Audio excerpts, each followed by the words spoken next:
The Jungle Book by Rudyard Kipling. Recording by Meredith Hughes. Chapter 1. Mowgli's Brothers. Now Chill the Kite brings home the night that Mang the Bat sets free.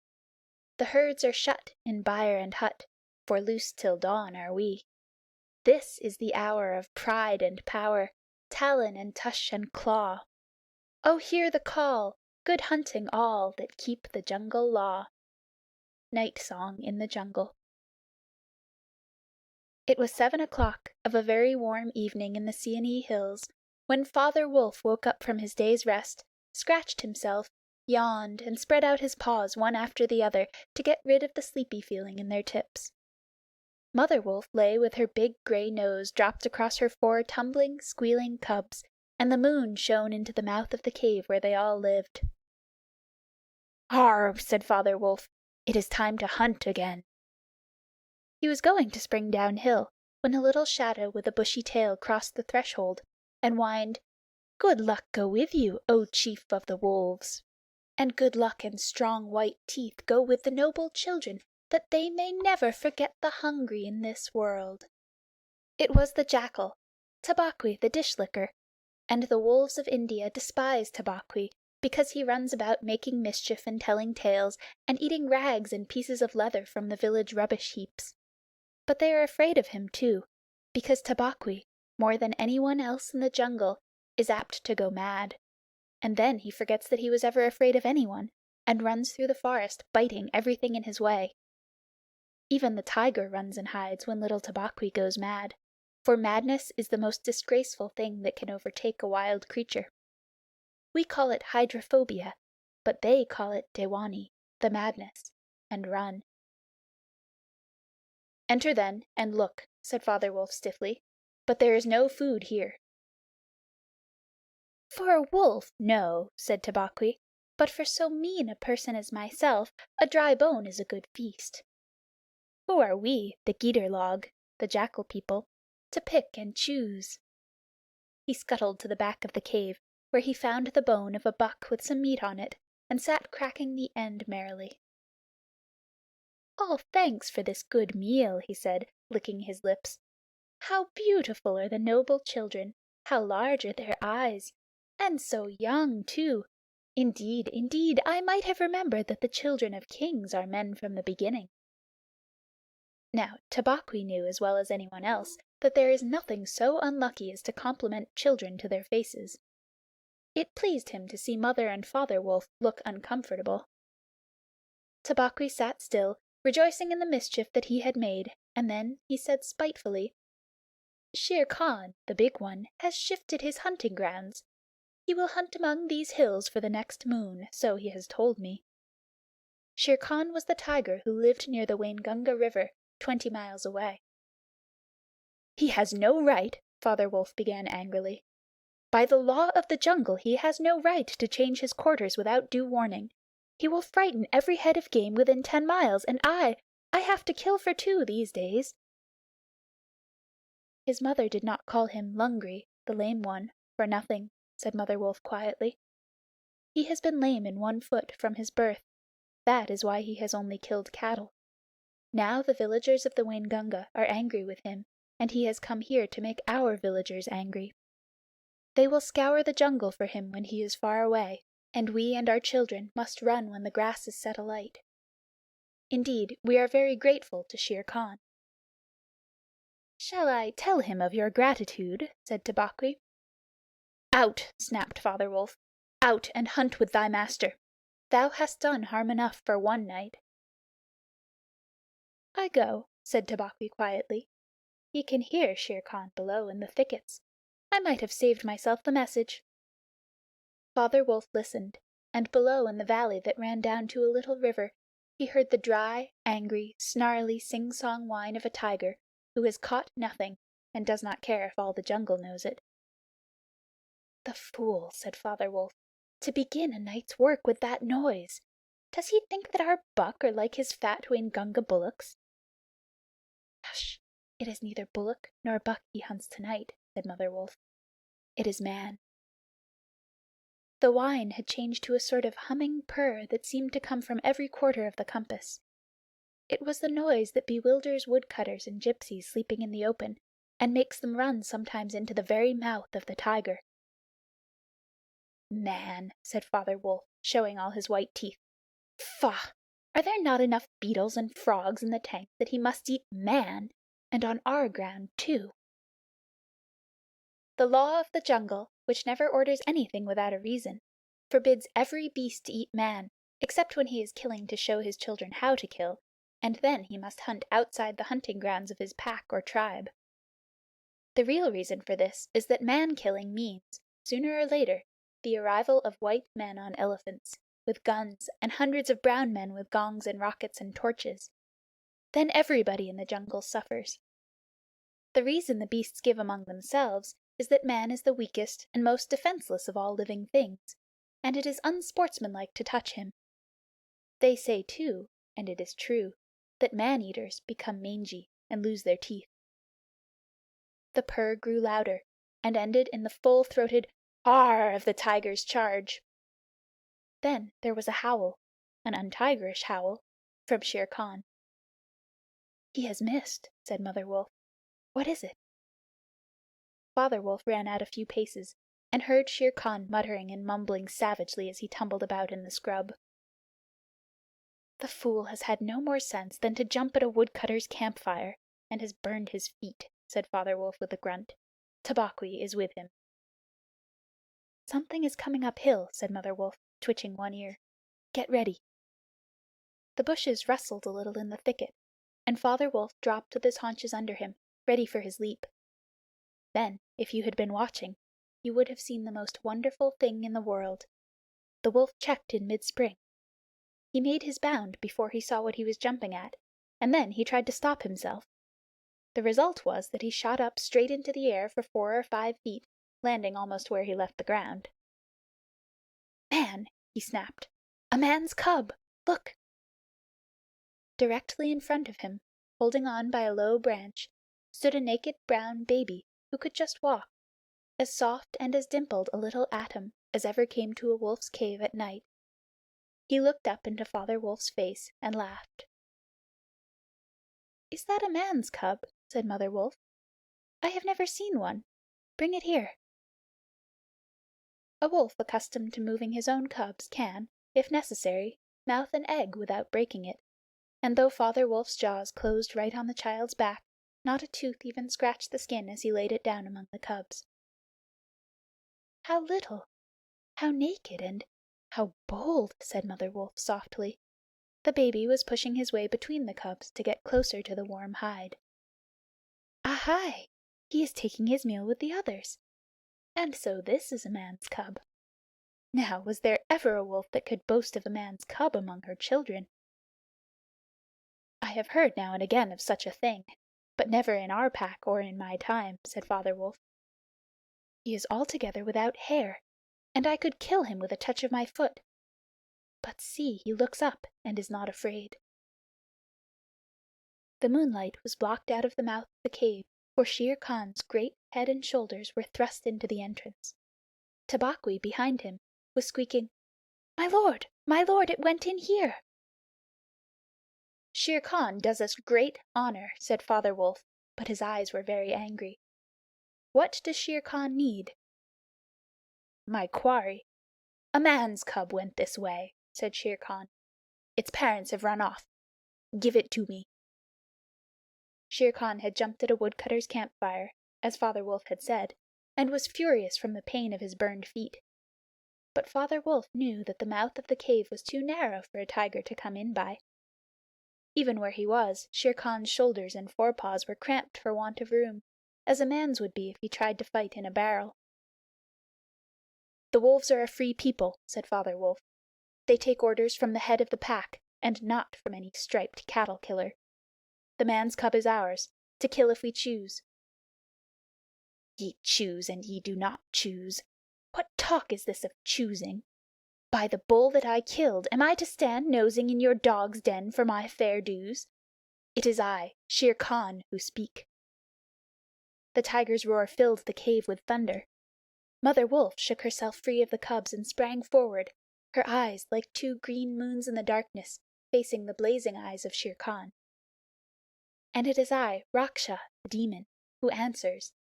The man's cub is mine, Mowgli, mine to me. He shall not be killed. He shall live to run with the Pack and to hunt with the Pack, and in the end, look you, hunter of little naked cubs, frog eater, fish killer, he shall hunt thee.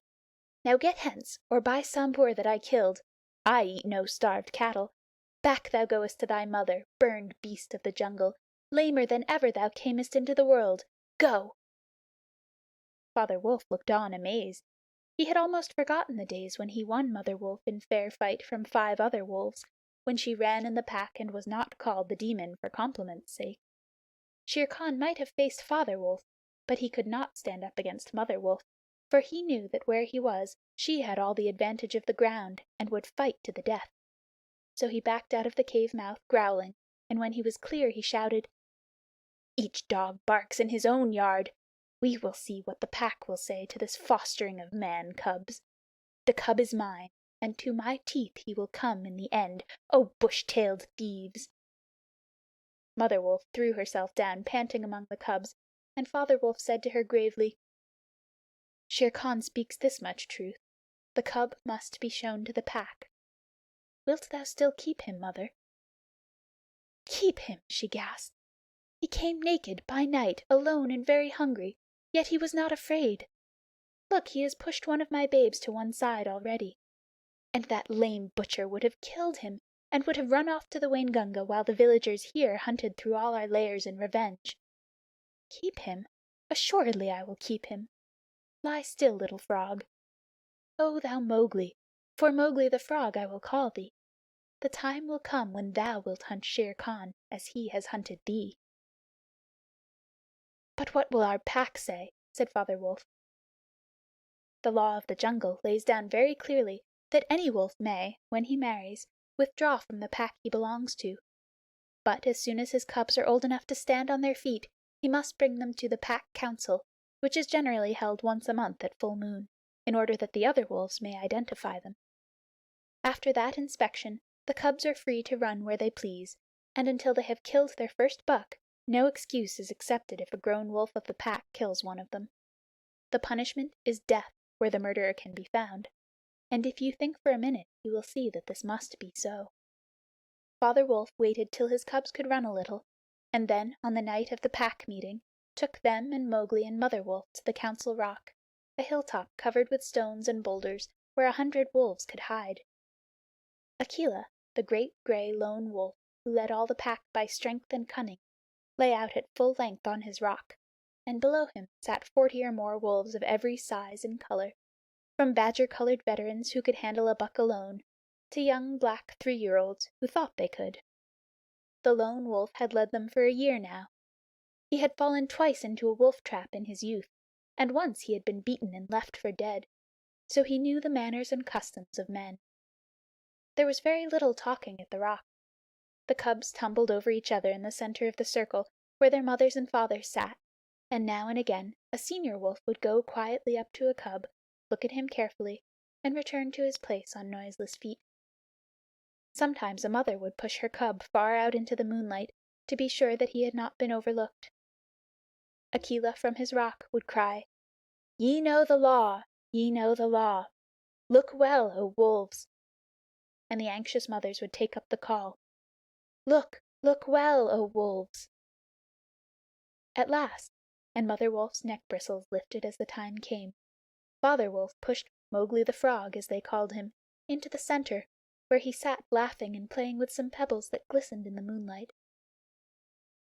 Akela never raised his head from his paws, but went on with the monotonous cry, "Look well!" A muffled roar came up from behind the rocks, the voice of Shere Khan crying, "The cub is mine! Give him to me!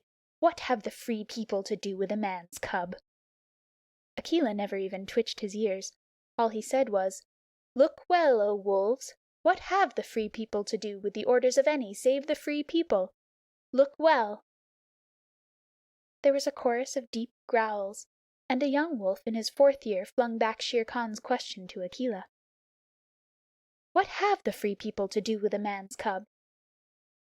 Now, the law of the jungle lays down that if there is any dispute as to the right of a cub to be accepted by the pack, he must be spoken for by at least 2 members of the pack who are not his father and mother. "Who speaks for this cub?" said Akela. "Among the Free People, who speaks?" There was no answer, and Mother Wolf got ready for what she knew would be her last fight, if things came to fighting. Then the only other creature who is allowed at the pack council, Baloo, the sleepy brown bear who teaches the wolf cubs the law of the jungle, old Baloo, who can come and go where he pleases because he eats only nuts and roots and honey, rose upon his hind quarters and grunted. "The man's cub? The man's cub?" he said. "I speak for the man's cub. There is no harm in a man's cub. I have no gift of words, but I speak the truth. Let him run with the pack and be entered with the others. I myself will teach him." "We need yet another," said Akela. "Baloo has spoken, and he is our teacher for the young cubs. Who speaks besides Baloo?" A black shadow dropped down into the circle. It was Bagheera, the Black Panther, inky black all over, but with the panther markings showing up in certain lights like the pattern of watered silk. Everybody knew Bagheera, and nobody cared to cross his path, for he was as cunning as Tabaqui, as bold as the wild buffalo, and as reckless as the wounded elephant. But he had a voice as soft as wild honey dripping from a tree, and a skin softer than down. "O Akela, and ye the Free People," he purred, "I have no right in your assembly, but the law of the jungle says that if there is a doubt which is not a killing matter in regard to a new cub, the life of that cub may be bought at a price. And the law does not say who may or may not pay that price. Am I right?" "Good, good," said the young wolves, who are always hungry. "Listen to Bagheera. The cub can be bought for a price. It is the law." "Knowing that I have no right to speak here, I ask your leave." "Speak, then!" cried 20 voices. "To kill a naked cub is a shame. Besides, he may be better sport for you when he is grown. Baloo has spoken in his behalf.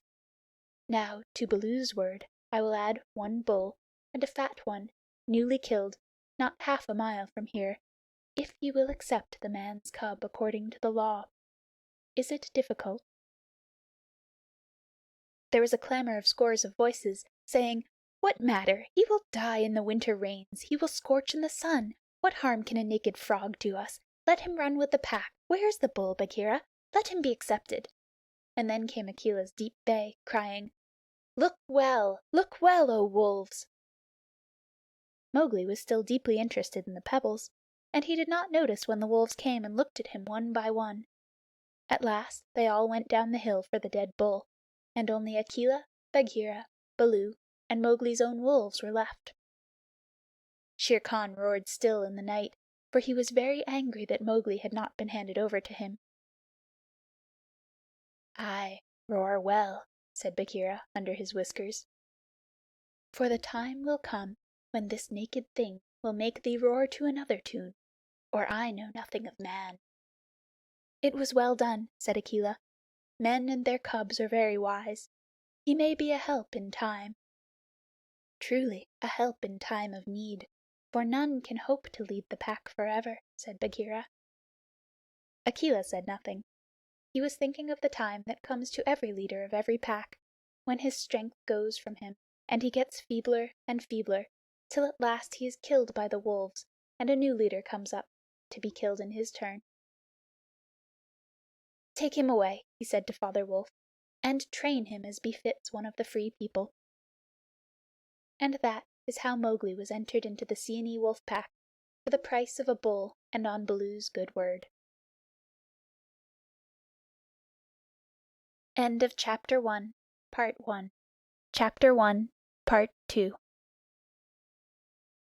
Now you must be content to skip 10 or 11 whole years, and only guess at all the wonderful life that Mowgli led among the wolves, because if it were written out it would fill ever so many books. He grew up with the cubs, though they, of course, were grown wolves almost before he was a child. And Father Wolf taught him his business and the meaning of things in the jungle, till every rustle in the grass, every breath of the warm night air, every note of the owls above his head, every scratch of a bat's claws as it roosted for a while in a tree, and every splash of every little fish jumping in a pool meant just as much to him as the work of his office means to a business man. When he was not learning, he sat out in the sun and slept and ate and went to sleep again. When he felt dirty or hot, he swam in the forest pools, and when he wanted honey, Baloo told him that honey and nuts were just as pleasant to eat as raw meat, he climbed up for it, and that Bagheera showed him how to do. Bagheera would lie out on a branch and call, "Come along, little brother," and at first Mowgli would cling like the sloth, but afterward he would fling himself up through the branches almost as boldly as the gray ape. He took his place at the Council Rock, too, when the pack met, and there he discovered that if he stared hard at any wolf, the wolf would be forced to drop his eyes, and so he used to stare for fun. At other times he would pick the long thorns out of the pads of his friends, for wolves suffer terribly from thorns and burrs in their coats. He would go down the hillside into the cultivated lands by night, and look very curiously at the villagers in their huts, but he had a mistrust of men, because Bagheera showed him a square box with a drop gate so cunningly hidden in the jungle that he nearly walked into it, and told him that it was a trap. He loved better than anything else to go with Bagheera into the dark, warm heart of the forest, to sleep all through the drowsy day, and at night see how Bagheera did his killing. Bagheera killed right and left as he felt hungry, and so did Mowgli, with one exception. As soon as he was old enough to understand things, Bagheera told him that he must never touch cattle, because he had been bought into the pack at the price of a bull's life. "All the jungle is thine," said Bagheera, "and thou canst kill everything that thou art strong enough to kill. But for the sake of the bull that bought thee, thou must never kill or eat any cattle, young or old. That is the law of the jungle." Mowgli obeyed faithfully. And he grew and grew strong, as a boy must grow who does not know that he is learning any lessons, and who has nothing in the world to think of except things to eat. Mother Wolf told him once or twice that Shere Khan was not a creature to be trusted, and that some day he must kill Shere Khan. But though a young wolf would have remembered that advice every hour, Mowgli forgot it because he was only a boy, though he would have called himself a wolf if he had been able to speak in any human tongue. Shere Khan was always crossing his path in the jungle, for as Akela grew older and feebler, the lame tiger had come to be great friends with the young wolves of the pack, who followed him for scraps, a thing Akela would never have allowed if he had dared to push his authority to the proper bounds. Then Shere Khan would flatter them, and wonder that such fine young hunters were content to be led by a dying wolf and a man's cub. "They tell me," Shere Khan would say, "that at council ye dare not look him between the eyes." And the young wolves would growl and bristle. Bagheera, who had eyes and ears everywhere, knew something of this, and once or twice he told Mowgli in so many words that Shere Khan would kill him some day. Mowgli would laugh and answer, "I have the pack, and I have thee. And Baloo, though he is so lazy, might strike a blow or two for my sake. Why should I be afraid?"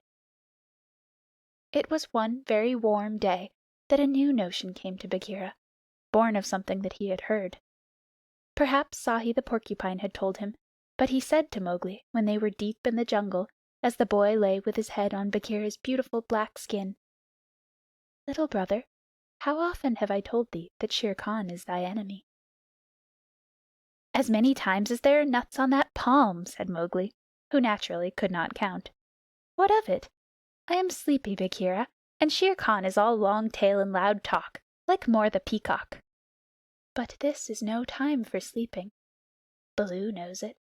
I know it. The pack know it. And even the foolish, foolish deer know it. Tabaqui has told thee too." "Ho, ho!" said Mowgli. "Tabaqui came to me not long ago with some rude talk that I was a naked man's cub and not fit to dig pig nuts. But I caught Tabaqui by the tail and swung him twice against a palm tree to teach him better manners." "That was foolish. For though Tabaqui is a mischief-maker, he would have told thee something that concerned thee closely. Open those eyes, little brother. Shere Khan dare not kill thee in the jungle. But remember, Akela is very old, and soon the day comes when he cannot kill his buck, and then he will be a leader no more.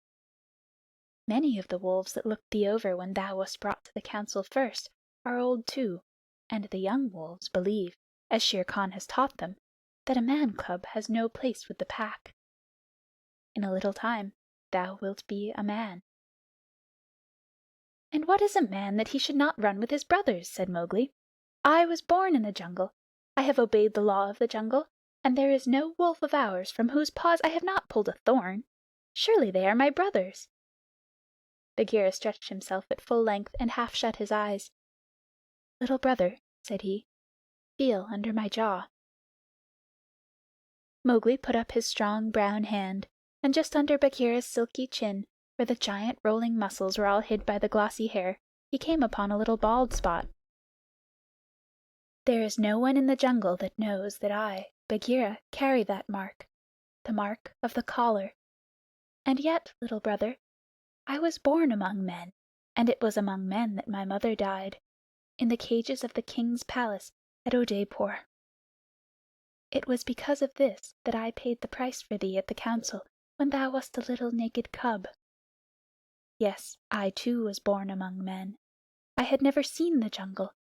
They fed me behind bars from an iron pan, till one night I felt that I was Bagheera, the panther, and no man's plaything, and I broke the silly lock with one blow of my paw and came away.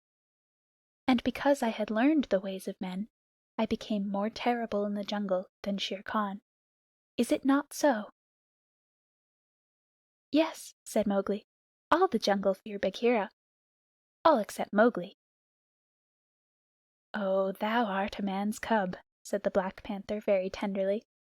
"And even as I return to my jungle, so thou must go back to men at last, to the men who are thy brothers, if thou art not killed in the council." "But why should any wish to kill me?" said Mowgli.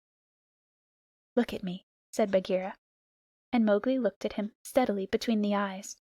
The big panther turned his head away in half a minute. "That is why," he said, shifting his paw on the leaves. "Not even I can look thee between the eyes, and I was born among men, and I love thee, little brother. The others, they hate thee because their eyes cannot meet thine, because thou art wise, because thou hast pulled out thorns from their feet, because thou art a man."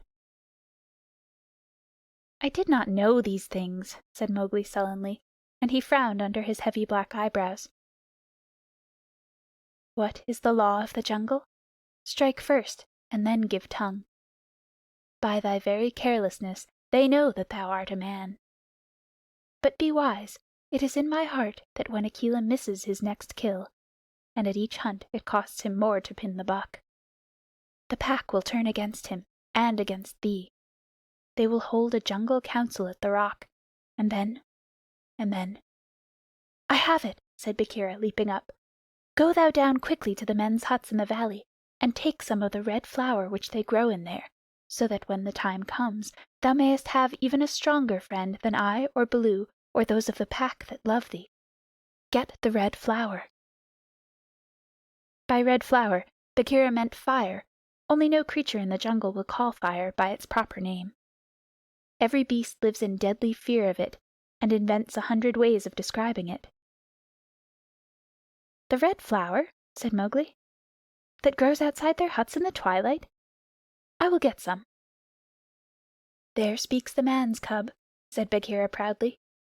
"Remember that it grows in little pots. Get one swiftly, and keep it by thee for time of need." "Good," said Mowgli. "I go. But art thou sure, O my Bagheera?" He slipped his arm around the splendid neck and looked deep into the big eyes. "Art thou sure that all this is Shere Khan's doing?" "By the broken lock that freed me, I am sure, little brother." "Then by the bull that bought me, I will pay Shere Khan full tale for this, and it may be a little over," said Mowgli, and he bounded away. "That is a man. That is all a man," said Bagheera to himself, lying down again. "Oh, Shere Khan, never was a blacker hunting than that frog hunt of thine 10 years ago." Mowgli was far and far through the forest, running hard, and his heart was hot in him. He came to the cave as the evening mist rose, and drew breath and looked down the valley. The cubs were out, but Mother Wolf, at the back of the cave, knew by his breathing that something was troubling her frog. "What is it, son?" she said. "Some bat's chatter of Shere Khan," he called back. "I hunt among the plowed fields tonight," and he plunged downward through the bushes to the stream at the bottom of the valley. There he checked, for he heard the yell of the pack hunting, heard the bellow of a hunted Sambhur, and the snort as the buck turned at bay. Then there were wicked, bitter howls from the young wolves. "Akela! Akela! Let the lone wolf show his strength! Room for the leader of the pack! Spring, Akela!" The lone wolf must have sprung and missed his hold, for Mowgli heard the snap of his teeth, and then a yelp as the Sambhur knocked him over with his forefeet. He did not wait for anything more, but dashed on, and the yells grew fainter behind him as he ran into the croplands where the villagers lived. "Bagheera spoke truth," he panted, as he nestled down in some cattle fodder by the window of a hut. "Tomorrow is one day both for Akela and for me." Then he pressed his face close to the window and watched the fire on the hearth. He saw the husbandman's wife get up and feed it in the night with black lumps, and when the morning came and the mists were all white and cold, he saw the man's child pick up a wicker pot plastered inside with earth, fill it with lumps of red-hot charcoal, put it under his blanket, and go out to tend the cows in the byre. "Is that all?" said Mowgli. "If a cub can do it, there is nothing to fear." So he strode round the corner and met the boy, took the pot from his hand, and disappeared into the mist, while the boy howled with fear. "They are very like me," said Mowgli, blowing into the pot as he had seen the woman do. "This thing will die if I do not give it things to eat." And he dropped twigs and dried bark on the red stuff. Halfway up the hill he met Bagheera, with the morning dew shining like moonstones on his coat. "Akela has missed," said the panther. "They would have killed him last night, but they needed thee also. They were looking for thee on the hill." "I was among the plowed lands. I am ready. See!" Mowgli held up the fire pot. "Good. Now I have seen men thrust a dry branch into that stuff, and presently the red flower blossomed at the end of it. Art thou not afraid?" "No. Why should I fear? I remember now, if it is not a dream, how before I was a wolf I lay beside the red flower, and it was warm and pleasant." All that day Mowgli sat in the cave tending his fire pot and dipping dry branches into it to see how they looked. He found a branch that satisfied him, and in the evening when Tabaqui came to the cave and told him rudely enough that he was wanted at the Council Rock, he laughed till Tabaqui ran away. Then Mowgli went to the council, still laughing. Akela the lone wolf lay by the side of his rock as a sign that the leadership of the pack was open, and Shere Khan, with his following of scrap-fed wolves, walked to and fro, openly being flattered. Bagheera lay close to Mowgli, and the fire pot was between Mowgli's knees. When they were all gathered together, Shere Khan began to speak, a thing he would never have dared to do when Akela was in his prime. "He has no right," whispered Bagheera. "Say so. He is a dog's son. He will be frightened." Mowgli sprang to his feet. "Free People!" he cried. "Does Shere Khan lead the pack? What has a tiger to do with our leadership?" "Seeing that the leadership is yet open, and being asked to speak," Shere Khan began. "By whom?" said Mowgli. "Are we all jackals, to fawn on this cattle butcher? The leadership of the pack is with the pack alone." There were yells of, "Silence, thou man's cub! Let him speak. He has kept our law." And at last the seniors of the pack thundered, "Let the dead wolf speak." When a leader of the pack has missed his kill, he is called the dead wolf as long as he lives, which is not long. Akela raised his old head wearily. "Free People, and ye too, jackals of Shere Khan, for 12 seasons I have led ye to and from the kill, and in all that time not one has been trapped or maimed. Now I have missed my kill. Ye know how that plot was made. Ye know how ye brought me up to an untried buck to make my weakness known. It was cleverly done. Your right is to kill me here on the Council Rock, now.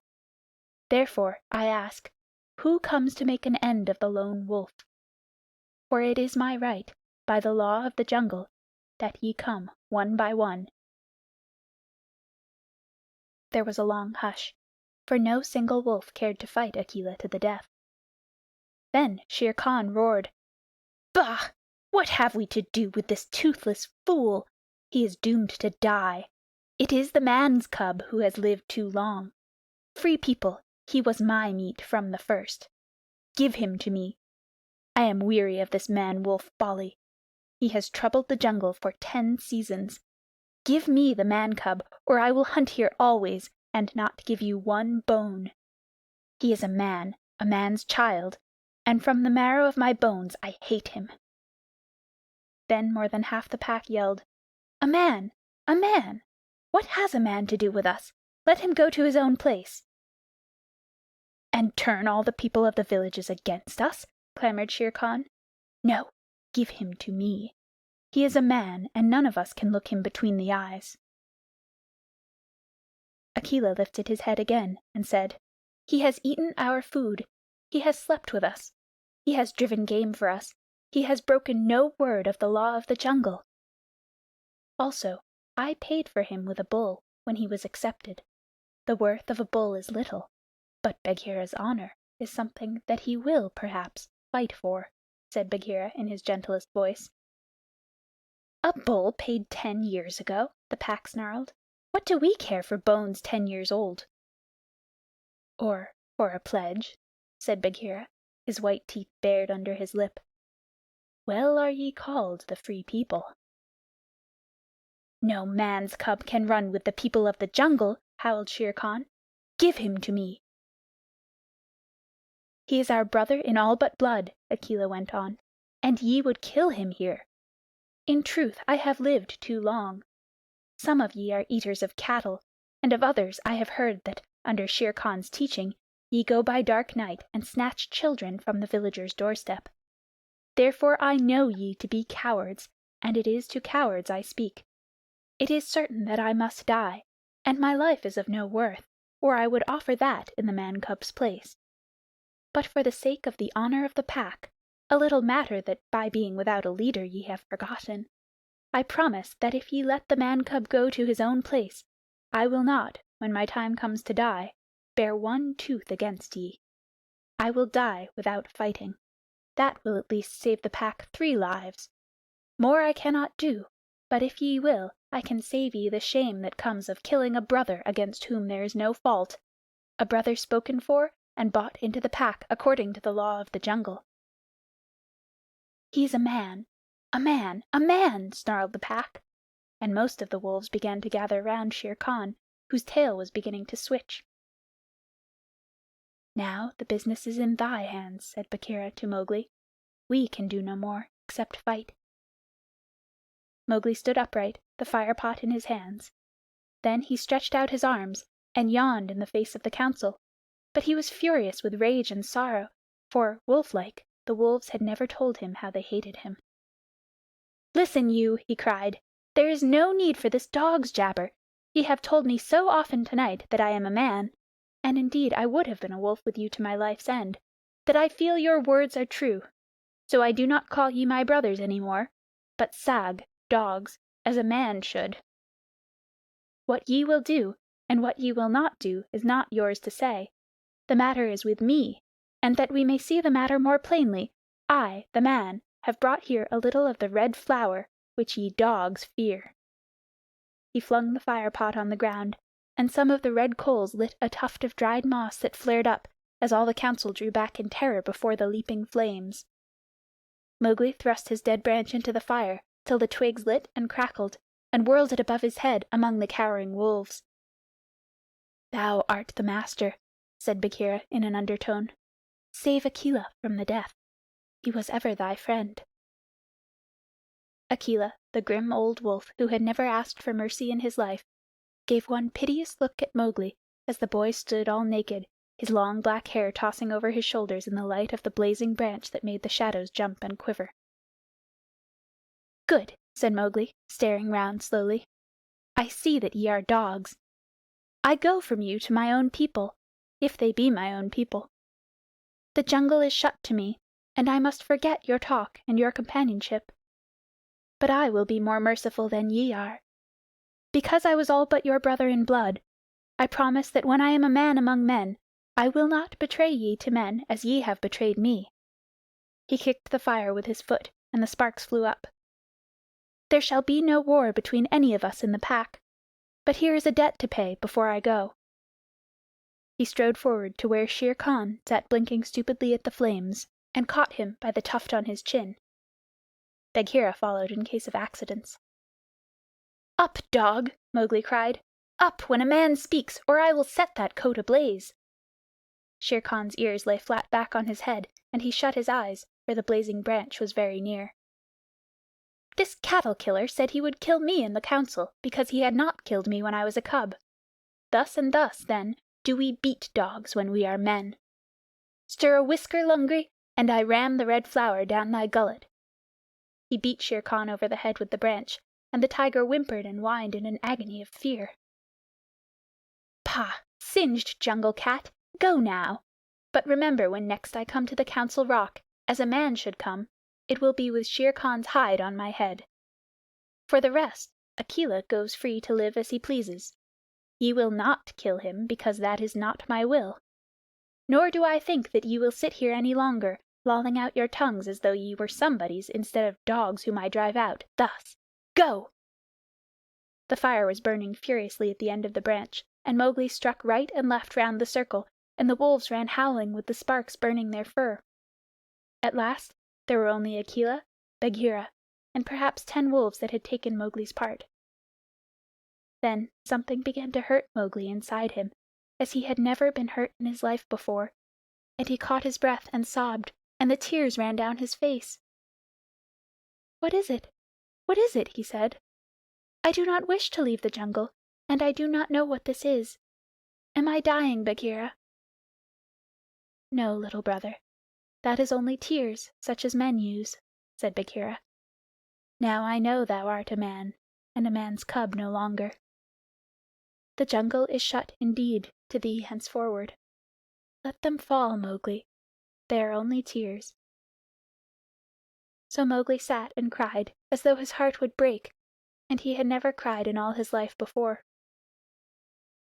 "Now," he said, "I will go to men. But first I must say farewell to my mother."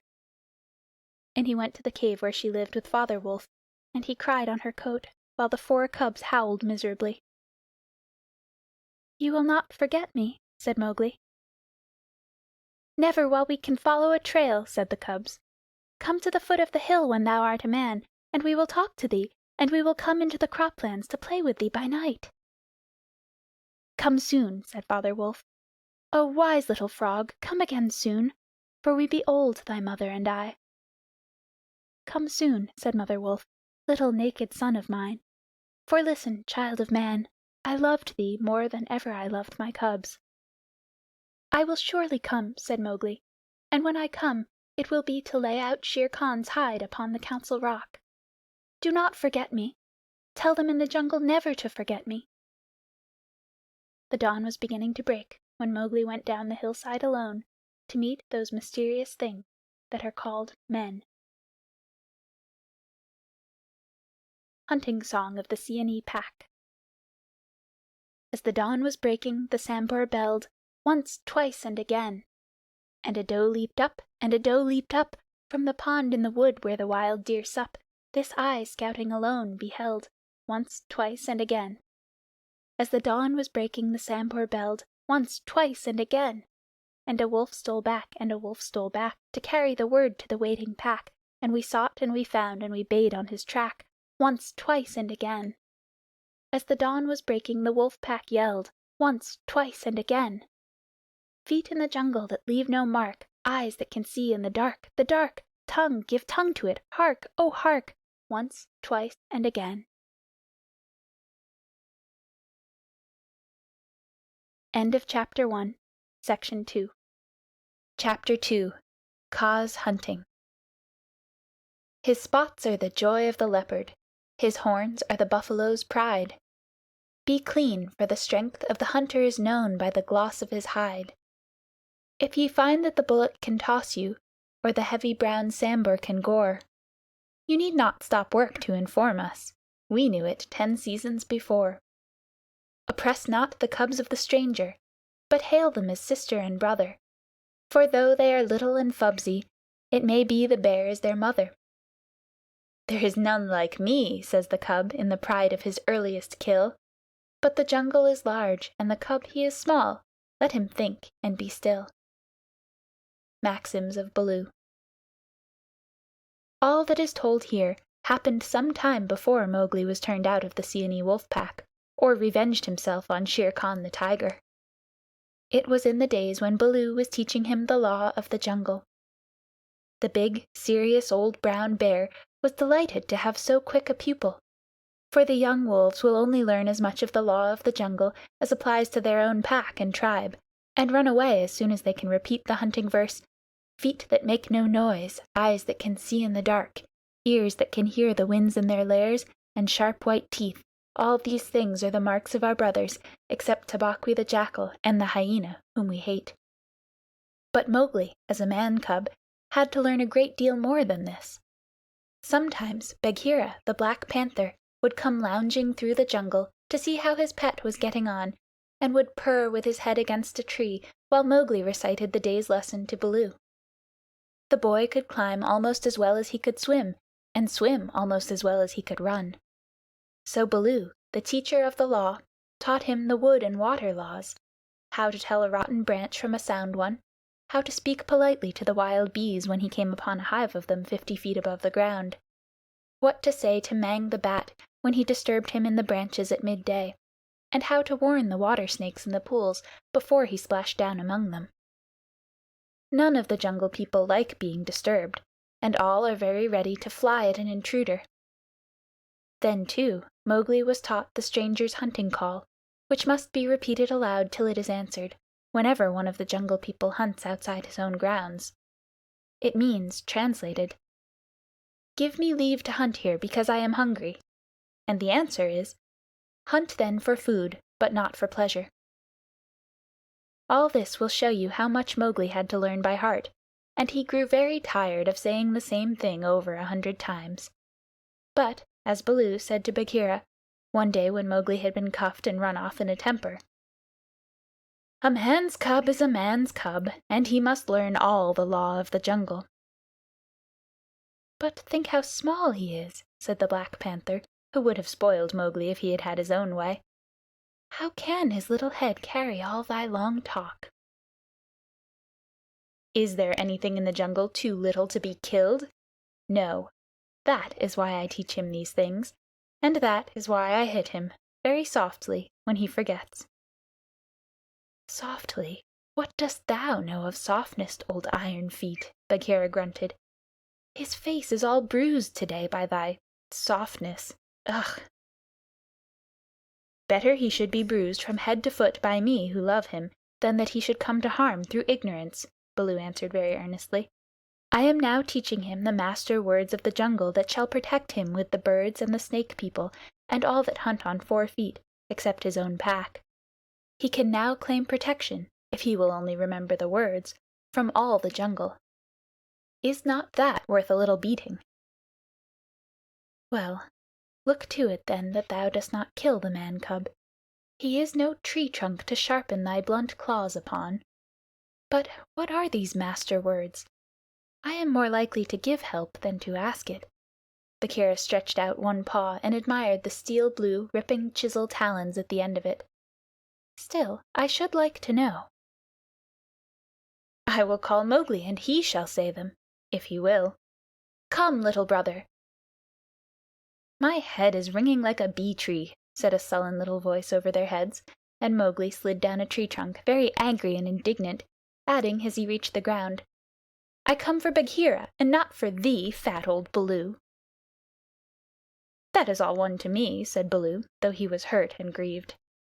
Tell Bagheera, then, the master words of the jungle that I have taught thee this day." "Master words for which people?" said Mowgli, delighted to show off. "The jungle has many tongues. I know them all." "A little thou knowest, but not much. See, O Bagheera, they never thank their teacher. Not one small wolfling has ever come back to thank old Baloo for his teachings. Say the word for the hunting people, then, great scholar." "We be of one blood, ye and I," said Mowgli, giving the words the Bear accent which all the hunting people use. "Good. Now for the birds," Mowgli repeated, with the kite's whistle at the end of the sentence. "Now for the Snake people," said Bagheera. The answer was a perfectly indescribable hiss, and Mowgli kicked up his feet behind, clapped his hands together to applaud himself, and jumped on to Bagheera's back, where he sat sideways, drumming with his heels on the glossy skin, and making the worst faces he could think of at Baloo. "There, there! That was worth a little bruise," said the brown bear tenderly. "Some day thou wilt remember me." Then he turned aside to tell Bagheera how he had begged the master words from Hathi the wild elephant, who knows all about these things, and how Hathi had taken Mowgli down to a pool to get the snake word from a water snake, because Baloo could not pronounce it, and how Mowgli was now reasonably safe against all accidents in the jungle, because neither snake, bird, nor beast would hurt him. "No one, then, is to be feared," Baloo wound up, patting his big furry stomach with pride. "Except his own tribe," said Bagheera under his breath, and then aloud to Mowgli, "Have a care for my ribs, little brother. What is all this dancing up and down?" Mowgli had been trying to make himself heard by pulling at Bagheera's shoulder fur and kicking hard. When the two listened to him, he was shouting at the top of his voice, "And so I shall have a tribe of my own, and lead them through the branches all day long." "What is this new folly, little dreamer of dreams?" said Bagheera. "Yes, and throw branches and dirt at old Baloo," Mowgli went on. "They have promised me this. Ah!" Woof! Baloo's big paw scooped Mowgli off Bagheera's back, and as the boy lay between the big forepaws, he could see the bear was angry. "Mowgli," said Baloo, "thou hast been talking with the Bandar log, the Monkey People." Mowgli looked at Bagheera to see if the panther was angry too, and Bagheera's eyes were as hard as jadestones. "Thou hast been with the Monkey People, the gray apes, the people without a law, the eaters of everything. That is great shame." "When Baloo hurt my head," said Mowgli, he was still on his back, "I went away, and the gray apes came down from the trees and had pity on me. No one else cared." He snuffled a little. "The pity of the Monkey People," Baloo snorted. "The stillness of the mountain stream, the cool of the summer sun. And then, man-cub?"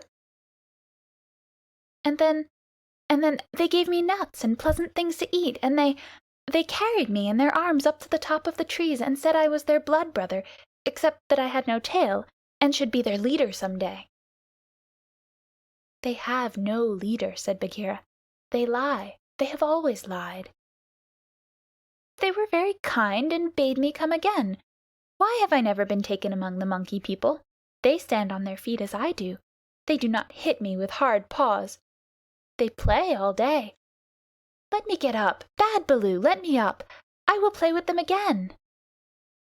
"Listen, man-cub," said the bear, and his voice rumbled like thunder on a hot night. "I have taught thee all the law of the jungle for all the peoples of the jungle, except the monkey folk who live in the trees. They have no law. They are outcast. They have no speech of their own, but use the stolen words which they overhear when they listen and peep and wait up above in the branches. Their way is not our way. They are without leaders. They have no remembrance. They boast and chatter and pretend that they are a great people about to do great affairs in the jungle, but the falling of a nut turns their minds to laughter and all is forgotten. We of the jungle have no dealings with them. We do not drink where the monkeys drink. We do not go where the monkeys go. We do not hunt where they hunt. We do not die where they die. Hast thou ever heard me speak of the Bandar log till today?" "No," said Mowgli in a whisper, for the forest was very still now Baloo had finished. "The Jungle People put them out of their mouths and out of their mind. They are very many, evil, dirty, shameless, and they desire, if they have any fixed desire, to be noticed by the Jungle People. But we do not notice them, even when they throw nuts and filth on our heads." He had hardly spoken when a shower of nuts and twigs spattered down through the branches, and they could hear coughings and howlings and angry jumpings high up in the air among the thin branches. "The Monkey People are forbidden," said Baloo. "Forbidden to the Jungle People. Remember." "Forbidden," said Bagheera. "But I still think Baloo should have warned thee against them." "I? I? How was I to guess he would play with such dirt? The Monkey People! Faugh!" A fresh shower came down on their heads, and the two trotted away, taking Mowgli with them. What Baloo had said about the monkeys was perfectly true. They belonged to the tree tops, and as beasts very seldom look up, there was no occasion for the monkeys and the Jungle People to cross each other's path.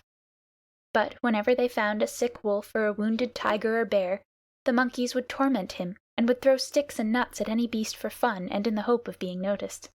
Then they would howl and shriek senseless songs, and invite the Jungle People to climb up their trees and fight them, or would start furious battles over nothing among themselves, and leave the dead monkeys where the Jungle People could see them.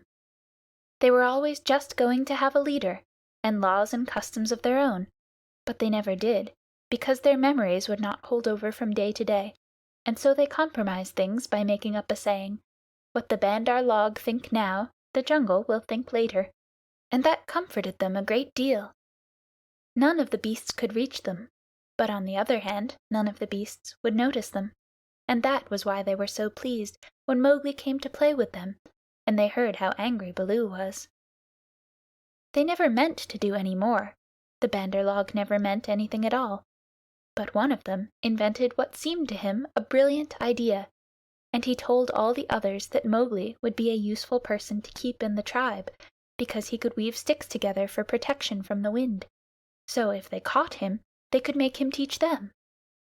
Of course, Mowgli, as a woodcutter's child, inherited all sorts of instincts, and used to make little huts of fallen branches without thinking how he came to do it. And the Monkey People, watching in the trees, considered his play most wonderful. This time, they said, they were really going to have a leader and become the wisest people in the jungle, so wise that everyone else would notice and envy them. Therefore they followed Baloo and Bagheera and Mowgli through the jungle very quietly till it was time for the midday nap, and Mowgli, who was very much ashamed of himself, slept between the panther and the bear, resolving to have no more to do with the Monkey People. The next thing he remembered was feeling hands on his legs and arms, hard, strong little hands, and then a swash of branches in his face, and then he was staring down through the swaying branches as Baloo woke the jungle with his deep cries, and Bagheera bounded up the trunk with every tooth bared. The Bandar log howled with triumph and scuffled away to the upper branches where Bagheera dared not follow, shouting, "He has noticed us! Bagheera has noticed us! All the Jungle People admire us for our skill and our cunning." Then they began their flight, and the flight of the Monkey People through treeland is one of the things nobody can describe. They have their regular roads and crossroads, up hills and down hills, all laid out from 50 to 70 or 100 feet above the ground, and by these they can travel even at night if necessary. Two of the strongest monkeys caught Mowgli under the arms and swung off with him through the tree tops, 20 feet at a bound. Had they been alone, they could have gone twice as fast, but the boy's weight held them back. Sick and giddy as Mowgli was, he could not help enjoying the wild rush, though the glimpses of the earth far down below frightened him, and the terrible check and jerk at the end of the swing over nothing but empty air brought his heart between his teeth. His escort would rush him up a tree till he felt the thinnest topmost branches crackle and bend under them, and then with a cough and a whoop would fling themselves into the air, outwards and downwards, and bring up, hanging by their hands or their feet, to the lower limbs of the next tree.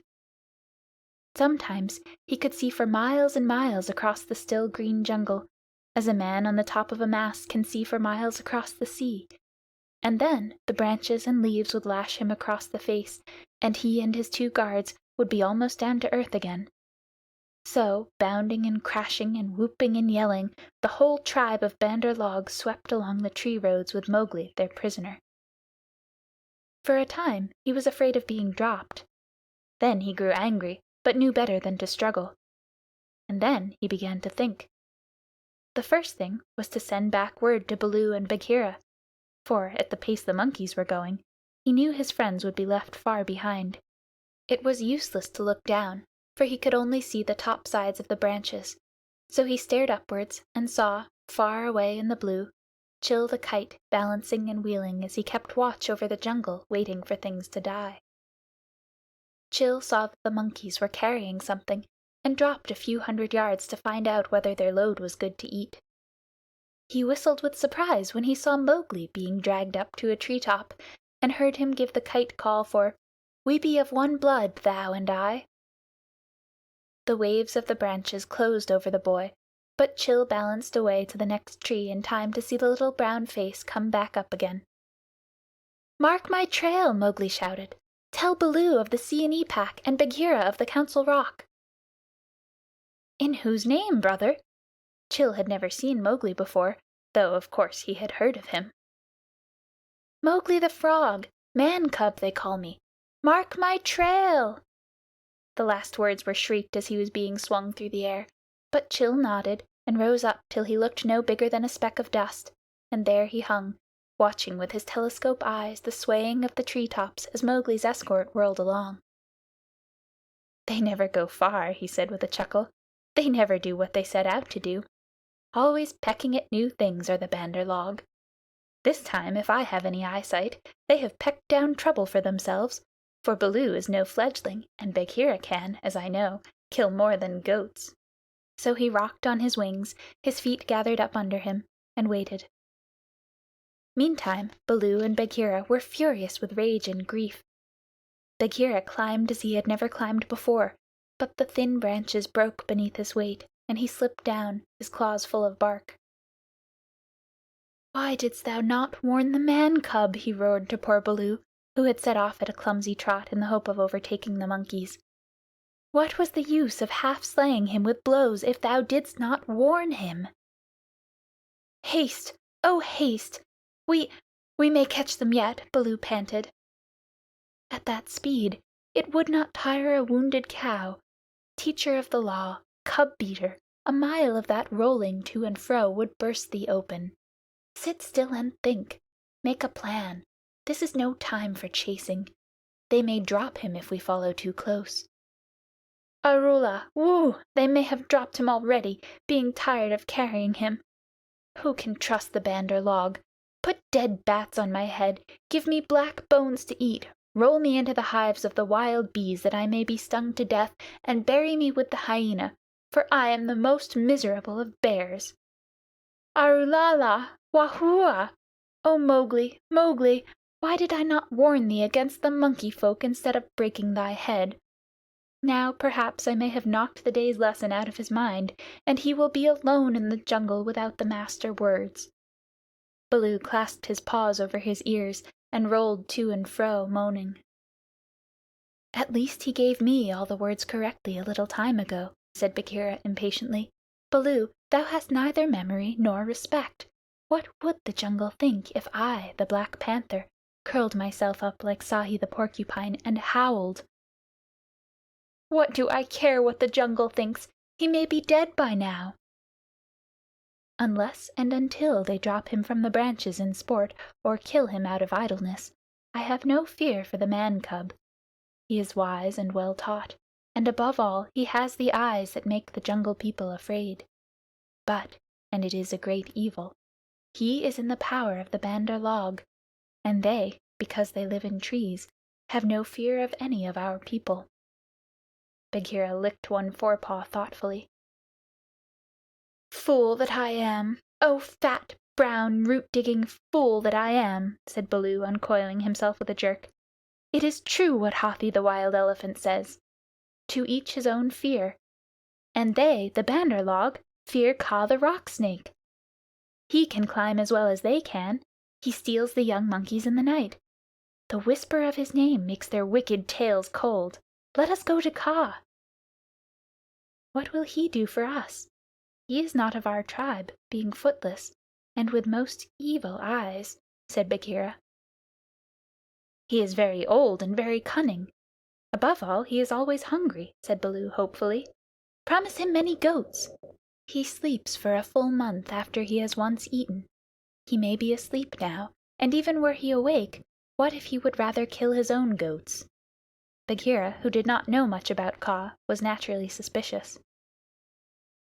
"Then in that case thou and I together, old hunter, might make him see reason." Here Baloo rubbed his faded brown shoulder against the panther, and they went off to look for Kaa the Rock Python. They found him stretched out on a warm ledge in the afternoon sun, admiring his beautiful new coat, for he had been in retirement for the last 10 days, changing his skin, and now he was very splendid, darting his big blunt-nosed head along the ground, and twisting the 30 feet of his body into fantastic knots and curves, and licking his lips as he thought of his dinner to come. "He has not eaten," said Baloo, with a grunt of relief, as soon as he saw the beautifully mottled brown and yellow jacket. "Be careful, Bagheera. He is always a little blind after he has changed his skin, and very quick to strike." Kaa was not a poison snake. In fact, he rather despised the poison snakes as cowards. But his strength lay in his hug, and when he had once lapped his huge coils round anybody, there was no more to be said. "Good hunting!" cried Baloo, sitting up on his haunches. Like all snakes of his breed, Kaa was rather deaf, and did not hear the call at first. Then he curled up ready for any accident, his head lowered. "Good hunting for us all," he answered. "Oho, Baloo! What dost thou do here?" "Good hunting, Bagheera. One of us at least needs food. Is there any news of game afoot? A doe now, or even a young buck? I am as empty as a dried well." "We are hunting," said Baloo carelessly. He knew that you must not hurry Kaa. He is too big. "Give me permission to come with you," said Kaa. "A blow more or less is nothing to thee, Bagheera or Baloo, but I have to wait and wait for days in a wood path and climb half a night on the mere chance of a young ape. Pshaw! The branches are not what they were when I was young. Rotten twigs and dried boughs are they all." "Maybe thy great weight has something to do with that matter," said Baloo. "I am a fair length," said Kaa with a little pride. "But for all that, it is the fault of this new-grown timber. I came very near to falling on my last hunt, very near indeed, and the noise of my slipping, for my tail was not tight wrapped round the tree, waked the Bandar log, and they called me most evil names." "Footless yellow earthworm," said Bagheera under his whiskers, as though he were trying to remember something. "Have they ever called me that?" said Kaa. "Something of that kind it was that they shouted to us last moon, but we never noticed them. They will say anything, even that thou had lost all thy teeth, and wilt not face anything bigger than a kid, because they are indeed shameless, these Bandar log, because thou art afraid of the he-goat's horns," Bagheera went on sweetly. Now a snake, especially a wary old python like Kaa, very seldom shows that he is angry, but Baloo and Bagheera could see the big swallowing muscles on either side of Kaa's throat ripple and bulge. "The Bandar log have shifted their grounds," he said quietly. "When I came up into the sun today, I heard them whooping among the tree-tops." It is the Bandar log that we follow now," said Baloo, but the word stuck in his throat, for that was the first time in his memory that one of the Jungle People had owned to being interested in the doings of the monkeys. "Beyond doubt, then, it is no small thing that it takes two such hunters, leaders in their own jungle, I am certain, on the trail of the Bandar log," Kaa replied, courteously, as he swelled with curiosity. "Indeed," Baloo began, "I am no more than the old and sometimes very foolish teacher of the law to the Seeonee wolf cubs, and Bagheera here—" "Is Bagheera," said the Black Panther, and his jaws shut with a snap, for he did not believe in being humble. "The trouble is this, Kaa. Those nut-stealers and pickers of palm leaves have stolen away our man-cub, of whom thou hast, perhaps, heard." I heard some news from Sahi, his quills make him presumptuous, of a man-thing that was entered into a wolf-pack, but I did not believe. Sahi is full of stories half heard and very badly told." "But it is true. He is such a man-cub as never was," said Baloo. "The best and wisest and boldest of man-cubs. My own pupil, who shall make the name of Baloo famous throughout the jungles. And besides, we love him, Kaa." "Tss, tss," said Kaa, waving his head to and fro. "I also have known what love is. There are tales I could tell that need a clear night when we are all well fed to praise properly," said Bagheera quickly. "Our man-cub is in the hands of the Bandar log now, and we know that of all the Jungle People they fear Kaa alone." "They fear me alone. They have good reason," said Kaa. "Chattering, foolish, vain, foolish, and chattering are the monkeys. But a man-thing in their hands is in no good luck. They grow tired of the nuts they pick and throw them down. They carry a branch half a day, meaning to do great things with it, and then they snap it in two. That man-thing is not to be envied. They called me also Yellow Fish, was it not?" "Worm, earthworm," said Bagheera, "as well as other things which I cannot now say for shame. We must remind them to speak well of their master. We must help their wandering memories. Now, whither went they with the cub?" "The jungle alone knows. Towards the sunset, I believe," said Baloo. "We had thought that thou wouldst know, Kaa." "I? How? I take them when they come in my way, but I do not hunt the Bandar log, or frogs, or green scum on a water hole for that matter. Hss!" "Up, up! Up, up! Hillo, illo, illo! Look up, Baloo of the Seeonee Wolf Pack!" Baloo looked up to see where the voice came from, and there was Chil the Kite sweeping down with the sun shining on the upturned flanges of his wings. It was near Chil's bedtime, but he had ranged all over the jungle looking for the bear and missed him in the thick foliage. "What is it?" said Baloo. "I have seen Mowgli among the Bandar log. He bade me tell you. I watched. The Bandar log have taken him beyond the river to the Monkey City, to the Cold Lairs. They may stay there for a night, or 10 nights, or an hour. I have told the bats to watch through the dark time. That is my message. Good hunting, all you below." "Full gorge and a deep sleep to you, Chil," cried Bagheera. "I will remember thee in my next kill, and put aside the head for thee alone, O best of kites!" "It is nothing, it is nothing. The boy held the master word. I could have done no less." And Chil circled up again to his roost. "He has not forgotten to use his tongue," said Baloo with a chuckle of pride. "To think of one so young remembering the master word for the birds too while he was being pulled across the trees." "It was most firmly driven into him," said Bagheera. "But I am proud of him, and now we must go to the Cold Lairs."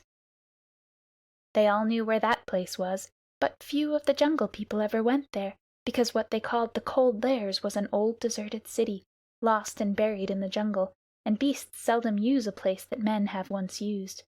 The wild boar will, but the hunting tribes do not. Besides, the monkeys lived there, as much as they could be said to live anywhere, and no self-respecting animal would come within eyeshot of it, except in times of drought when the half-ruined tanks and reservoirs held a little water. "It is half a night's journey, at full speed," said Bagheera, and Baloo looked very serious. "I will go as fast as I can," he said anxiously. "We dare not wait for thee. Follow, Baloo. We must go on the quick foot, Kaa and I." "Feet or no feet, I can keep abreast of all thy four," said Kaa shortly. Baloo made one effort to hurry, but he had to sit down panting, and so they left him to come on later, while Bagheera hurried forward at the quick panther canter. Kaa said nothing, but, strive as Bagheera might, the huge rock python held level with him. When they came to a hill stream, Bagheera gained because he bounded across while Kaa swam, his head and 2 feet of his neck clearing the water, but on level ground Kaa made up the distance. "By the broken lock that freed me," said Bagheera, when twilight had fallen, "thou art no slow goer." "I am hungry," said Kaa. "Besides, they called me a speckled frog." "Worm, earthworm, and yellow to boot." "All one. Let us go on," and Kaa seemed to pour himself along the ground, finding the shortest road with his steady eyes, and keeping to it. End of Chapter 2, Part 1. Chapter 2, Part 2. In the Cold Lairs, the Monkey People were not thinking of Mowgli's friends at all.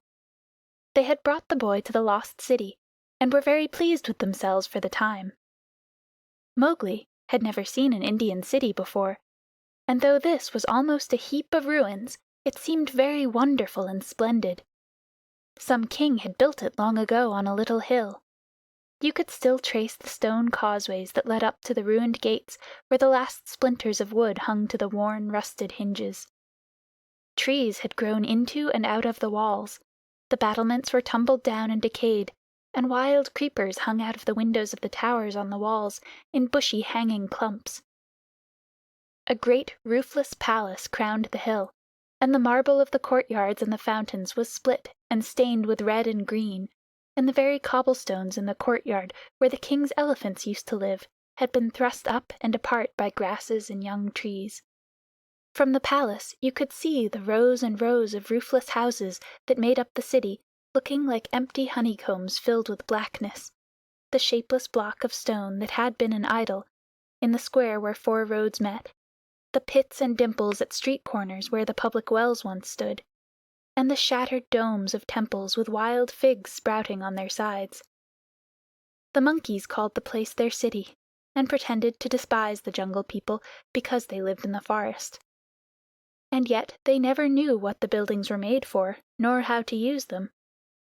They would sit in circles on the hall of the king's council chamber and scratch for fleas and pretend to be men, or they would run in and out of the roofless houses and collect pieces of plaster and old bricks in a corner, and forget where they had hidden them, and fight and cry in scuffling crowds, and then break off to play up and down the terraces of the king's garden, where they would shake the rose trees and the oranges in sport to see the fruit and flowers fall.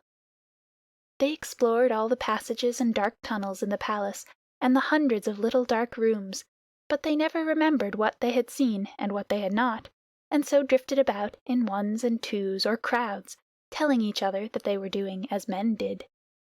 They drank at the tanks and made the water all muddy, and then they fought over it, and then they would all rush together in mobs and shout, "There is no one in the jungle so wise and good and clever and strong and gentle as the Bandar log." Then all would begin again, till they grew tired of the city and went back to the tree tops, hoping the Jungle People would notice them. Mowgli, who had been trained under the law of the jungle, did not like or understand this kind of life. The monkeys dragged him into the Cold Lairs late in the afternoon, and instead of going to sleep, as Mowgli would have done after a long journey, they joined hands and danced about and sang their foolish songs. One of the monkeys made a speech and told his companions that Mowgli's capture marked a new thing in the history of the Bandar log, for Mowgli was going to show them how to weave sticks and canes together as a protection against rain and cold. Mowgli picked up some creepers and began to work them in and out, and the monkeys tried to imitate, but in a very few minutes they lost interest, and began to pull their friends' tails or jump up and down on all fours, coughing. "I wish to eat," said Mowgli. "I am a stranger in this part of the jungle. Bring me food, or give me leave to hunt here." 20 or 30 monkeys bounded away to bring him nuts and wild pawpaws, but they fell to fighting on the road, and it was too much trouble to go back with what was left of the fruit. Mowgli was sore and angry, as well as hungry, and he roamed through the empty city, giving the stranger's hunting call from time to time, but no one answered him, and Mowgli felt that he had reached a very bad place indeed. "All that Baloo has said about the Bandar log is true," he thought to himself. "They have no law, no hunting call, and no leaders, nothing but foolish words and little picking thievish hands. So if I am starved or killed here, it will be all my own fault. But I must try to return to my own jungle. Baloo will surely beat me, but that is better than chasing silly rose-leaves with the Bandar-log." No sooner had he walked to the city wall than the monkeys pulled him back, telling him that he did not know how happy he was, and pinching him to make him grateful. He set his teeth and said nothing, but went with the shouting monkeys to a terrace above the red sandstone reservoirs that were half full of rain-water. There was a ruined summer-house of white marble in the center of the terrace, built for queens dead 100 years ago. The domed roof had half fallen in and blocked up the underground passage from the palace by which the queens used to enter. But the walls were made of screens of marble tracery, beautiful milk-white fretwork, set with agates and cornelians and jasper and lapis lazuli, and as the moon came up behind the hill, it shone through the open work, casting shadows on the ground like black velvet embroidery. Sore, sleepy, and hungry as he was, Mowgli could not help laughing when the Bandar-log began, 20 at a time, to tell him how great and wise and strong and gentle they were, and how foolish he was to wish to leave them. "We are great, we are free, we are wonderful, we are the most wonderful people in all the jungle. We all say so, and so it must be true," they shouted. "Now, as you are a new listener and can carry our words back to the jungle people so that they may notice us in the future, we will tell you all about our most excellent selves." Mowgli made no objection, and the monkeys gathered by hundreds and hundreds on the terrace to listen to their own speakers singing the praises of the Bandar-log. And whenever a speaker stopped for want of breath, they would all shout together, "This is true! We all say so!" Mowgli nodded and blinked, and said yes when they asked him a question, and his head spun with all the noise. "Tabaqui the Jackal must have bitten all these people," he said to himself, "and now they have the madness. Certainly this is Dewani, the madness. Do they never go to sleep? Now there is a cloud coming to cover the moon. If it were only a big enough cloud, I might try to run away in the darkness. But I am tired." That same cloud was being watched by two good friends in the ruined ditch below the city wall. For Bagheera and Kaa, knowing well how dangerous the monkey people were in large numbers, did not wish to run any risks. The monkeys never fight unless they are 100 to 1, and few in the jungle care for those odds. "I will go to the west wall," Kaa whispered, "and come swiftly down the slope of the ground in my favor.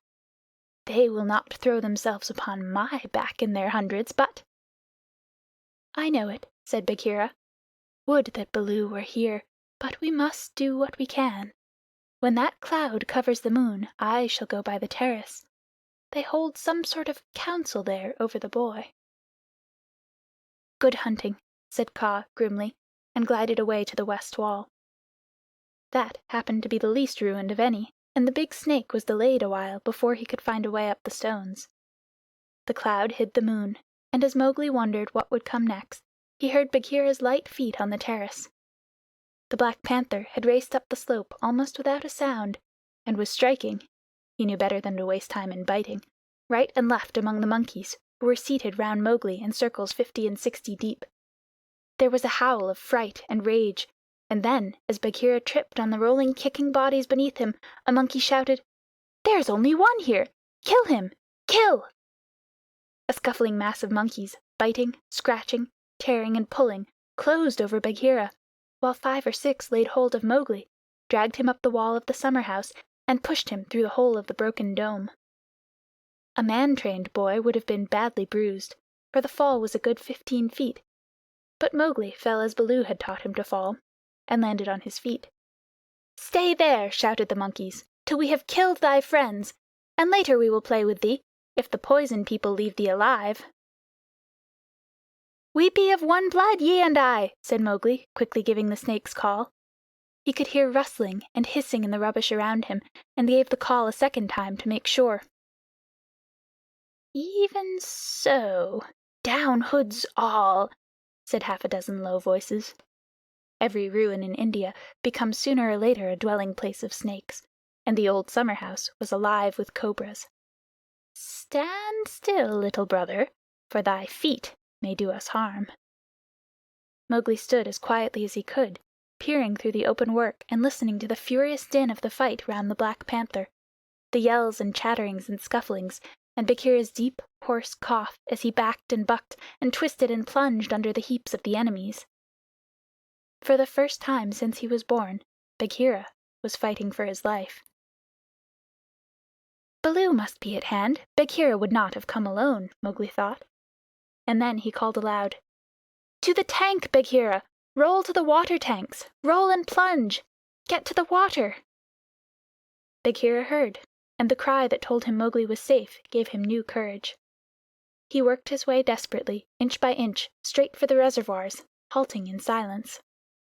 Then, from the ruined wall nearest the jungle, rose up the rumbling war shout of Baloo.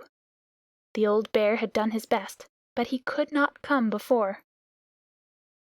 "Bagheera!" he shouted. "I am here! I climb! I haste! Ahuwora! The stones slip under my feet! Wait my coming, O most infamous Bandar log!"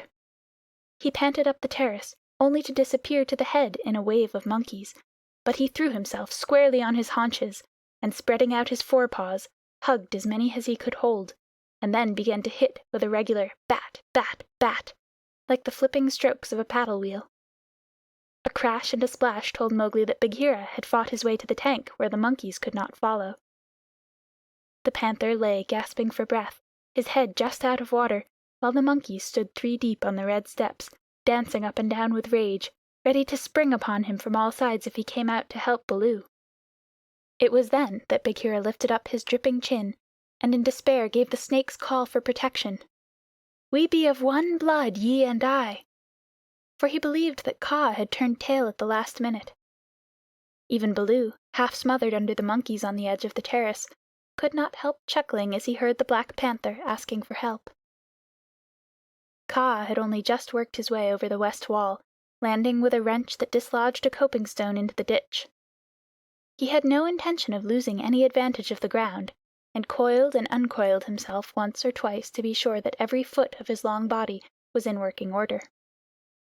All that while the fight with Baloo went on, and the monkeys yelled in the tank round Bagheera, and Mang the Bat, flying to and fro, carried the news of the great battle over the jungle, till even Hathi the Wild Elephant trumpeted, and far away scattering bands of the monkey folk woke and came leaping along the tree roads to help their comrades in the cold lairs, and the noise of the fight roused all the daybirds for miles round.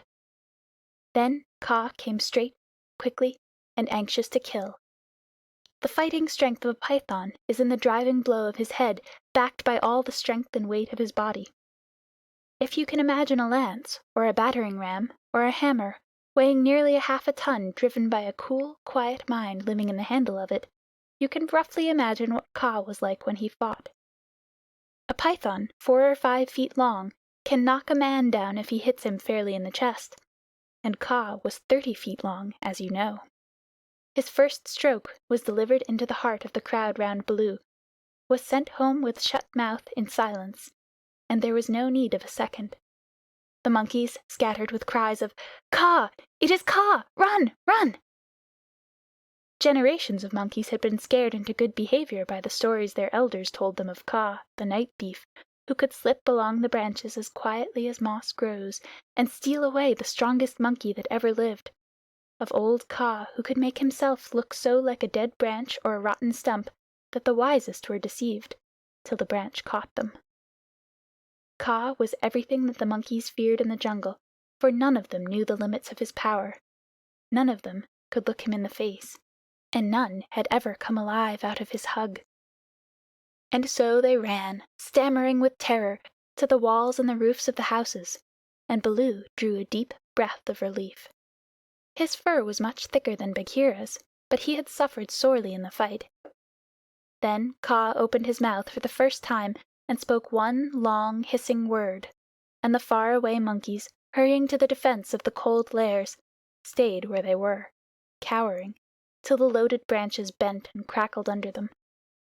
The monkeys on the walls and the empty houses stopped their cries, and in the stillness that fell upon the city, Mowgli heard Bagheera shaking his wet sides as he came up from the tank. Then the clamor broke out again. The monkeys leaped higher up on the walls.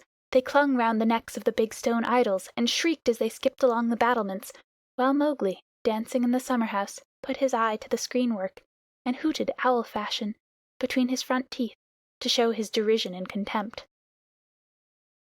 "Get the man-cub out of that trap.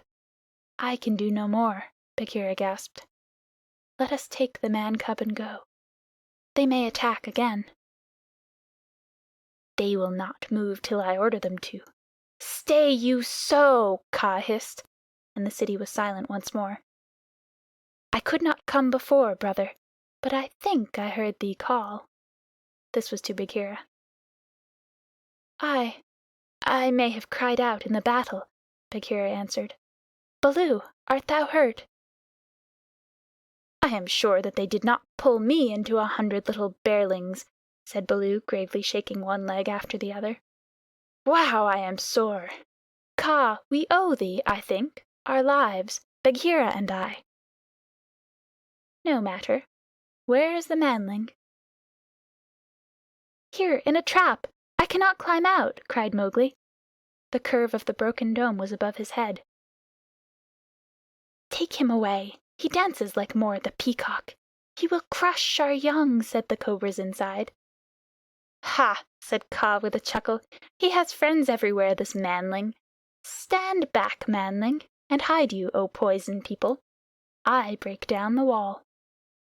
Kaa looked carefully till he found a discolored crack in the marble tracery, showing a weak spot, made 2 or 3 light taps with his head to get the distance, and then, lifting up 6 feet of his body clear of the ground, sent home 1/2 full-power smashing blows, nose first.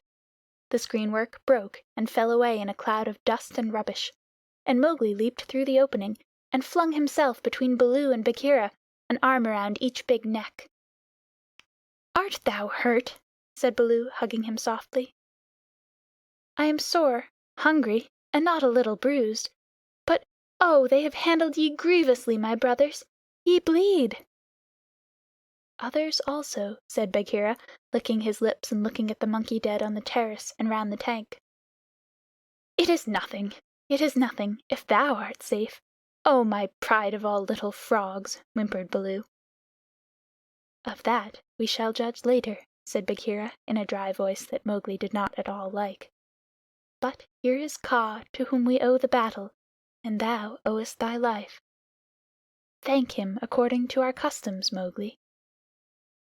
Mowgli turned and saw the great python's head swaying a foot above his own. "So this is the manling," said Kaa. "Very soft is his skin, and he is not unlike the Bandar log. Have a care, manling, that I do not mistake thee for a monkey some twilight when I have newly changed my coat." "We be of one blood, thou and I," Mowgli answered.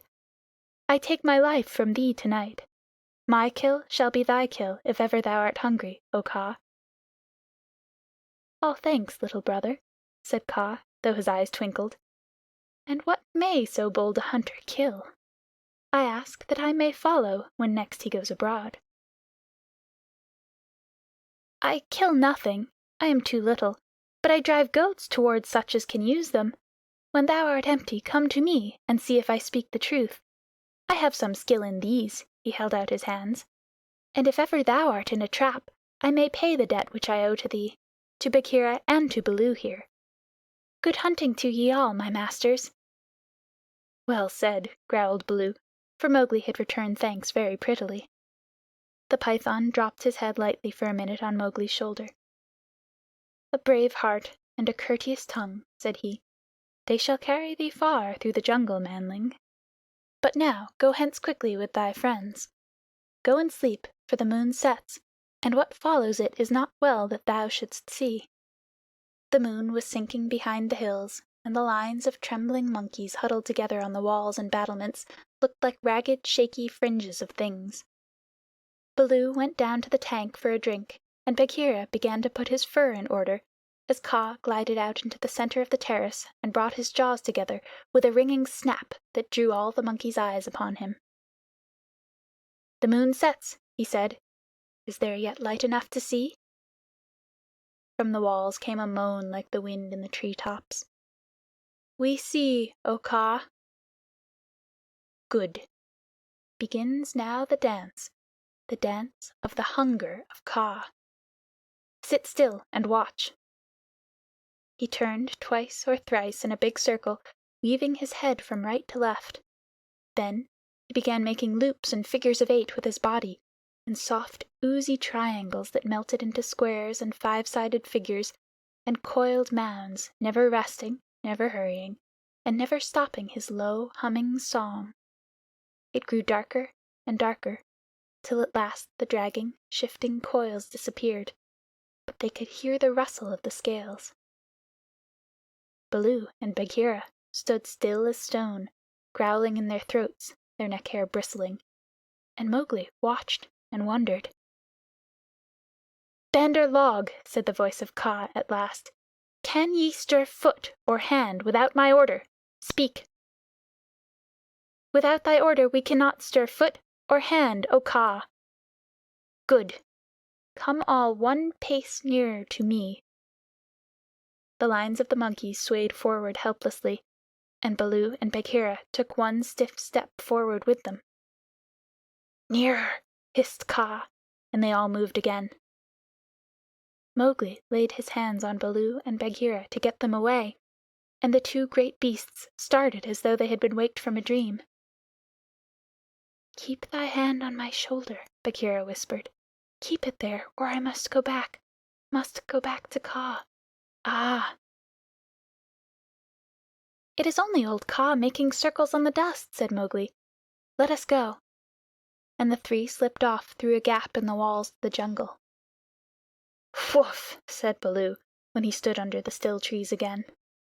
"Never more will I make an ally of Kaa," and he shook himself all over.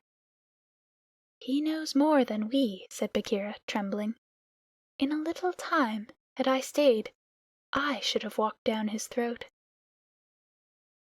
"Many will walk by that road before the moon rises again," said Baloo. "He will have good hunting, after his own fashion." "But what was the meaning of it all?" said Mowgli, who did not know anything of a python's powers of fascination. "I saw no more than a big snake making foolish circles till the dark came. And his nose was all sore. Ho! Ho!" "Mowgli," said Bagheera angrily, "his nose was sore on thy account, as my ears and sides and paws and Baloo's neck and shoulders are bitten on thy account. Neither Baloo nor Bagheera will be able to hunt with pleasure for many days." "It is nothing," said Baloo. "We have the man-cub again." "True, but he has cost us heavily in time which might have been spent in good hunting, in wounds, in hair. I am half plucked along my back, and last of all, in honor. For remember, Mowgli, I, who am the Black Panther, was forced to call upon Kaa for protection, and Baloo and I were both made stupid as little birds by the hunger dance. All this, man-cub, came of thy playing with the Bandar log." "True. It is true," said Mowgli sorrowfully. "I am an evil man-cub, and my stomach is sad in me." "Umph! What says the Law of the Jungle, Baloo?" Baloo did not wish to bring Mowgli into any more trouble, but he could not tamper with the Law, so he mumbled, "Sorrow never stays punishment. But remember, Bagheera, he is very little." "I will remember, but he has done mischief, and blows must be dealt now. Mowgli, hast thou anything to say?" "Nothing. I did wrong. Baloo and thou art wounded. It is just." Bagheera gave him half a dozen love taps from a panther's point of view. They would hardly have waked one of his own cubs, but for a 7-year-old boy they amounted to as severe a beating as you could wish to avoid. When it was all over, Mowgli sneezed, and picked himself up without a word. "Now," said Bagheera, "jump on my back, little brother, and we will go home." One of the beauties of the Jungle Law is that punishment settles all scores. There is no nagging afterwards. Mowgli laid his head down on Bagheera's back, and slept so deeply that he never waked when he was put down in the home cave. Road Song of the Bandar log. Here we go in a flung festoon, halfway up to the jealous moon. Don't you envy our pranceful bands? Don't you wish you had extra hands? Wouldn't you like it if your tails were so, curved in the shape of a Cupid's bow? Now you're angry, but never mind, brother, thy tail hangs down behind. Here we sit in a branchy row, thinking of beautiful things we know, dreaming of deeds that we mean to do, all complete in a minute or two. Something noble and wise and good, done by merely wishing we could. We've forgotten, but never mind, brother, thy tail hangs down behind. All the talk we ever have heard, uttered by bat or beast or bird, hide or fin or scale or feather, jabber it quickly and all together. Excellent, wonderful, once again. Now we are talking just like men. Let's pretend we are. Never mind, brother, thy tail hangs down behind. This is the way of the monkey kind. Then join our leaping lines that scumfish through the pines, that rocket by where, light and high, the wild grape swings. By the rubbish in our wake and the noble noise we make, be sure, we're going to do some splendid things. End of Chapter 2, Part 2. Chapter 3. Tiger, Tiger. What of the hunting, hunter bold? Brother, the watch was long and cold. What of the quarry ye went to kill? Brother, he crops in the jungle still. Where is the power that made your pride? Brother, it ebbs from my flank and side. Where is the haste that ye hurry by? Brother, I go to my lair to die. When Mowgli left the wolf's cave after the fight with the pack at the Council Rock, he went down to the ploughed lands where the villagers lived, but he would not stop there because it was too near to the jungle, and he knew that he had made at least one bad enemy of the Council. So he hurried on, keeping to the rough road that ran down the valley, and followed it at a steady jog-trot for nearly 20 miles, till he came to a country that he did not know. The valley opened out into a great plain dotted over with rocks and cut up with ravines. At one end stood a little village, and at the other the thick jungle came down in a sweep to the grazing grounds, and stopped there as though it had been cut off with a hoe. All over the plain cattle and buffaloes were grazing, and when the little boys in charge of the herds saw Mowgli, they shouted and ran away, and the yellow pariah dogs that hang about every Indian village barked. Mowgli walked on, for he was feeling hungry, and when he came to the village gate, he saw the big thorn bush that was drawn up before the gate at twilight pushed to one side. "Humph!" he said, for he had come across more than one such barricade in his night rambles after things to eat. "So men are afraid of the people of the jungle here also." He sat down by the gate, and when a man came out, he stood up, opened his mouth, and pointed down it to show that he wanted food. The man stared, and ran back up the one street of the village, shouting for the priest, who was a big, fat man dressed in white, with a red and yellow mark on his forehead. The priest came to the gate, and with him at least 100 people, who stared and talked and shouted and pointed at Mowgli. "They have no manners, these men-folk," said Mowgli to himself. "Only the gray ape would behave as they do." So he threw back his long hair and frowned at the crowd. "What is there to be afraid of?" said the priest. "Look at the marks on his arms and legs. They are the bites of wolves. He is but a wolf child run away from the jungle." Of course, in playing together, the cubs had often nipped Mowgli harder than they intended, and there were white scars all over his arms and legs. But he would have been the last person in the world to call these bites, for he knew what real biting meant. "Arre! Arre!" said 2 or 3 women together. "To be bitten by wolves, poor child! He is a handsome boy. He has eyes like red fire. By my honor, Messua, he is not unlike thy boy that was taken by the tiger." "Let me look," said a woman with heavy copper rings on her wrists and ankles, and she peered at Mowgli under the palm of her hand. "Indeed, he is not. He is thinner, but he has the very look of my boy." The priest was a clever man, and he knew that Messua was wife to the richest villager in the place. So he looked up at the sky for a minute and said solemnly, "What the jungle has taken, the jungle has restored. Take the boy into thy house, my sister, and forget not to honor the priest who sees so far into the lives of men." "By the bull that bought me," said Mowgli to himself, "but all this talking is like another looking over by the pack. Well, if I am a man I must be."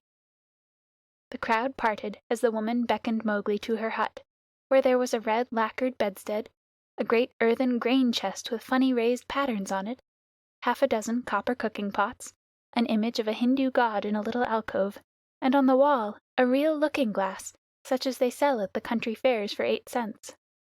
She gave him a long drink of milk and some bread, and then she laid her hand on his head and looked into his eyes, for she thought perhaps that he might be her real son come back from the jungle where the tiger had taken him. So she said, "Natu, oh Natu." Mowgli did not show that he knew the name. "Dost thou not remember the day when I gave thee thy new shoes?" She touched his foot, and it was almost as hard as horn. "No," she said sorrowfully.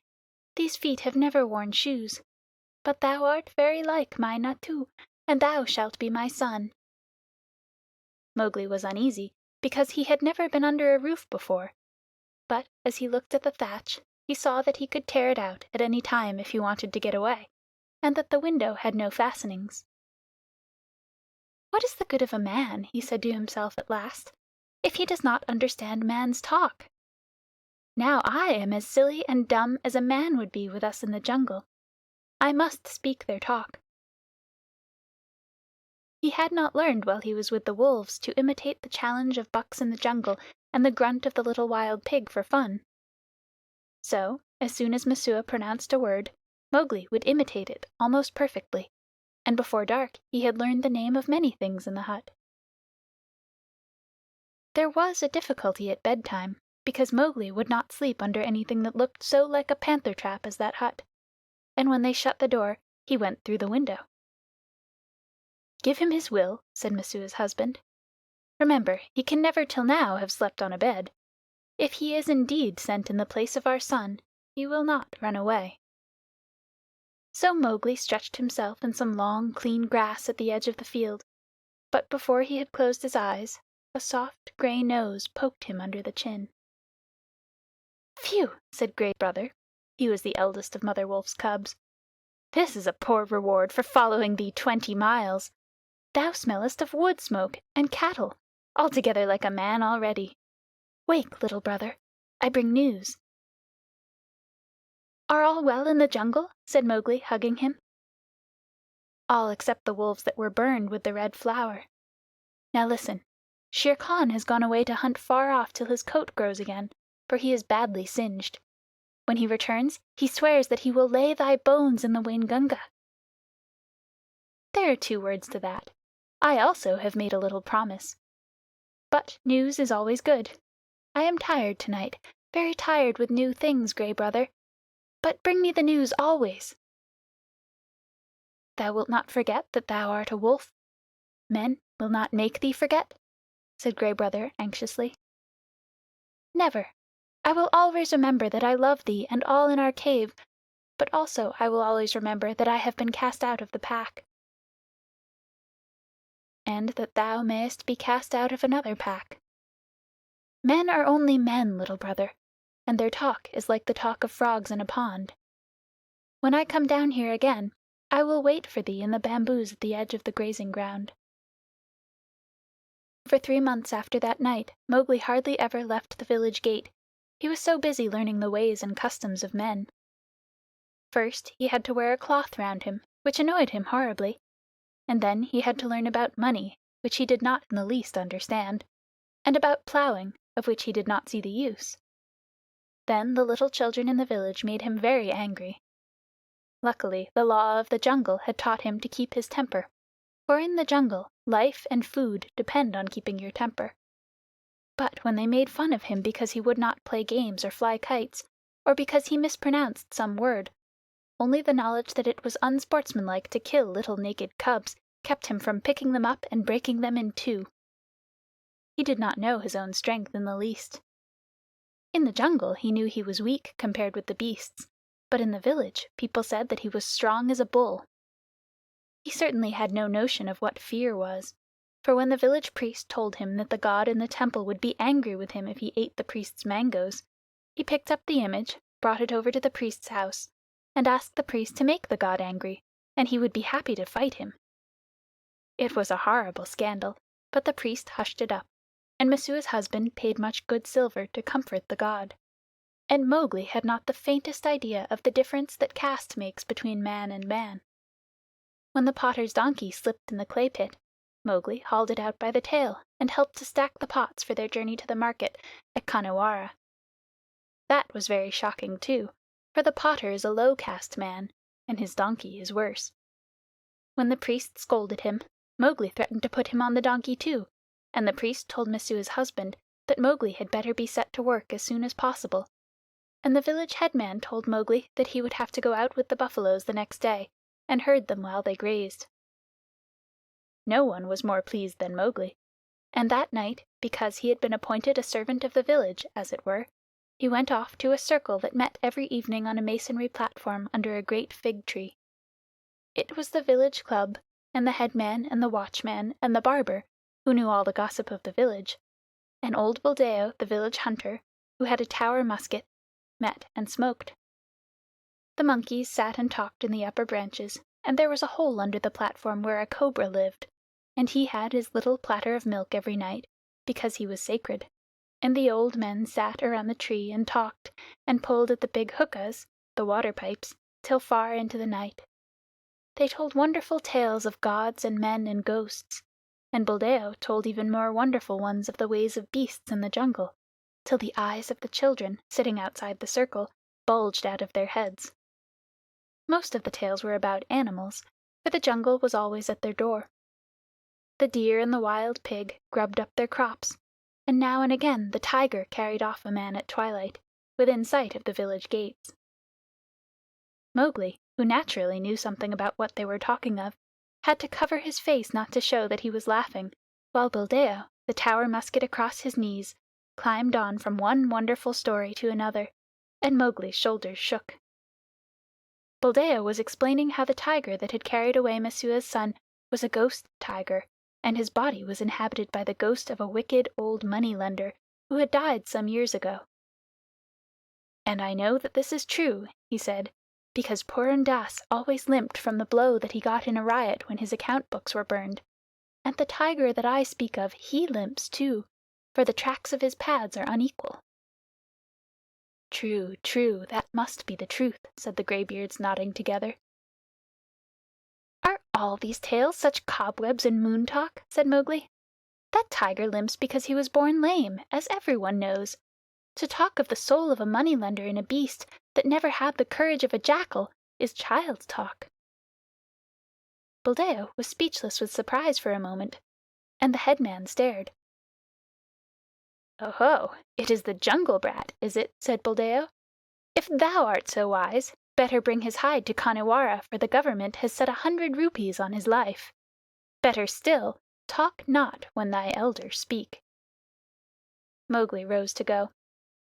"All the evening I have lain here listening," he called back over his shoulder, "and, except once or twice, Buldeo has not said one word of truth concerning the jungle, which is at his very doors. How then shall I believe the tales of ghosts and gods and goblins which he says he has seen?" "It is full time that boy went to herding," said the headman, while Buldeo puffed and snorted at Mowgli's impertinence. The custom of most Indian villages is for a few boys to take the cattle and buffaloes out to graze in the early morning, and bring them back at night, and the very cattle that would trample a white man to death allow themselves to be banged and bullied and shouted at by children that hardly come up to their noses. So long as the boys keep with the herds they are safe, for not even the tiger will charge a mob of cattle. But if they straggle to pick flowers or hunt lizards, they are sometimes carried off. Mowgli went through the village street in the dawn, sitting on the back of Rama, the great herd bull, and the slaty blue buffaloes, with their long backward-sweeping horns and savage eyes, rose out of their byres one by one and followed him, and Mowgli made it very clear to the children with him that he was the master. He beat the buffaloes with a long polished bamboo, and told Kamya, one of the boys, to graze the cattle by themselves, while he went on with the buffaloes, and to be very careful not to stray away from the herd. An Indian grazing ground is all rocks and scrubs and tussocks and little ravines, among which the herds scatter and disappear. The buffaloes generally keep to the pools and muddy places, where they lie wallowing or basking in the warm mud for hours. Mowgli drove them on to the edge of the plain where the Waingunga came out of the jungle, and then he dropped from Rama's neck, trotted off to a bamboo clump, and found Gray Brother. "Ah," said Gray Brother, "I have waited here very many days. What is the meaning of this cattle herding work?" "It is an order," said Mowgli. "I am a village herder for a while. What news of Shere Khan?" "He has come back to this country, and he has waited a long time for thee. Now he has gone off again, for the game is scarce. But he means to kill thee." "Very good," said Mowgli.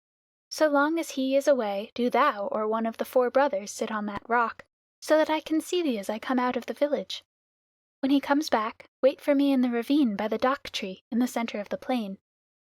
We need not walk into Shere Khan's mouth." Then Mowgli picked out a shady place, and lay down and slept while the buffaloes grazed round him. Herding in India is one of the laziest things in the world. The cattle move and crunch and lie down, and move on again, and they do not even low. They only grunt, and the buffaloes very seldom say anything, but get down into the muddy pools one after another, and work their way into the mud till only their noses and staring china blue eyes show above the surface, and then they lie like logs. The sun makes the rocks dance in the heat, and the herd children hear one kite, never any more, whistling almost out of sight overhead, and they know that if they died, or a cow died, that kite would sweep down, and the next kite miles away would see him drop and follow, and the next, and almost before they were dead there would be a score of hungry kites come out of nowhere. Then they sleep and wake and sleep again, and weave little baskets of dried grass and put grasshoppers in them, or catch 2 praying mantises and make them fight, or string a necklace of red and black jungle nuts, or watch a lizard basking on a rock, or a snake hunting a frog near the wallows. Then they sing long, long songs, with odd native quavers at the end of them, and the day seems longer than most people's whole lives, and perhaps they make a mud castle with mud figures of men and horses and buffaloes, and put reeds into the men's hands, and pretend that they are kings, and the figures are their armies, or that they are gods to be worshipped. Then evening comes, and the children call, and the buffaloes lumber up out of the sticky mud, with noises like gunshots going off one after the other, and they all string across the gray plain back to the twinkling village lights. Day after day Mowgli would lead the buffaloes out to their wallows, and day after day he would see Gray Brothers back 1.5 miles away across the plain, so he knew that Shere Khan had not come back.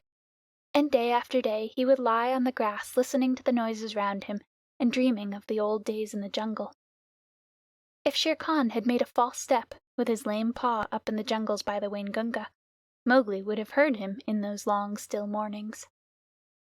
At last a day came when he did not see Gray Brother at the signal place, and he laughed and headed the buffaloes for the ravine by the dak tree, which was all covered with golden red flowers.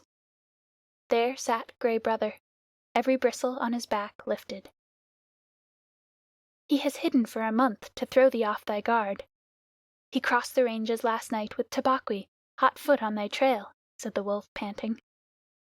Mowgli frowned. "I am not afraid of Shere Khan, but Tabaqui is very cunning."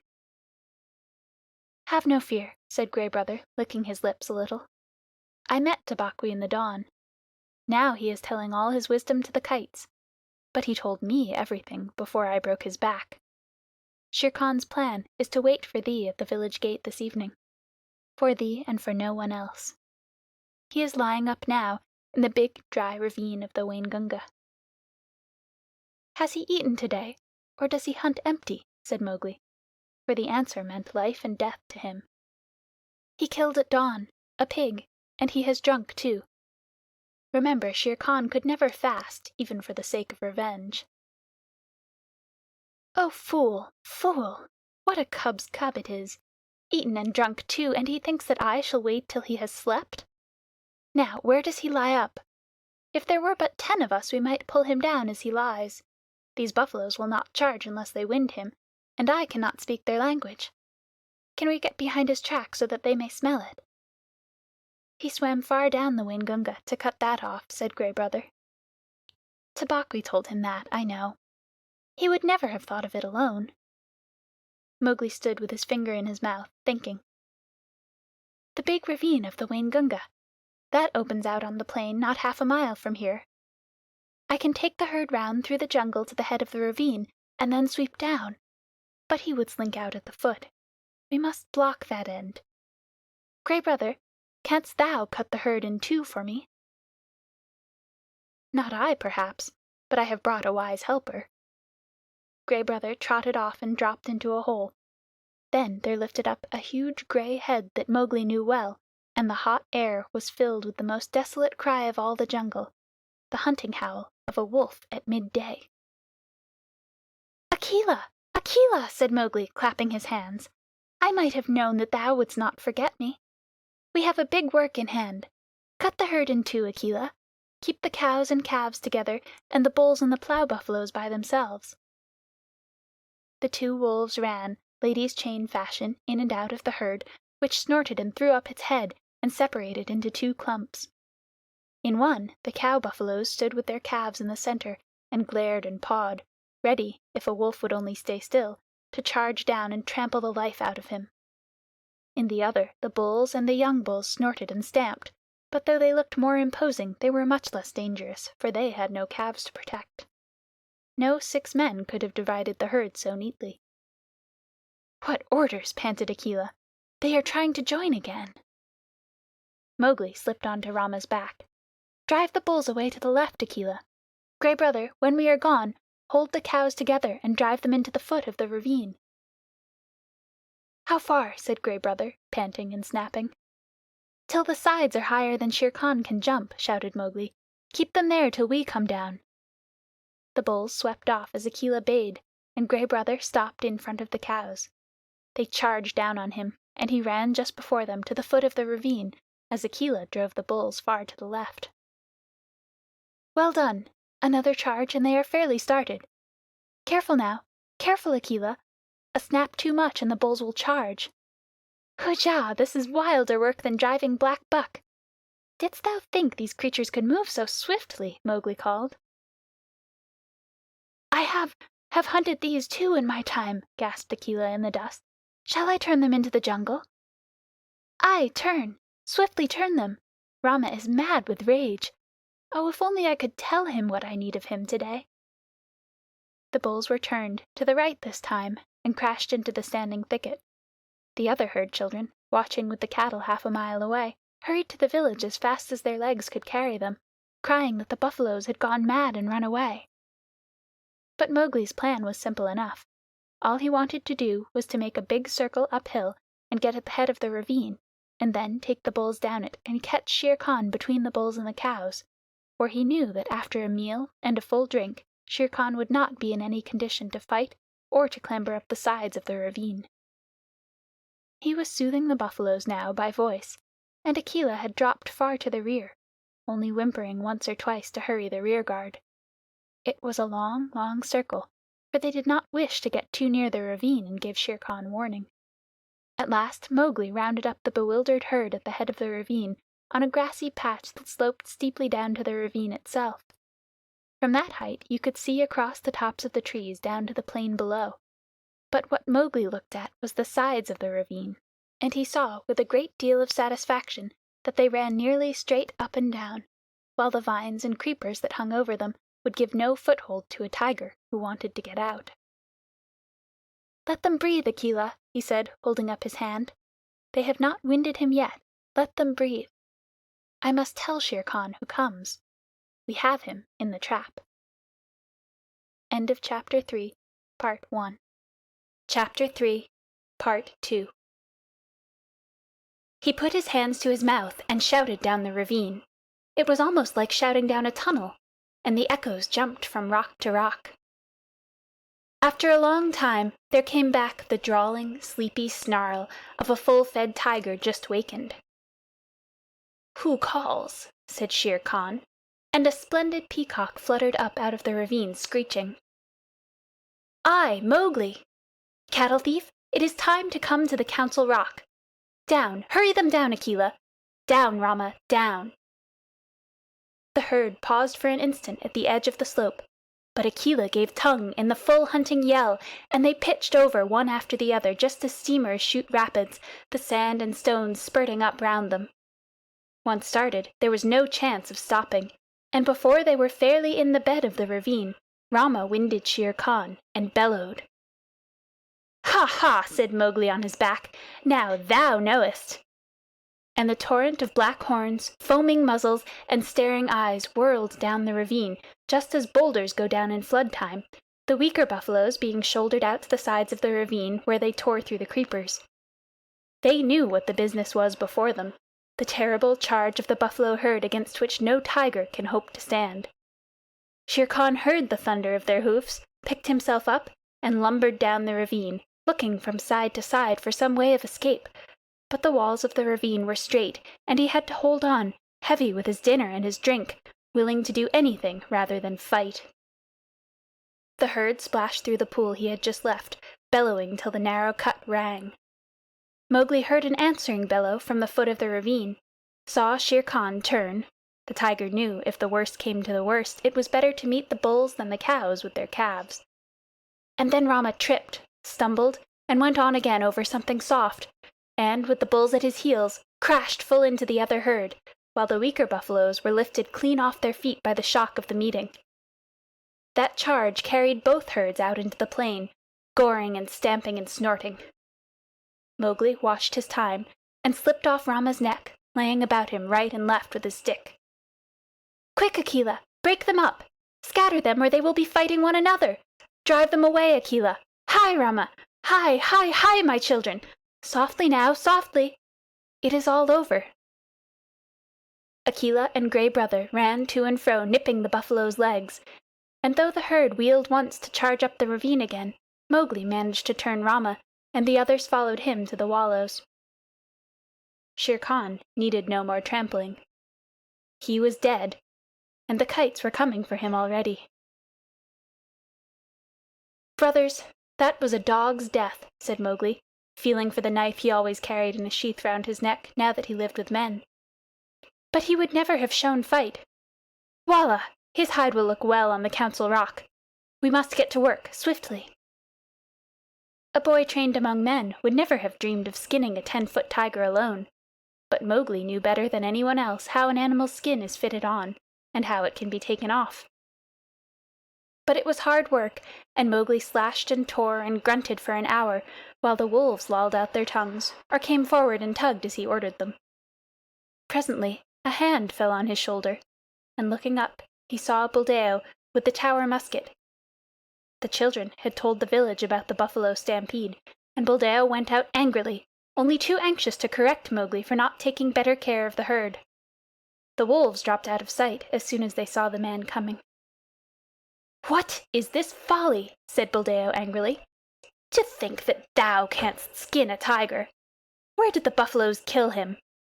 It is the lame tiger, too, and there is 100 rupees on his head. Well, well, we will overlook thy letting the herd run off, and perhaps I will give thee 1 of the rupees of the reward when I have taken the skin to Kanahiwara." He fumbled in his waistcloth for flint and steel, and stooped down to singe Shere Khan's whiskers. Most native hunters always singe a tiger's whiskers to prevent his ghost from haunting them. Said Mowgli, half to himself as he ripped back the skin of a forepaw. "So thou wilt take the hide to Kanahiwara for the reward, and perhaps give me 1 rupee. Now, it is in my mind that I need the skin for my own use. Heh! Old man, take away that fire." "What talk is this to the chief hunter of the village? Thy luck and the stupidity of thy buffaloes have helped thee to this kill. The tiger has just fed, or he would have gone 20 miles by this time.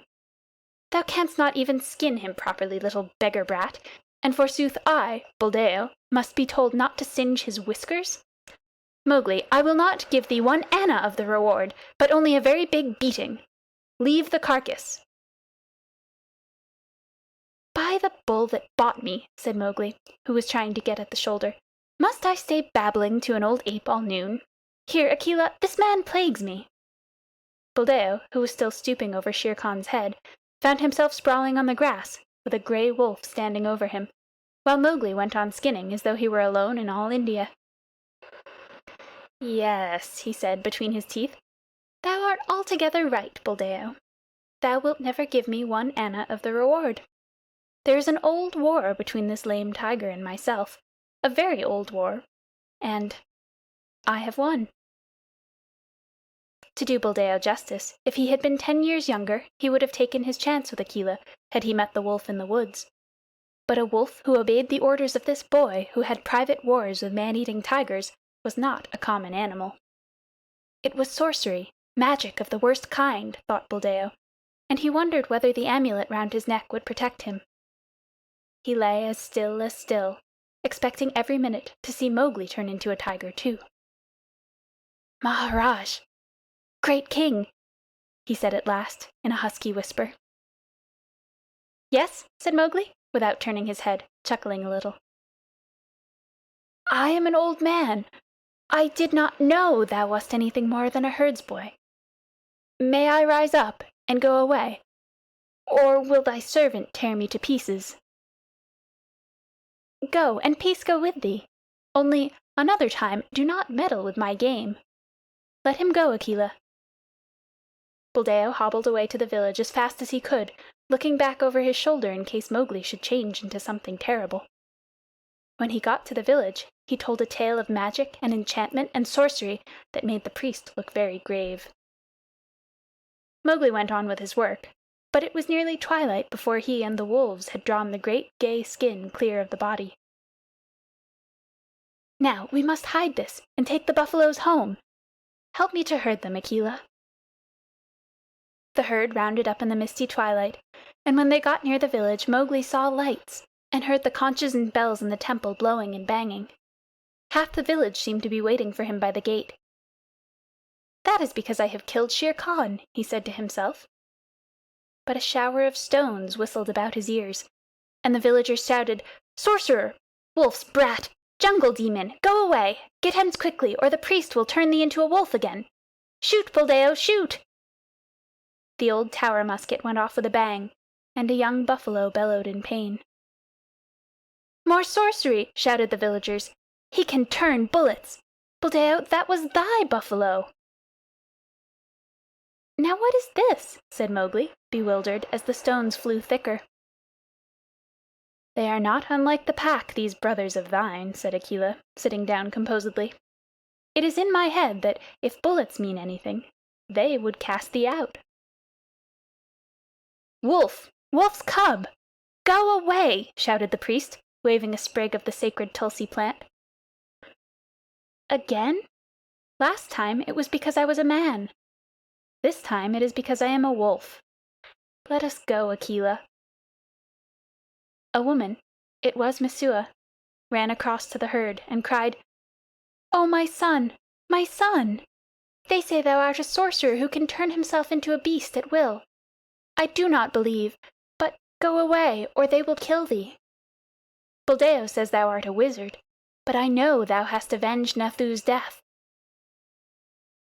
"Come back, Messua!" shouted the crowd. "Come back, or we will stone thee!" Mowgli laughed a little, short, ugly laugh, for a stone had hit him in the mouth. "Run back, Messua. This is one of the foolish tales that they tell under the big tree at dusk. I have at least paid for thy son's life. Farewell, and run quickly, for I shall send the herd in more swiftly than their brickbats. I am no wizard, Messua. Farewell!" "Now, once more, Akela," he cried. "Bring the herd in." The buffaloes were anxious enough to get to the village. They hardly needed Akela's yell, but charged through the gate like a whirlwind, scattering the crowd right and left. "Keep count!" shouted Mowgli scornfully. "It may be that I have stolen one of them. Keep count, for I will do your herding no more. Fare you well, children of men. and thank Messua that I do not come in with my wolves and hunt you up and down your street." He turned on his heel and walked away with the lone wolf. And as he looked up at the stars, he felt happy. "No more sleeping in traps for me, Akela. Let us get Shere Khan's skin and go away. No, we will not hurt the village, for Messua was kind to me." When the moon rose over the plain, making it look all milky, the horrified villagers saw Mowgli, with 2 wolves at his heels and a bundle on his head, trotting across at the steady wolf's trot that eats up the long miles like fire. Then they banged the temple's bells and blew the conches louder than ever. And Messua cried, and Buldeo embroidered the story of his adventures in the jungle, till he ended by saying that Akela stood up on his hind legs and talked like a man. The moon was just going down when Mowgli and the 2 wolves came to the hill of the Council Rock, and they stopped at Mother Wolf's cave. "They have cast me out from the man-pack, Mother," shouted Mowgli. "But I come with the hide of Shere Khan to keep my word." Mother Wolf walked stiffly from the cave with the cubs behind her, and her eyes glowed as she saw the skin. "I told him on that day, when he crammed his head and shoulders into this cave hunting for thy life, little frog. I told him that the hunter would be the hunted. It is well done." "Little brother, it is well done," said a deep voice in the thicket. "We were lonely in the jungle without thee." And Bagheera came running to Mowgli's bare feet. They clambered up the Council Rock together, and Mowgli spread the skin out on the flat stone where Akela used to sit, and pegged it down with 4 slivers of bamboo. And Akela lay down upon it, and called the old call to the council. "Look! Look well, O wolves!" exactly as he had called it when Mowgli was first brought there. Ever since Akela had been deposed, the pack had been without a leader, hunting and fighting at their own pleasure. But they answered the call from habit, and some of them were lame from the traps they had fallen into, and some limped from shot wounds, and some were mangy from eating bad food, and many were missing. But they came to the Council Rock, all that was left of them, and saw Shere Khan's striped hide on the rock, and the huge claws dangling at the end of the empty, dangling feet. "Look well, O wolves! Have I kept my word?" said Mowgli. And the wolves bayed "Yes!" and one tattered wolf howled, "Lead us again, O Akela! Lead us again, O man-cub, for we be sick of this lawlessness, and we would be the free people once more." "Nay," purred Bagheera, "that may not be.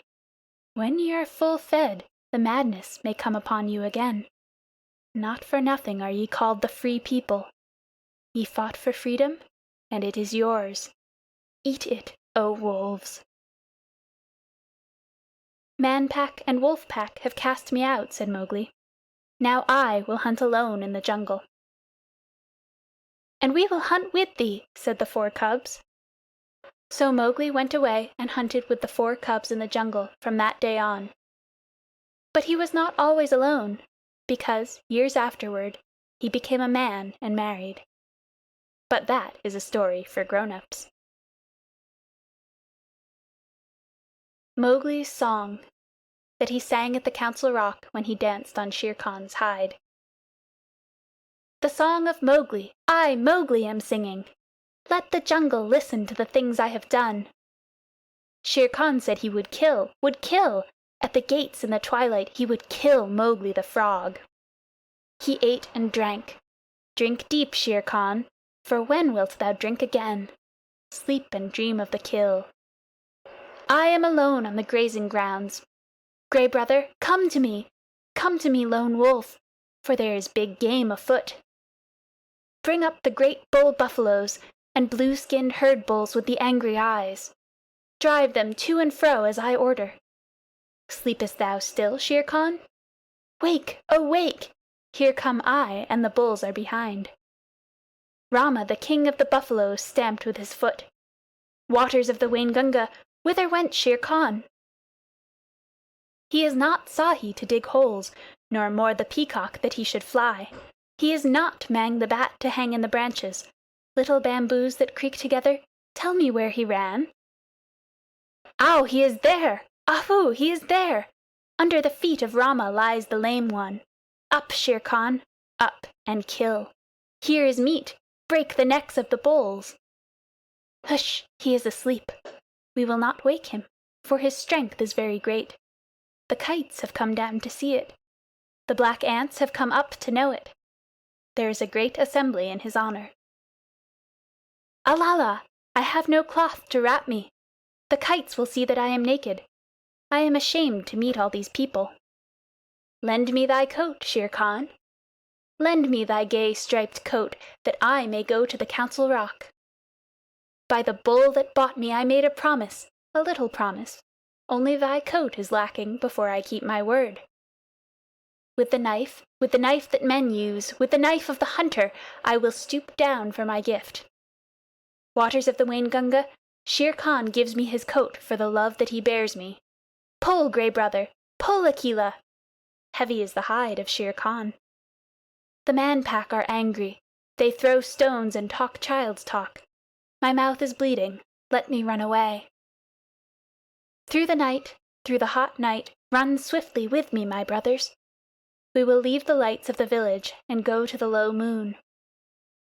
Waters of the Waingunga, the Man-Pack, have cast me out. I did them no harm, but they were afraid of me. Why? Wolf-Pack, ye have cast me out too. The jungle is shut to me, and the village gates are shut. Why? As Mang flies between the beasts and birds, so fly I between the village and the jungle. Why? I dance on the hide of Shere Khan, but my heart is very heavy. My mouth is cut and wounded with the stones from the village, but my heart is very light, because I have come back to the jungle. Why? These two things fight together in me, as the snakes fight in the spring. The water comes out of my eyes, yet I laugh while it falls. Why? I am two Mowglis, but the hide of Shere Khan is under my feet. All the jungle knows that I have killed Shere Khan. Look, look well, O wolves! Ahai, my heart is heavy with the things that I do not understand. End of Chapter 3, Part 2. Chapter 4, The White Seal, Part 1. Oh, hush thee, my baby, the night is behind us, and black are the waters that sparkled so green. The moon o'er the combers looks downward to find us, at rest in the hollows that rustle between. Where billow meets billow, then soft be thy pillow. O weary wee flipperling, curl at thy ease. The storm shall not wake thee, nor shark overtake thee, asleep in the arms of the slow-swinging seas. Seal Lullaby. All these things happened several years ago at a place called Novastoshnah, or Northeast Point, on the island of St. Paul, away and away in the Bering Sea. Limmershin, the winter wren, told me the tale when he was blown on to the rigging of a steamer going to Japan, and I took him down into my cabin and warmed him and fed him for a couple of days till he was fit to fly back to St. Paul again. Limmershin is a very quaint little bird, but he knows how to tell the truth. Nobody comes to Novastoshnah except on business, and the only people who have regular business there are the seals. They come in the summer months by hundreds and hundreds of thousands out of the cold grey sea, for Novastoshnah Beach has the finest accommodation for seals of any place in all the world. Sea Catch knew that, and every spring would swim from whatever place he happened to be in, would swim like a torpedo boat straight for Novastoshnah, and spend a month fighting with his companions for a good place on the rocks, as close to the sea as possible. Sea Catch was 15 years old, a huge grey fur seal with almost a mane on his shoulders, and long, wicked dog teeth. When he heaved himself up on his front flippers, he stood more than 4 feet clear of the ground, and his weight, if anyone had been bold enough to weigh him, was nearly 700 pounds. He was scarred all over with the marks of savage fights, but he was always ready for just one fight more. He would put his head on one side, as though he were afraid to look his enemy in the face. Then he would shoot it out like lightning, and when the big teeth were firmly fixed on the other seal's neck, the other seal might get away if he could, but Sea Catch would not help him. Yet Sea Catch never chased a beaten seal, for that was against the rules of the beach. He only wanted room by the sea for his nursery, but as there were 40 or 50,000 other seals hunting for the same thing each spring, the whistling, bellowing, roaring, and blowing on the beach was something frightful. From a little hill called Hutchinson's Hill, you could look over 3½ miles of ground covered with fighting seals, and the surf was dotted all over with the heads of seals hurrying to land and begin their share of fighting. They fought in the breakers, they fought in the sand, and they fought on the smooth-worn basalt rocks of the nurseries, for they were just as stupid and unaccommodating as men. Their wives never came to the island until late in May or early in June, for they did not care to be torn to pieces. And the young 2-, 3-, and 4-year-old seals, who had not begun housekeeping, went inland about half a mile, through the ranks of the fighters, and played about on the sand dunes in droves and legions, and rubbed off every single green thing that grew. They were called the holluschickie, the bachelors, and there were perhaps 200,000 or 300,000 of them at Novastoshnah alone. Sea Catch had just finished his 45th fight one spring, when Matka, his soft, sleek, gentle-eyed wife, came up out of the sea, and he caught her by the scruff of the neck and dumped her down on his reservation, saying gruffly, "Late as usual! Where have you been?" It was not the fashion for Sea Catch to eat anything during the 4 months he stayed on the beaches, and so his temper was generally bad. Matka knew better than to answer back. She looked round and cooed, "How thoughtful of you! You've taken the old place again." "I should think I had," said Sea Catch. "Look at me." He was scratched and bleeding in 20 places, one eye was almost out, and his sides were torn to ribbons. "Oh, you men," Matka said, fanning herself with her hind flipper. "Why can't you be sensible and settle your places quietly? You look as though you had been fighting with a killer whale." "I haven't been doing anything but fight since the middle of May. The beach is disgracefully crowded this season. I've met at least 100 seals from Lucannon Beach, house hunting. Why can't people stay where they belong?" "I've often thought we should be much happier if we hauled out at Otter Island instead of this crowded place," said Matka. "Bah! Only the holluschickie go to Otter Island. If we went there, they would say we were afraid. We must preserve appearances, my dear." Sea Catch sank his head proudly between his fat shoulders and pretended to go to sleep for a few minutes, but all the time he was keeping a sharp lookout for a fight. Now that all the seals and their wives were on the land, you could hear their clamor miles out to sea above the loudest gales. At the lowest counting, there were over 1,000,000 seals on the beach. Old seals, mother seals, tiny babies, and holluschickie, fighting, scuffling, bleating, crawling, and playing together, going down to the sea and coming up from it in gangs and regiments, lying over every foot of ground as far as the eye could reach, and skirmishing about in brigades through the fog. It is nearly always foggy at Novastoshnah, except when the sun comes out and makes everything look all pearly and rainbow-colored for a little while. Kotick, Matka's baby, was born in the middle of that confusion, and he was all head and shoulders, with pale watery blue eyes, as tiny seals must be, but there was something about his coat that made his mother look at him very closely. "Sea Catch," she said at last, "our baby's going to be white." "Empty clam-shells and dry seaweed," snorted Sea Catch. "There never has been such a thing in the world as a white seal." "I can't help that," said Matka. "There's going to be now." And she sang the low, crooning seal song that all the mother seals sing to their babies. "You mustn't swim till you're 6 weeks old, or your head will be sunk by your heels. And summer gales and killer whales are bad for baby seals. Are bad for baby seals, dear rat, as bad can be. But splash and grow strong, and you can't be wrong, child of the open sea." Of course, the little fellow did not understand the words at first. He paddled and scrambled about by his mother's side, and learned to scuffle out of the way when his father was fighting with another seal, and the two rolled and roared up and down the slippery rocks. Matka used to go to sea to get things to eat, and the baby was only fed once in 2 days. But then he ate all he could and throve upon it. The first thing he did was to crawl inland, and there he met tens of thousands of babies of his own age, and they played together like puppies, went to sleep on the clean sand, and played again. The old people in the nurseries took no notice of them. and the holluschickie kept to their own grounds, and the babies had a beautiful playtime. When Matka came back from her deep-sea fishing, she would go straight to their playground and call as a sheep calls for a lamb, and wait until she heard Kotick bleat. Then she would take the straightest of straight lines in his direction, striking out with her foreflippers and knocking the youngsters head over heels right and left. There were always a few hundred mothers hunting for their children through the playgrounds, and the babies were kept lively. But, as Matka told Kotick, so long as you don't lie in muddy water and get mange, or rub the hard sand into a cut or scratch, and so long as you never go swimming when there is a heavy sea, nothing will hurt you here. Little seals can no more swim than little children, but they are unhappy till they learn. The first time that Kotick went down to the sea, a wave carried him out beyond his depth, and his big head sank and his little hind flippers flew up exactly as his mother told him in the song, and if the next wave had not thrown him back again, he would have drowned.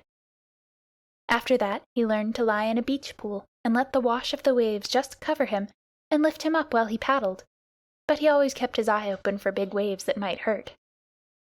He was 2 weeks learning to use his flippers, and all that while he floundered in and out of the water, and coughed and grunted and crawled up the beach, and took cat-naps on the sand, and went back again, until at last he found that he truly belonged to the water. Then you can imagine the times that he had with his companions, ducking under the rollers, or coming in on top of a comber and landing with a swash and a splutter as the big wave went whirling far up the beach, or standing up on his tail and scratching his head as the old people did, or playing I'm the King of the Castle on slippery, weedy rocks that just stuck out of the wash. Now and then he would see a thin fin, like a big shark's fin, drifting along close to the shore, and he knew that this was the killer whale, the grampus, who eats young seals when he can get them, and Kotick would head for the beach like an arrow, and the fin would jig off slowly, as if it were looking for nothing at all. Late in October, the seals began to leave St. Paul for the deep sea, by families and tribes, and there was no more fighting over the nurseries, and the holluschickie played anywhere they liked. Next year, said Matka to Kotick, you will be a holluschickie, but this year you must learn how to catch fish. They set out together across the Pacific, and Matka showed Kotick how to sleep on his back with his flippers tucked down by his side and his little nose just out of the water. No cradle is so comfortable as the long, rocking swell of the Pacific. When Kotick felt his skin tingle all over, Matka told him he was learning the feel of the water, and that tingly, prickly feelings meant bad weather coming, and he must swim hard and get away. In a little time, she said, you'll know where to swim to. But just now we'll follow Sea Pig, for he is very wise. A school of porpoises was ducking and tearing through the water, and little Kotick followed them as fast as he could. How do you know where to go? He panted. The leader of the school rolled his white eye and ducked under. My tail tingles, youngster, he said. That means there's a gale behind me. Come along. When you're south of the sticky water, he meant the equator, and your tail tingles, that means there's a gale in front of you and you must head north. Come along. The water feels bad here. This was one of very many things that Kotick learned, and he was always learning. Matka taught him to follow the cod and the halibut along the undersea banks, and wrench the rockling out of his hole among the weeds, how to skirt the wrecks lying 100 fathoms below water, and dart like a rifle bullet in at one porthole and out at another as the fishes ran, how to dance on top of the waves when the lightning was racing all over the sky, and wave his flipper politely to the stumpy-tailed albatross and the man-of-war hawk as they went down the wind, how to jump 3 or 4 feet clear of the water like a dolphin, flippers close to the side and tail curved, to leave the flying fish alone because they are all bony, to take the shoulder piece out of a cod at full speed 10 fathoms deep, and never to stop to look at a boat or a ship, but particularly a rowboat. At the end of 6 months, what Kotick did not know about deep-sea fishing was not worth knowing, and all that time he never set Flipper on dry ground. One day, however, as he was lying half asleep in the warm water somewhere off the island of Juan Fernandez, he felt faint and lazy all over, just as human people do when the spring is in their legs, and he remembered the good firm beaches of Novostoshna, 7,000 miles away, the games his companions played, and the smell of the seaweed, the seal roar and the fighting. That very minute he turned north, swimming steadily, and as he went on he met scores of his mates all bound for the same place, and they said, "Greeting, Kotick! This year we are all Holluschickie, and we can dance the fire dance in the breakers off Lukannon and play on the new grass. But where did you get that coat?" Kotick's fur was almost pure white now, and though he felt very proud of it, he only said, "Swim quickly, my bones are aching for the land." And so they all came to the beaches where they had been born and heard the old seals, their fathers, fighting in the rolling mist. That night Kotick danced the fire dance with the yearling seals. The sea is full of fire on summer nights, all the way down from Novostoshna to Lukannon, and each seal leaves a wake like burning oil behind him, and a flaming flash where he jumps, and the waves break in great phosphorescent streaks and swirls.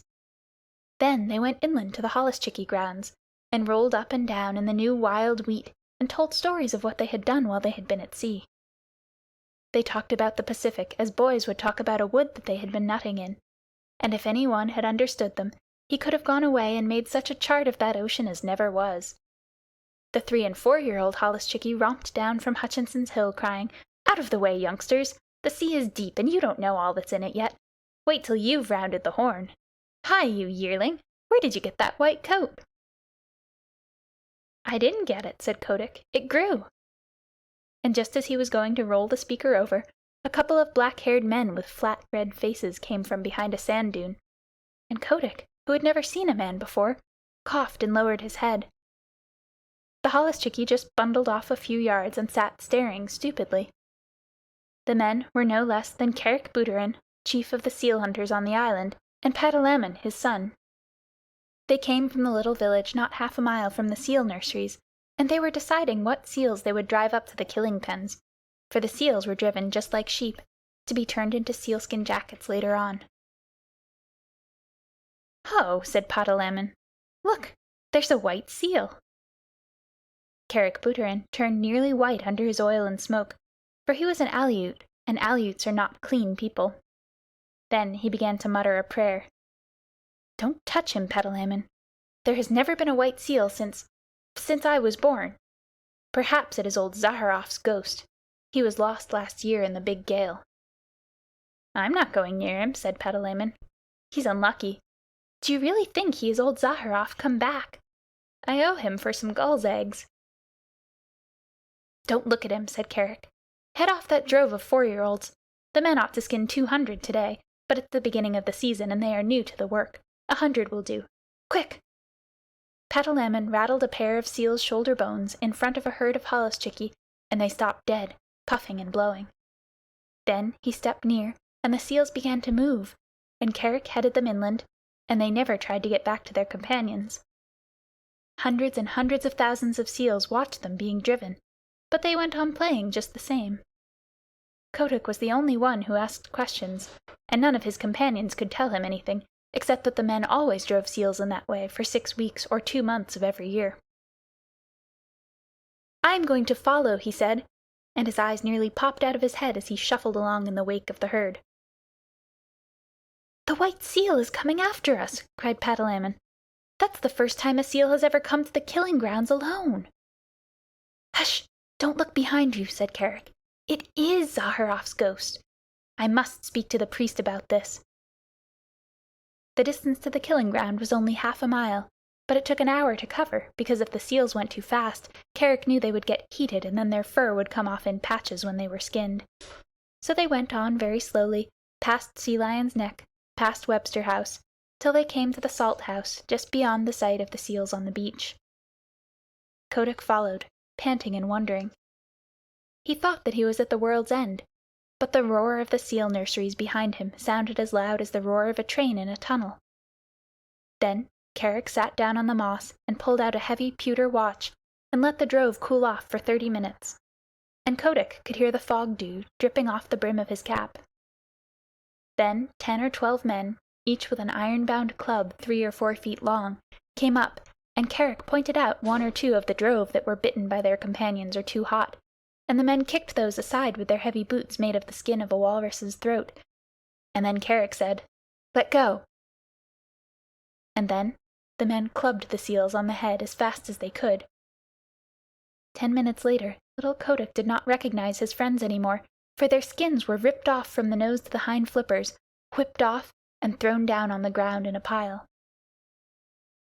That was enough for Kotick. He turned and galloped. A seal can gallop very swiftly for a short time. Back to sea, his little new mustache bristling with horror. At Sea Lion's neck, where the great sea lions sit on the edge of the surf, he flung himself flipper overhead into the cool water and rocked there, gasping miserably. "What's here?" said a sea lion gruffly, for as a rule the sea lions keep themselves to themselves. "Skoochnie, ochen skoochnie. I'm lonesome, very lonesome," said Kotick. "They're killing all the holluschickie on all the beaches." The sea lion turned his head inshore. "Nonsense," he said. "Your friends are making just as much noise as ever. You must have seen old Carrick polishing off a drove. He's done that for 30 years. "It's horrible," said Kotick, backing water as a wave went over him, and steadying himself with a screw stroke of his flippers that brought him all standing within 3 inches of a jagged edge of rock. "Well done for a yearling," said the sea lion, who could appreciate good swimming. "I suppose it is rather awful from your way of looking at it, but if you seals will come here year after year, of course the men get to know of it, and unless you can find an island where no men ever come, you will always be driven." "Isn't there any such island?" began Kotick. "I've followed the poltoos, the halibut, for 20 years, and I can't say I've found it yet. But look here, you seem to have a fondness for talking to your betters. Supposing you go to Walrus Islet and talk to Sea Vitch. He may know something. Don't flounce off like that. It's a 6-mile swim, and if I were you, I should haul out and take a nap first, little one." Kotick thought that was good advice, so he swam round to his own beach, hauled out, and slept for half an hour, twitching all over as seals will. Then he headed straight for Walrus Islet, a little low sheet of rocky island almost due northeast from Novastoshnah, all ledges of rock and gulls' nests, where the walrus herded by themselves. He landed close to old Sea Vitch, the big, ugly, bloated, pimpled, fat-necked, long-tusked walrus of the North Pacific, who has no manners except when he is asleep, as he was then, with his hind flippers half in and half out of the surf. "Wake up!" barked Kotick, for the gulls were making a great noise. "Ha! Ho! Humph! What's that?" said Sea Vitch. And he struck the next walrus a blow with his tusks, and waked him up, and the next struck the next, and so on, till they were all awake and staring in every direction but the right one. "Hi, it's me," said Kotick, bobbing in the surf and looking like a little white slug. "Well, may I be skinned," said Sea Vitch, and they all looked at Kotick as you can fancy a club full of drowsy old gentlemen would look at a little boy. Kotick did not care to hear any more about skinning just then. He had seen enough of it, so he called out, "Isn't there any place for seals to go where men don't ever come?" "Go and find out," said Sea Vitch, shutting his eyes. "Run away, we're busy here."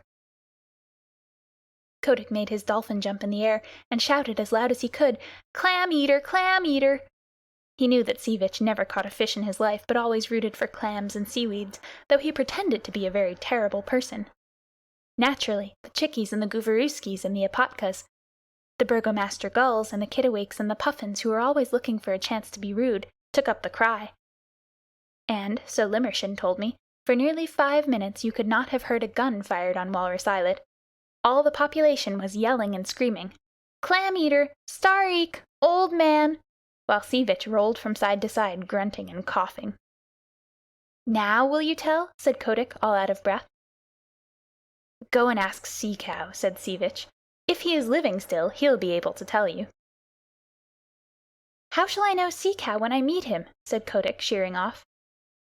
"He's the only thing in the sea uglier than Sea Vitch," screamed Burgomaster Gill, wheeling under Sea Vitch's nose. "Uglier, and with worse manners. Stareek!" Kotick swam back to Novastoshnah, leaving the gulls to scream.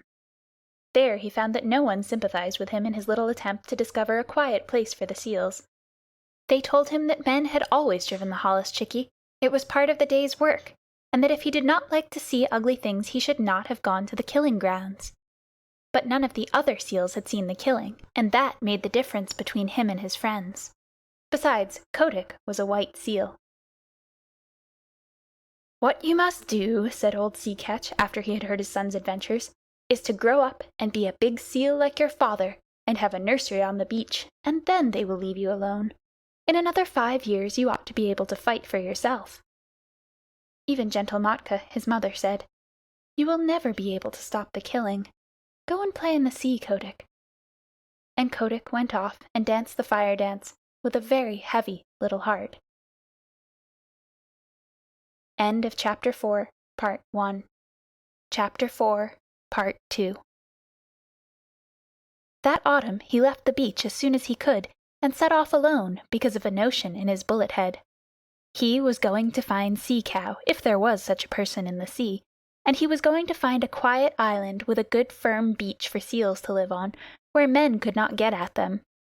So he explored and explored by himself from the North to the South Pacific, swimming as much as 300 miles in a day and a night. He met with more adventures than can be told, and narrowly escaped being caught by the basking shark, and the spotted shark, and the hammerhead, and he met all the untrustworthy ruffians that loaf up and down the seas, and the heavy, polite fish, and the scarlet-spotted scallops that are moored in one place for hundreds of years, and grow very proud of it. But he never met Sea Cow, and he never found an island that he could fancy. If the beach was good and hard, with a slope behind it for seals to play on, there was always the smoke of a whaler on the horizon, boiling down blubber, and Kotick knew what that meant. Or else he could see that seals had once visited the island and had been killed off, and Kotick knew that where men had come once they would come again.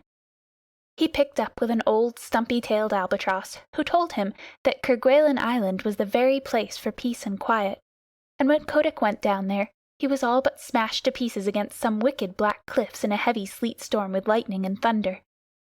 Yet, as he pulled out against the gale, he could see even there had once been a seal nursery, and it was so in all the other islands that he visited. Limmershin gave a long list of them, for he said that Kotick spent 5 seasons exploring, with a 4 months' rest each year at Novastoshnah, when the Holluschickie used to make fun of him and his imaginary islands. He went to the Galapagos, a horrid dry place on the equator, where he was nearly baked to death. He went to the Georgia Islands, the Orkneys, Emerald Island, Little Nightingale Island, Gough Island, Bouvet Island, the Crozets, and even to a little speck of an island south of the Cape of Good Hope. But everywhere the people of the sea told him the same things. Seals had come to those islands once upon a time, but men had killed them all off. Even when he swam thousands of miles out of the Pacific and got to a place called Cape Corrientes, that was when he was coming back from Gough Island, he found a few hundred mangy seals on a rock, and they told him that men came there too. That nearly broke his heart, and he headed round the Horn back to his own beaches, and on his way north he hauled out on an island full of green trees, where he found an old, old seal who was dying, and Kotick caught fish for him and told him all his failures. "Now," said Kotick, "I am going back to Novastoshnah, and if I am driven to the killing pens with the Holluschickie, I shall not care." The old seal said, "Try once more. I am the last of the lost rookery of Mas Afuera, and in the days when men killed us by the 100,000, there was a story on the beaches that some day a white seal would come out of the north and lead the seal people to a quiet place. I am old, and I shall never live to see that day, but others will. Try once more." And Kotick curled up his mustache, it was a beauty, and said, "I am the only white seal that has ever been born on the beaches, and I am the only seal, black or white, who has ever thought of looking for new islands."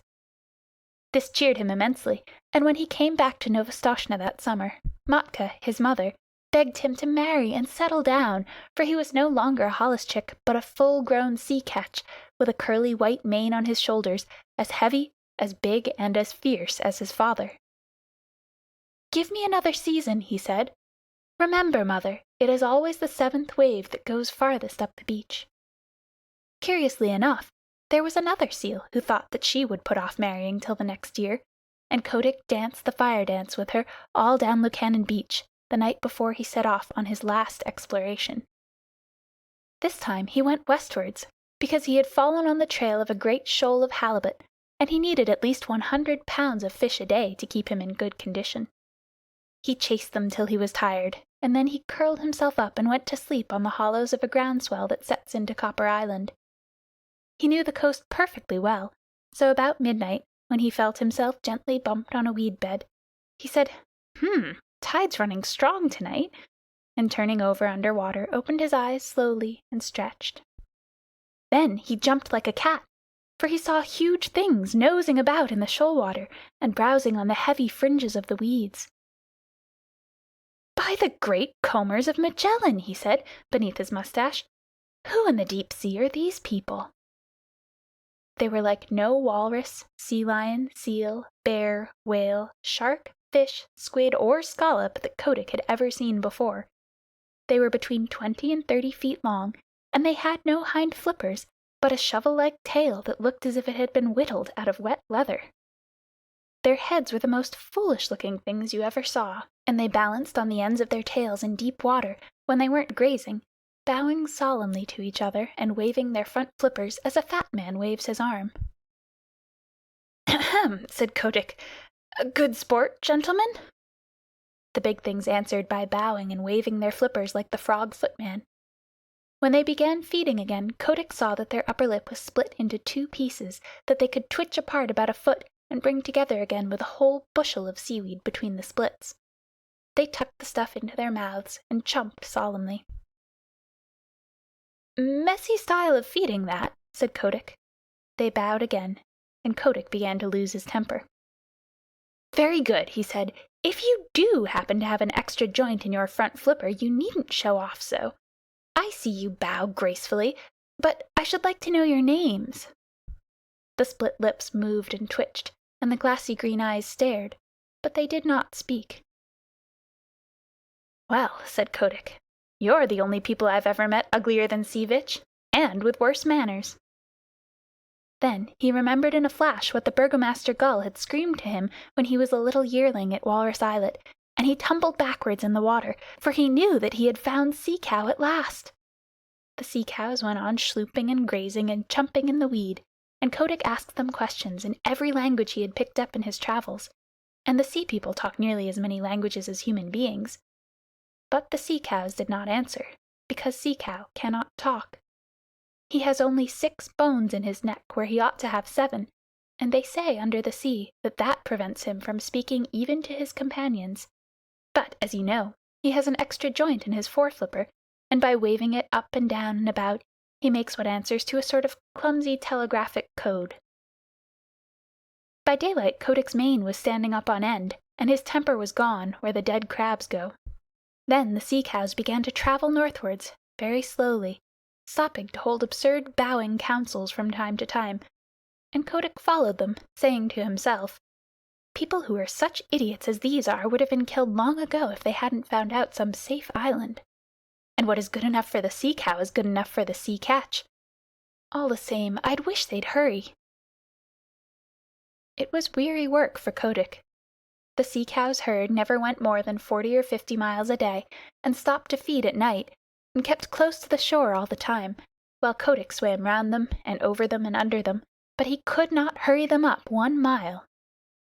As they went farther north, they held a bowing council every few hours, and Kotick nearly bit off his mustache with impatience till he saw that they were following up a warm current of water, and then he respected them more. One night they sank through the shiny water, sank like stones, and for the first time since he had known them, began to swim quickly. Kotick followed, and the pace astonished him, for he never dreamed that Sea Cow was anything of a swimmer. They headed for a cliff by the shore, a cliff that ran down into deep water, and plunged into a dark hole at the foot of it, 20 fathoms under the sea. It was a long, long swim, and Kotick badly wanted fresh air before he was out of the dark tunnel they led him through. "My wig," he said when he rose, gasping and puffing into the open water at the farther end. "It was a long dive, but it was worth it." The sea cows had separated, and were browsing lazily along the edges of the finest beaches that Kotick had ever seen. There were long stretches of smooth-worn rock running for miles, exactly fitted to make seal nurseries. and there were playgrounds of hard sand sloping inland behind them, and there were rollers for seals to dance in, and long grass to roll in, and sand dunes to climb up and down, and best of all, Kotick knew by the feel of the water, which never deceives a sea-catch, that no men had ever come there. The first thing he did was to assure himself that the fishing was good, and then he swam along the beaches and counted up the delightful low sandy islands half hidden in the beautiful rolling fog. Away to the northward, out to sea, ran a line of bars and shoals and rocks that would never let a ship come within 6 miles of the beach, and between the islands and the mainland was a stretch of deep water that ran up to the perpendicular cliffs, and somewhere below the cliffs was the mouth of the tunnel. "It's Novastoshnah over again, but 10 times better," said Kotick. "Sea Cow must be wiser than I thought. Men can't come down the cliffs, even if there were any men, and the shoals to seaward would knock a ship to splinters. If any place in the sea is safe, this is it." He began to think of the seal he had left behind him. But though he was in a hurry to go back to Novastoshnah, he thoroughly explored the new country, so that he would be able to answer all questions. Then he dived and made sure of the mouth of the tunnel, and raced through to the southward. No one but a sea-cow or a seal would have dreamed of there being such a place, and when he looked back at the cliffs, even Kotick could hardly believe that he had been there. He was 10 days going home, though he was not swimming slowly, and when he hauled out just above Sea Lion's Neck, the first person he met was the seal who had been waiting for him, and she saw by the look in his eyes that he had found his island at last. But the holluschickie and Sea-Catch, his father, and all the other seals laughed at him when he told them what he had discovered. And a young seal about his own age said, "This is all very well, Kotick, but you can't come from no one knows where and order us off like this. Remember, we've been fighting for our nurseries, and that's a thing you never did. You preferred prowling about in the sea." The other seals laughed at this, and the young seal began twisting his head from side to side. He had just married that year, and was making a great fuss about it. "I've no nursery to fight for," said Kotick. "I only want to show you all a place where you will be safe. What's the use of fighting?" "Oh, if you're trying to back out, of course I've no more to say," said the young seal, with an ugly chuckle. "Will you come with me if I win?" said Kotick, and a green light came into his eye, for he was very angry at having to fight at all. "Very good," said the young seal, carelessly. "If you win, I'll come." He had no time to change his mind, for Kotick's head was out and his teeth sank in the blubber of the young seal's neck. Then he threw himself back on his haunches and hauled his enemy down the beach, shook him and knocked him over. Then Kotick roared to the seals, "I've done my best for you these 5 seasons past. I've found you the island where you'll be safe, but unless your heads are dragged off your silly necks, you won't believe. I'm going to teach you now. Look out for yourselves."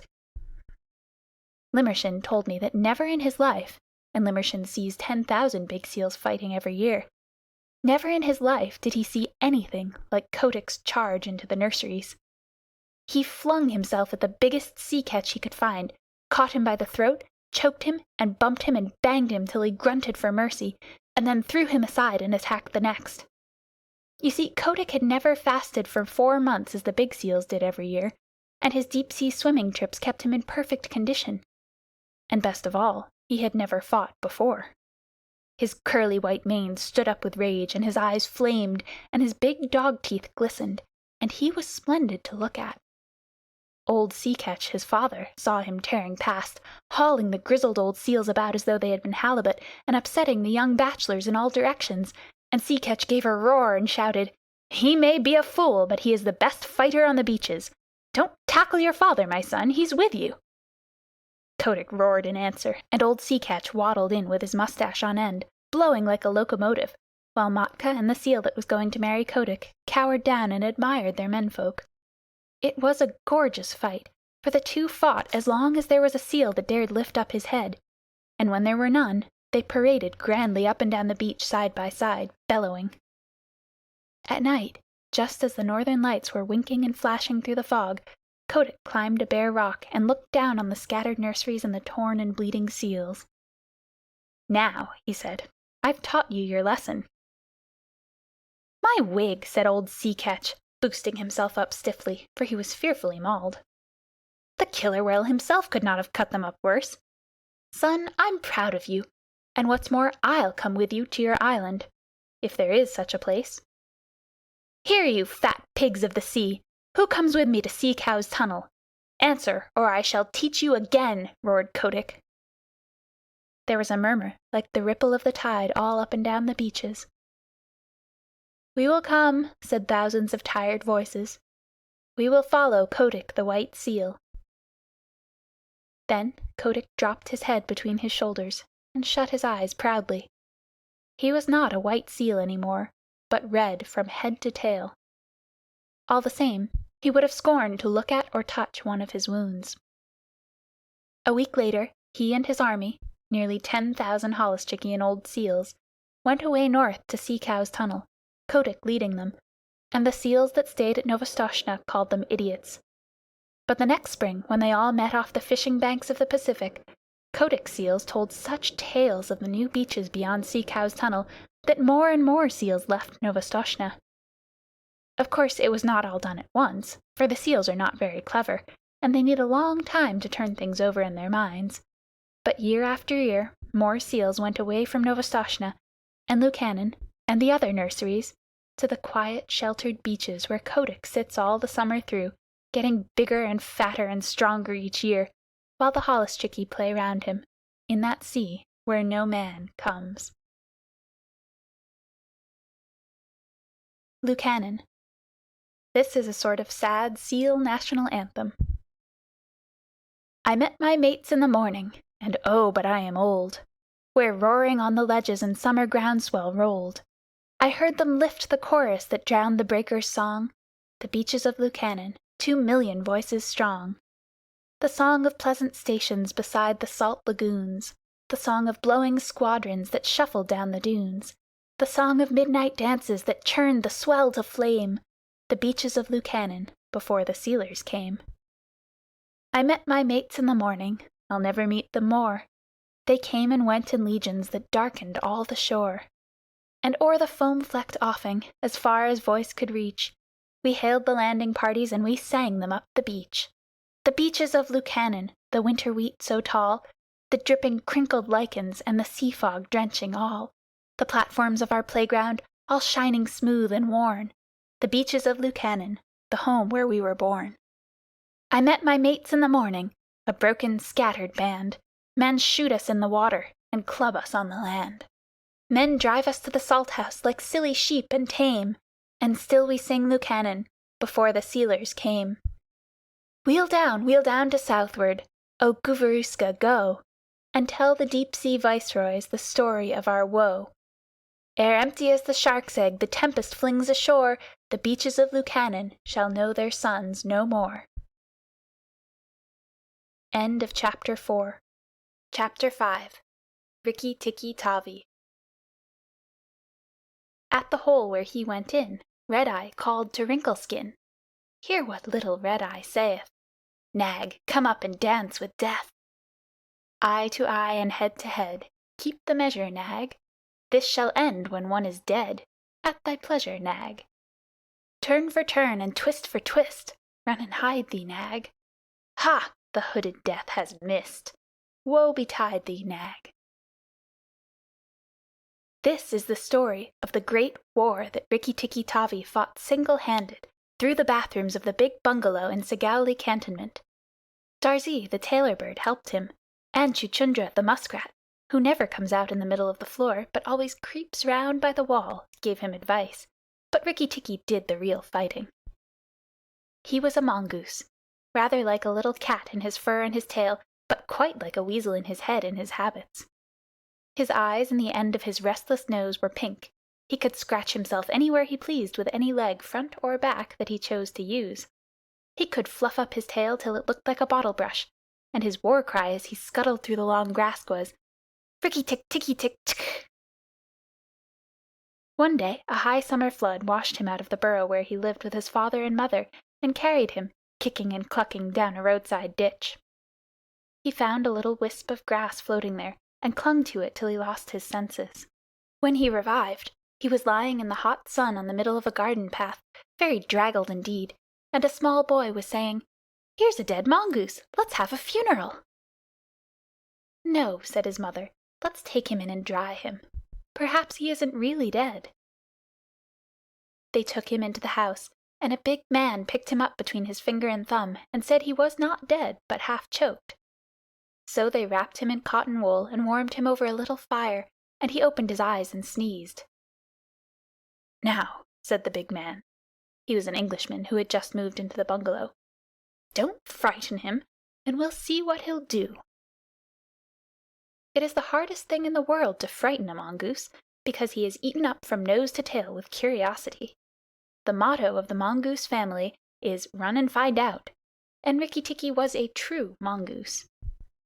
He looked at the cotton wool, decided that it was not good to eat, ran all round the table, sat up and put his fur in order, scratched himself, and jumped on the small boy's shoulder. "Don't be frightened, Teddy," said his father. "That's his way of making friends." "Ouch! He's tickling under my chin," said Teddy. Rikki-Tikki looked down between the boy's collar and neck, snuffed at his ear, and climbed down to the floor, where he sat rubbing his nose. "Good gracious," said Teddy's mother. "And that's a wild creature? I suppose he's so tame because we've been kind to him." "All mongooses are like that," said her husband. "If Teddy doesn't pick him up by the tail or try to put him in a cage, he'll run in and out of the house all day long. Let's give him something to eat." They gave him a little piece of raw meat. Rikki-Tikki liked it immensely, and when it was finished, he went out into the veranda and sat in the sunshine and fluffed up his fur to make it dry to the roots. Then he felt better.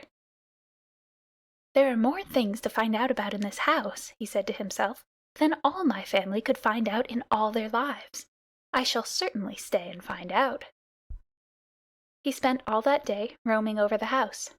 He nearly drowned himself in the bathtubs, put his nose into the ink on a writing table, and burnt it on the end of a big man's cigar, for he climbed up in the big man's lap to see how writing was done. At nightfall he ran into Teddy's nursery to watch how kerosene lamps were lighted, and when Teddy went to bed, Rikki-Tikki climbed up too. But he was a restless companion, because he had to get up and attend to every noise all through the night, and find out what made it. Teddy's mother and father came in, the last thing, to look at their boy, and Rikki-Tikki was awake on the pillow. "I don't like that," said Teddy's mother. "He may bite the child." "He'll do no such thing," said the father. "Teddy's safer with that little beast than if he had a bloodhound to watch him. If a snake came into the nursery now—" But Teddy's mother wouldn't think of anything so awful. Early in the morning, Rikki-Tikki came to early breakfast in the veranda, riding on Teddy's shoulder, and they gave him banana and some boiled egg, and he sat on all their laps one after the other, because every well-brought-up mongoose always hopes to be a house mongoose some day and have rooms to run about in. And Rikki-Tikki's mother, she used to live in the general's house at Sagowli, had carefully told Rikki what to do if he ever came across white men. Then Rikki-Tikki went out into the garden to see what was to be seen. It was a large garden, only half cultivated, with bushes as big as summer houses of Marshall Neil roses, lime and orange trees, clumps of bamboos, and thickets of high grass. Rikki-Tikki licked his lips. "This is a splendid hunting ground," he said, and his tail grew bottle-brushy at the thought of it, and he scuttled up and down the garden, snuffling here and there till he heard very sorrowful voices in a thorn bush. It was Darzee the tailor bird and his wife. They had made a beautiful nest by pulling 2 big leaves together and stitching them up at the edges with fibers, and had filled the hollow with cotton and downy fluff. The nest swayed to and fro as they sat on the rim and cried. "What is the matter?" asked Rikki-Tikki. "We are very miserable," said Darzee. "One of our babies fell out of the nest yesterday, and Nag ate him." Said Rikki-Tikki. "That is very sad. But I am a stranger here. Who is Nag?" Darzee and his wife only cowered down in the nest without answering, for from the thick grass at the foot of the bush there came a low hiss, a horrid cold sound that made Rikki-Tikki jump back 2 clear feet. Then, inch by inch out of the grass, rose up the head and spread hood of Nag, the big black cobra, and he was 5 feet long from tongue to tail. When he had lifted 1/3 of himself clear of the ground, he stayed balancing to and fro exactly as a dandelion tuft balances in the wind, and he looked at Rikki-Tikki with the wicked snake's eyes that never change their expression, whatever the snake may be thinking of. "Who is Nag?" said he. "I am Nag. The great god Brahm put his mark upon all our people when the first cobra spread his hood to keep the sun off Brahm as he slept. Look, and be afraid." He spread out his hood more than ever, and Rikki-Tikki saw the spectacle mark on the back of it that looks exactly like the eye part of a hook and eye fastening. He was afraid for the minute, but it is impossible for a mongoose to stay frightened for any length of time, and though Rikki-Tikki had never met a live cobra before, his mother had fed him on dead ones, and he knew that all a grown mongoose's business in life was to fight and eat snakes. Nag knew this too, and, at the bottom of his cold heart, he was afraid. "Well," said Rikki-Tikki, and his tail began to fluff up again, "marks or no marks, do you think it is right for you to eat fledglings out of a nest?" Nag was thinking to himself, and watching the least little movement in the grass behind Rikki-Tikki. He knew that mongooses in the garden meant death sooner or later for him and his family, but he wanted to get Rikki-Tikki off his guard. So he dropped his head a little and put it on one side. "Let us talk," he said. "You eat eggs.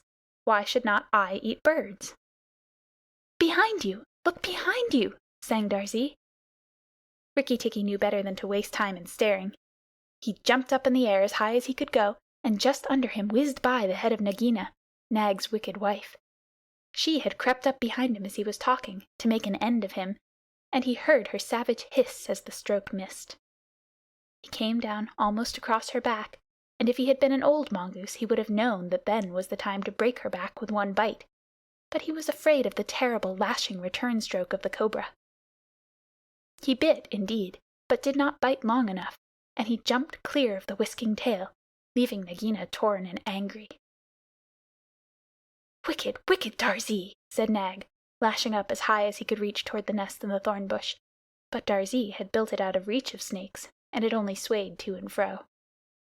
Rikki-Tikki felt his eyes growing red and hot. When a mongoose's eyes grow red he is angry, and he sat back on his tail and hind legs like a little kangaroo and looked all round him and chattered with rage. But Nag and Nagina had disappeared into the grass. When a snake misses its stroke, it never says anything or gives any sign of what it means to do next. Rikki-Tikki did not care to follow them, for he did not feel sure that he could manage 2 snakes at once. So he trotted off to the gravel path near the house and sat down to think. It was a serious matter for him. If you read the old books of natural history, you will find that they say that when the mongoose fights the snake and happens to get bitten, he runs off and eats some herb that cures him. That is not true. The victory is only a matter of quickness of eye and quickness of foot. Snakes blow against mongooses jump. And as no eye can follow the motion of a snake's head when it strikes, this makes things much more wonderful than any magic herb. Rikki-Tikki knew he was a young mongoose, and it made him all the more pleased to think that he had managed to escape a blow from behind. It gave him confidence in himself, and when Teddy came running down the path, Rikki-Tikki was ready to be petted. But just as Teddy was stooping, something wriggled a little in the dust, and a tiny voice said, "Be careful. I am Death." It was Karait, the dusty brown snakeling that lies for choice on the dusty earth, and his bite is as dangerous as the cobra's. But he is so small that nobody thinks of him, and so he does the more harm to people. Rikki-Tikki's eyes grew red again, and he danced up to Karait with the peculiar rocking, swaying motion that he had inherited from his family. It looks very funny, but it is so perfectly balanced a gait that you can fly off from it at any angle you please, and in dealing with snakes this is an advantage. If Rikki-Tikki had only known, he was doing a much more dangerous thing than fighting Nag, for Karait is so small and can turn so quickly that unless Rikki bit him close to the back of his head, he would get the return stroke in his eye or his lip. But Rikki did not know. His eyes were all red, and he rocked back and forth looking for a good place to hold. Karait struck out. Rikki jumped sideways and tried to run in, but the wicked little dusty gray head lashed within a fraction of his shoulder, and he had to jump over the body, and the head followed his heels close. Teddy shouted to the house, "Oh, look here! Our mongoose is killing a snake!" And Rikki-Tikki heard a scream from Teddy's mother. His father ran out with a stick, but by the time he came up, Karait had lunged out once too far, and Rikki-Tikki had sprung, jumped on the snake's back, dropped his head far between his forelegs, bitten as high up the back as he could get hold, and rolled away. That bite paralyzed Karait, and Rikki-Tikki was just going to eat him up from the tail, after the custom of his family at dinner, when he remembered that a full meal makes a slow mongoose, and if he wanted all his strength and quickness ready, he must keep himself thin. He went away for a dust bath under the castor oil bushes, while Teddy's father beat the dead Karait. "What is the use of that?" thought Rikki-Tikki. "I have settled it all." And then Teddy's mother picked him up from the dust and hugged him, crying that he had saved Teddy from death, and Teddy's father said that he was a providence, and Teddy looked on with big scared eyes. Rikki-Tikki was rather amused at all this fuss, which of course he did not understand. Teddy's mother might just as well have petted Teddy for playing in the dust. Rikki was thoroughly enjoying himself. That night at dinner, walking to and fro among the wine glasses on the table, he might have stuffed himself 3 times over with nice things. But he remembered Nag and Nagaina, and though it was very pleasant to be patted and petted by Teddy's mother, and to sit on Teddy's shoulder, his eyes would get red from time to time, and he would go off into his long war cry of Rik-tik-tikki-tikki-tik. Teddy carried him off to bed, and insisted on Rikki-Tikki sleeping under his chin. Rikki-Tikki was too well bred to bite or scratch, but as soon as Teddy was asleep he went off for his nightly walk round the house, and in the dark he ran up against Chuchundra the muskrat, creeping round by the wall. Chuchundra is a broken-hearted little beast. He whimpers and cheeps all the night, trying to make up his mind to run into the middle of the room, but he never gets there.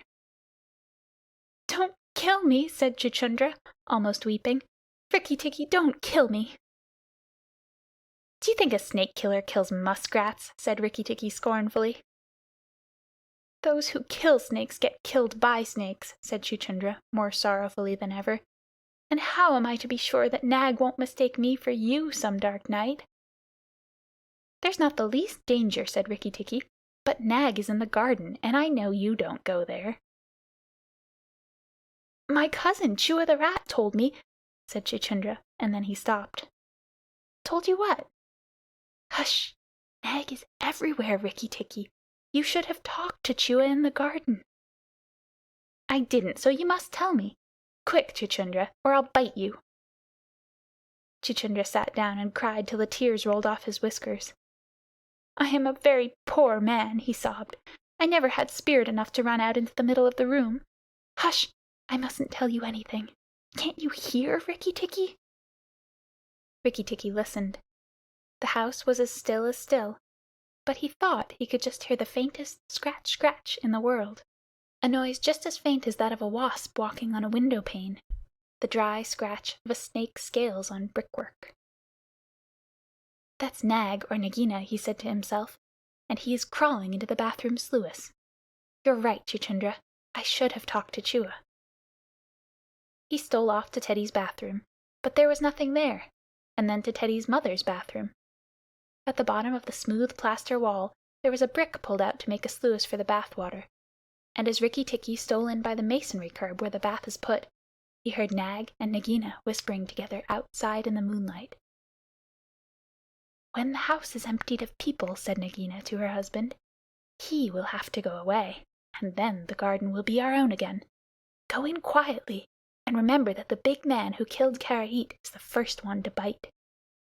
Then come out and tell me, and we will hunt for Rikki-Tikki together." "But are you sure there is anything to be gained by killing the people?" said Nag. "Everything. When there were no people in the bungalow, did we have any mongoose in the garden? So long as the bungalow is empty, we are king and queen of the garden. And remember that as soon as our eggs in the melon bed hatch, as they may tomorrow, our children will need room and quiet." "I had not thought of that," said Nag. "I will go, but there is no need that we should hunt for Rikki-Tikki afterwards. I will kill the big man and his wife, and the child if I can, and come away quietly. Then the bungalow will be empty, and Rikki-Tikki will go." Rikki-Tikki tingled all over with rage and hatred at this, and then Nag's head came through the sluice, and his 5 feet of cold body followed it. Angry as he was, Rikki-Tikki was very frightened as he saw the size of the big cobra. Nag coiled himself up, raised his head, and looked into the bathroom in the dark, and Rikki could see his eyes glitter. Now, if I kill him here, Nagina will know, and if I fight him on the open floor, the odds are in his favor. What am I to do? Said Rikki-Tikki-Tavi. Nag waved to and fro, and then Rikki-Tikki heard him drinking from the biggest water jar that was used to fill the bath. That is good, said the snake. Now, when Karait was killed, the big man had a stick. He may have that stick still, but when he comes in to bathe in the morning, he will not have a stick. I shall wait here till he comes. Nagina, do you hear me? I shall wait here in the cool till daytime. There was no answer from outside, so Rikki-Tikki knew Nagina had gone away. Nag coiled himself down, coil by coil, round the bulge at the bottom of the water jar, and Rikki-Tikki stayed still as death. After an hour he began to move, muscle by muscle, towards the jar. Nag was asleep, and Rikki-Tikki looked at his big back, wondering which would be the best place for a good hold. If I don't break his back at the first jump, said Rikki, he can still fight, and if he fights... Oh, Rikki! He looked at the thickness of the neck below the hood, but that was too much for him, and a bite near the tail would only make Nag savage. It must be the head, he said at last, the head above the hood. And when I am once there, I must not let go. Then he jumped. The head was lying a little clear of the water jar under the curve of it, and, as his teeth met, Rikki braced his back against the bulge of the red earthenware to hold down the head. This gave him just 1 second's purchase, and he made the most of it. Then he was battered to and fro, as a rat is shaken by a dog, to and fro on the floor, up and down and round in great circles, but his eyes were red, and he held on as the body cart-whipped over the floor, upsetting the tin dipper and the soap dish and the flesh brush, and banged against the tin side of the bath. As he held, he closed his jaws tighter and tighter, for he made sure he would be banged to death, and, for the honor of his family, he preferred to be found with his teeth locked. He was dizzy, aching, and felt shaken to pieces when something went off like a thunderclap just behind him. A hot wind knocked him senseless, and red fire singed his fur. The big man had been wakened by the noise, and had fired both barrels of a shotgun into Nag just behind the hood. Rikki-Tikki held on with his eyes shut, for now he was quite sure he was dead, but the head did not move, and the big man picked him up and said, "It's the mongoose again, Alice. The little chap has saved our lives now." Then Teddy's mother came in with a very white face, and saw what was left of Nag, and Rikki-Tikki dragged himself to Teddy's bedroom, and spent half the rest of the night shaking himself tenderly to find out whether he really was broken into 40 pieces as he fancied. When morning came he was very stiff, but well pleased with his doings. Now I have Nagina to settle with, and she will be worse than 5 Nags, and there's no knowing when those eggs she spoke of will hatch. Goodness, I must go and see Darzee, he said. Without waiting for breakfast, Rikki-Tikki ran to the thorn bush where Darzee was singing a song of triumph at the top of his voice. The news of Nag's death was all over the garden, for the sweeper had thrown the body on the rubbish heap. "Oh, you stupid tuft of feathers," said Rikki-Tikki angrily. "Is this the time to sing?" "Nag is dead, is dead, is dead," sang Darzee. "The valiant Rikki-Tikki caught him by the head and held fast. The big man brought the bang stick, and Nag fell in 2 pieces. He will never eat my babies again." "All that's true enough, but where's Nagina?" said Rikki-Tikki, looking carefully round him. "Nagina came to the bathroom sluice and called for Nag," Darzee went on, "and Nag came out of the end of a stick. The sweeper picked him up on the end of a stick and threw him upon the rubbish heap. Let us sing about the great, the red-eyed Rikki-Tikki." And Darzee filled his throat and sang. "If I could get up to your nest, I'd roll your babies out," said Rikki-Tikki. "You don't know when to do the right thing at the right time. You're safe enough in your nest there, but it's war for me down here. Stop singing a minute, Darzee." "For the great, the beautiful Rikki-Tikki's sake, I will stop," said Darzee. "What is it, O killer of the terrible Nag?" "Where is Nagina for the 3rd time?" "On the rubbish heap by the stables, mourning for Nag. Great is Rikki-Tikki with the white teeth. Bother my white teeth! Have you ever heard where she keeps her eggs? In the melon bed on the end nearest the wall where the sun strikes nearly all day. She hid them there weeks ago. And you never thought it worth while to tell me? The end nearest the wall, you said. Rikki-Tikki, you are not going to eat her eggs? Not eat exactly, no. Darzee, if you have a grain of sense, you will fly off to the stables and pretend that your wing is broken, and let Nagina chase you away to this bush. I must get to the melon bed, and if I went there now, she'd see me. Darzee was a feather-brained little fellow who could never hold more than one idea at a time in his head, and just because he knew that Nagina's children were born in eggs like his own, he didn't think at first that it was fair to kill them. But his wife was a sensible bird, and she knew that the cobra's eggs meant young cobras later on.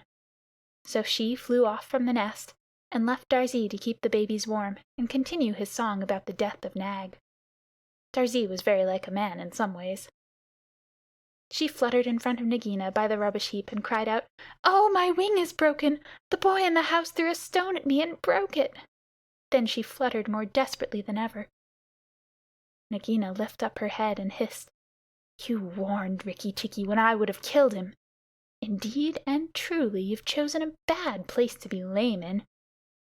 And she moved towards Darzee's wife, slipping along over the dust. "The boy broke it with a stone!" shrieked Darzee's wife. "Well, it may be some consolation to you when you're dead to know that I shall settle accounts with the boy. My husband lies on the rubbish heap this morning, but before night the boy in the house will lie very still. What is the use of running away? I am sure to catch you. Little fool, look at me." Darzee's wife knew better than to do that, for a bird who looks at a snake's eyes gets so frightened that she cannot move. Darzee's wife fluttered on, piping sorrowfully and never leaving the ground, and Nagina quickened her pace. Rikki-Tikki heard them going up the path from the stables, and he raced for the end of the melon patch near the wall. There, in the warm litter above the melons, very cunningly hidden, he found 25 eggs, about the size of a bantam's eggs, but with whitish skins instead of shells. "I was not a day too soon," he said, for he could see the baby cobras curled up inside the skin, and he knew that the minute they were hatched, they could each kill a man or a mongoose. He bit off the tops of the eggs as fast as he could, taking care to crush the young cobras, and turned over the litter from time to time to see whether he had missed any. At last there were only 3 eggs left, and Rikki-Tikki began to chuckle to himself, when he heard Darzee's wife screaming, "Rikki-Tikki, I led Nagina toward the house, and she has gone into the veranda, and oh, come quickly, she means killing!" Rikki-Tikki smashed 2 eggs and tumbled backwards down the melon bed with the 3rd egg in his mouth, and scuttled to the veranda as hard as he could put foot to the ground. Teddy and his mother and father were there at early breakfast, but Rikki-Tikki saw that they were not eating anything.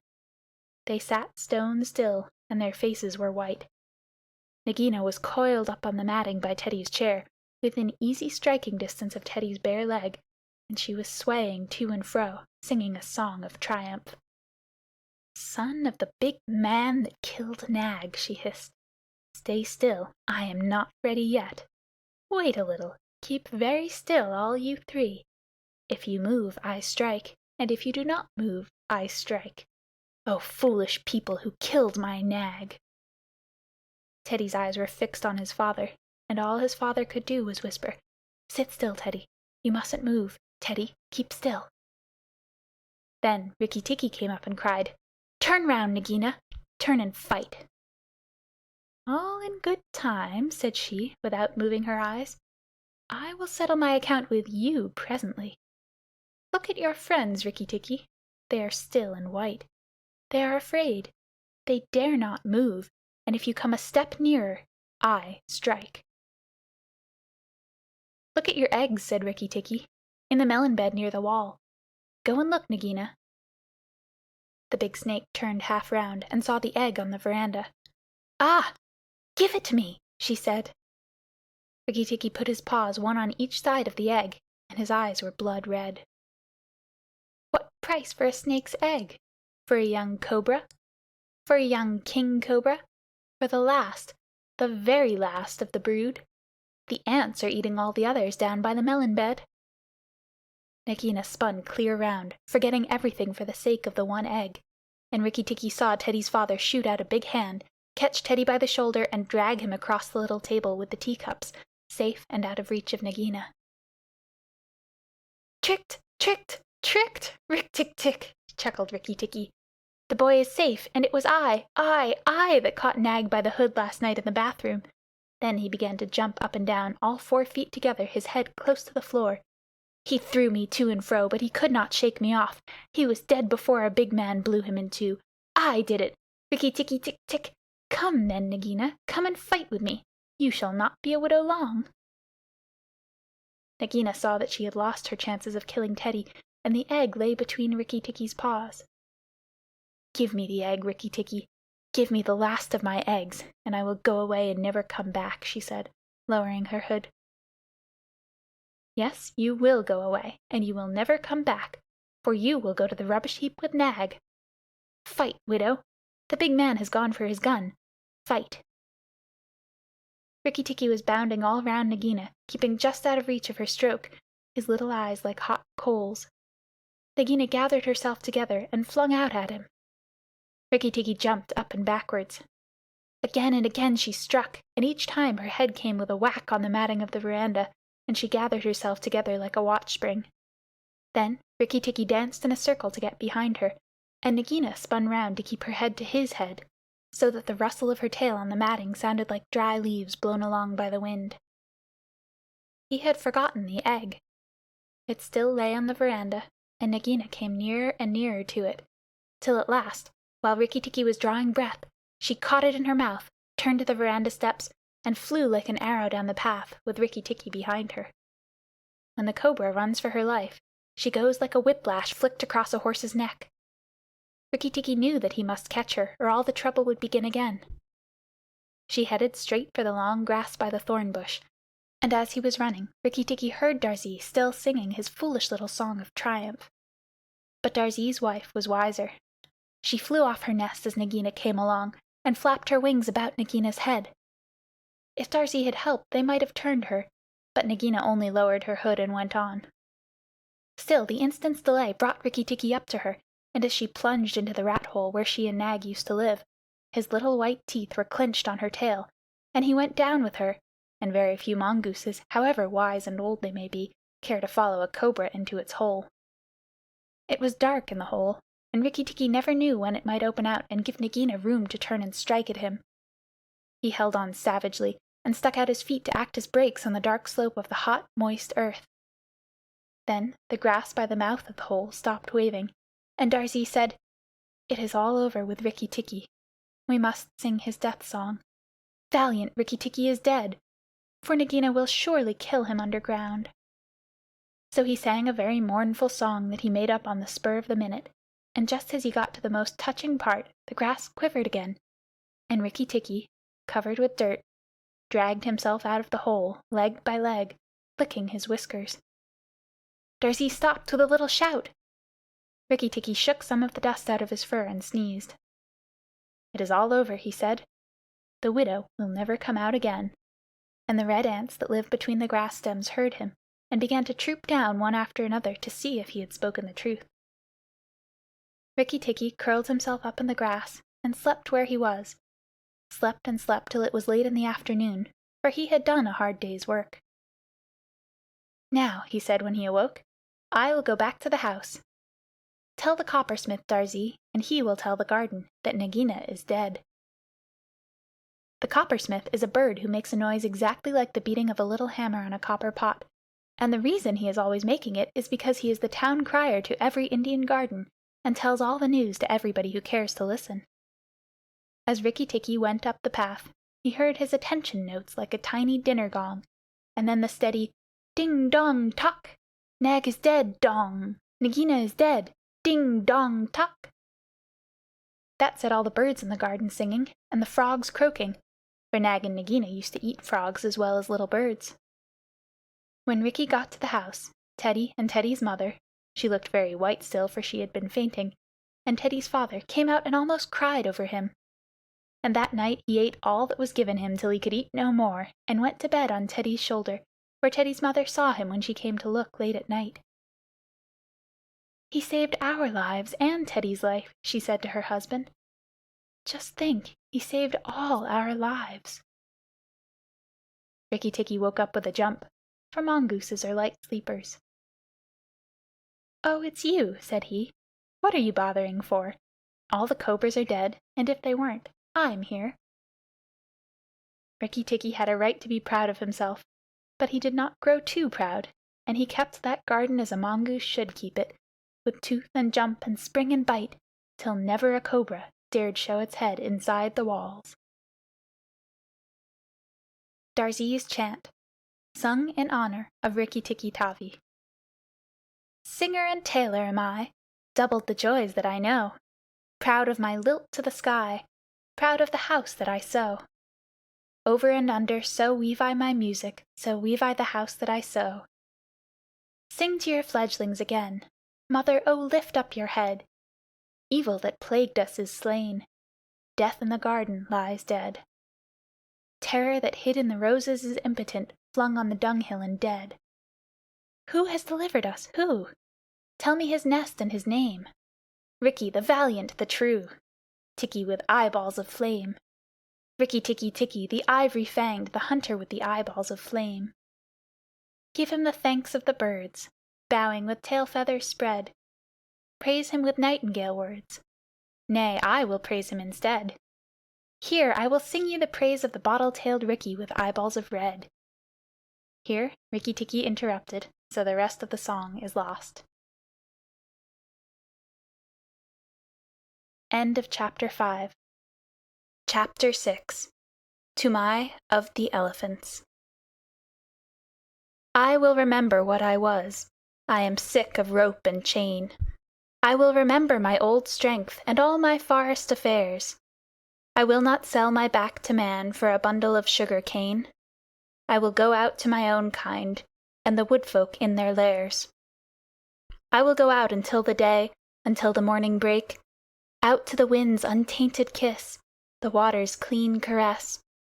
I will forget my ankle ring and snap my picket stake. I will revisit my lost loves and playmates masterless. Kala Nag, which means black snake, had served the Indian government in every way that an elephant could serve it for 47 years, and as he was fully 20 years old when he was caught, that makes him nearly 70, a ripe age for an elephant. He remembered pushing, with a big leather pad on his forehead, at a gun stuck deep in mud, and that was before the Afghan War of 1842, and he had not then come to his full strength. His mother, Radha Pyari, Radha the Darling, who had been caught in the same drive with Kala Nag, told him, before his little milk tusks had dropped out, that elephants who were afraid always got hurt. And Kala Nag knew that that advice was good, for the first time that he saw a shell burst he backed, screaming, into a stand of piled rifles, and the bayonets pricked him in all his softest places. So before he was 25, he gave up being afraid, and so he was the best loved and the best looked after elephant in the service of the government of India. He had carried tents, 1,200 pounds weight of tents, on the march in Upper India. He had been hoisted into a ship at the end of a steam crane, and taken for days across the water, and made to carry a mortar on his back in a strange and rocky country very far from India, and had seen the Emperor Theodore lying dead in Magdala, and had come back again in the steamer entitled, so the soldiers said, to the Abyssinian War Medal. He had seen his fellow elephants die of cold and epilepsy, and starvation and sunstroke up at a place called Ali Masjid, 10 years later, and afterwards he had been sent down thousands of miles south to haul and pile big balks of teak in the timber yards at Moulmein. There he had half killed an insubordinate young elephant who was shirking his fair share of work. After that he was taken off timber hauling, and employed, with a few score other elephants who were trained to the business, in helping to catch wild elephants among the Garo hills. Elephants are very strictly preserved by the Indian government. There is one whole department which does nothing else but hunt them, and catch them, and break them in, and send them up and down the country as they are needed for work. Kala Nag stood 10 fair feet at the shoulders, and his tusks had been cut off short at 5 feet, and bound round the ends to prevent them splitting with bands of copper. But he could do more with those stumps than any untrained elephant could do with the real sharpened ones. When, after weeks and weeks of cautious driving of scattered elephants across the hills, the 40 or 50 wild monsters were driven into the last stockade, and the big drop gate, made of tree trunks lashed together, jarred down behind them, Kala Nag, at the word of command, would go into that flaring, trumpeting pandemonium, generally at night when the flickering of the torches made it difficult to judge distances, and, picking out the biggest and wildest tusker of the mob, would hammer him and hustle him into quiet, while the men on the backs of the other elephants roped and tied the smaller ones.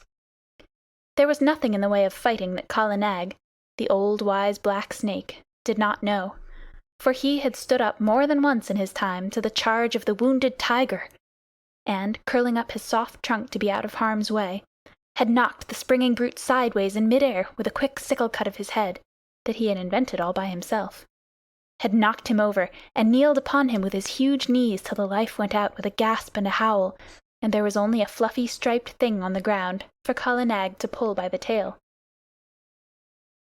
"Yes," said Big Toomai, his driver, the son of Black Toomai who had taken him to Abyssinia, and grandson of Toomai of the elephants who had seen him caught. "There is nothing that the black snake fears except me. He has seen 3 generations of us feed him and groom him, and he will live to see 4. "He is afraid of me also," said Little Toomai, standing up to his full height of 4 feet, with only one rag upon him. He was 10 years old, the eldest son of Big Toomai, and according to custom he would take his father's place on Kala Nag's neck when he grew up, and would handle the heavy iron ankus, the elephant goad, that had been worn smooth by his father and his grandfather and his great-grandfather. He knew what he was talking of, for he had been born under Kala Nag's shadow, had played with the end of his trunk before he could walk, had taken him down to water as soon as he could walk, and Kala Nag would no more have dreamed of disobeying his shrill little orders than he would have dreamed of killing him on that day when Big Toomai carried the little brown baby under Kala Nag's tusks, and told him to salute his master that was to be. "Yes," said Little Toomai, "he is afraid of me." And he took long strides up to Kala Nag, called him a fat old pig, and made him lift up his feet one after the other. "Hwah!" said Little Toomai, "thou art a big elephant." And he wagged his fluffy head, quoting his father. "The government may pay for elephants, but they belong to us mahouts. When thou art old, Kala Nag, there will come some rich Rajah, and he will buy thee from the government, on account of thy size and thy manners, and then thou wilt have nothing to do but to carry gold earrings in thy ears, and a gold howdah on thy back, and a red cloth covered with gold on thy sides, and walk at the head of the processions of the king. Then I shall sit on thy neck, O Kala Nag, with a silver ankus, and men will run before us with golden sticks, crying, 'Room for the king's elephant!' That will be good, Kala Nag, but not so good as this hunting in the jungles." "Humph," said Big Toomai.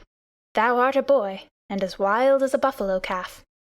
This running up and down among the hills is not the best government service.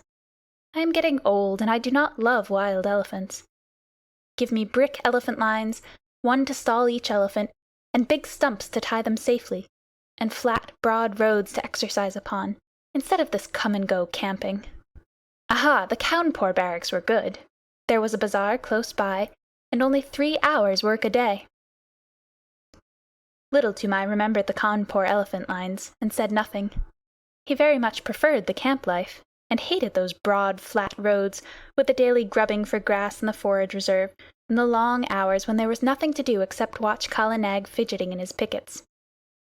What Little Toomai liked was to scramble up bridle paths that only an elephant could take, the dip into the valley below, the glimpses of the wild elephants browsing miles away, the rush of the frightened pig and peacock under Kala Nag's feet, the blinding warm rains when all the hills and valleys smoked, the beautiful misty mornings when nobody knew where he would camp that night, the steady, cautious drive of the wild elephants, and the mad rush and blaze and hullabaloo of the last night's drive, when the elephants poured into the stockade like boulders in a landslide, found that they could not get out, and flung themselves at the heavy posts only to be driven back by yells and flaring torches and volleys of blank cartridge.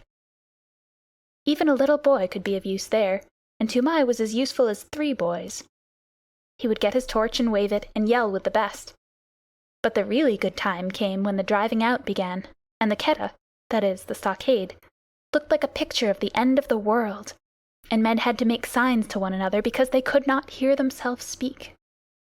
Then little Toomai would climb up to the top of one of the quivering stockade posts, his sun-bleached brown hair flying loose all over his shoulders, and he looking like a goblin in the torchlight. And as soon as there was a lull, you could hear his high-pitched yells of encouragement to Kala Nag, above the trumpeting and crashing and snapping of ropes, and groans of the tethered elephants. Mail, Mail, Kala Nag! Go on, Black Snake! Danto! Give him the tusk! Somalo, Somalo!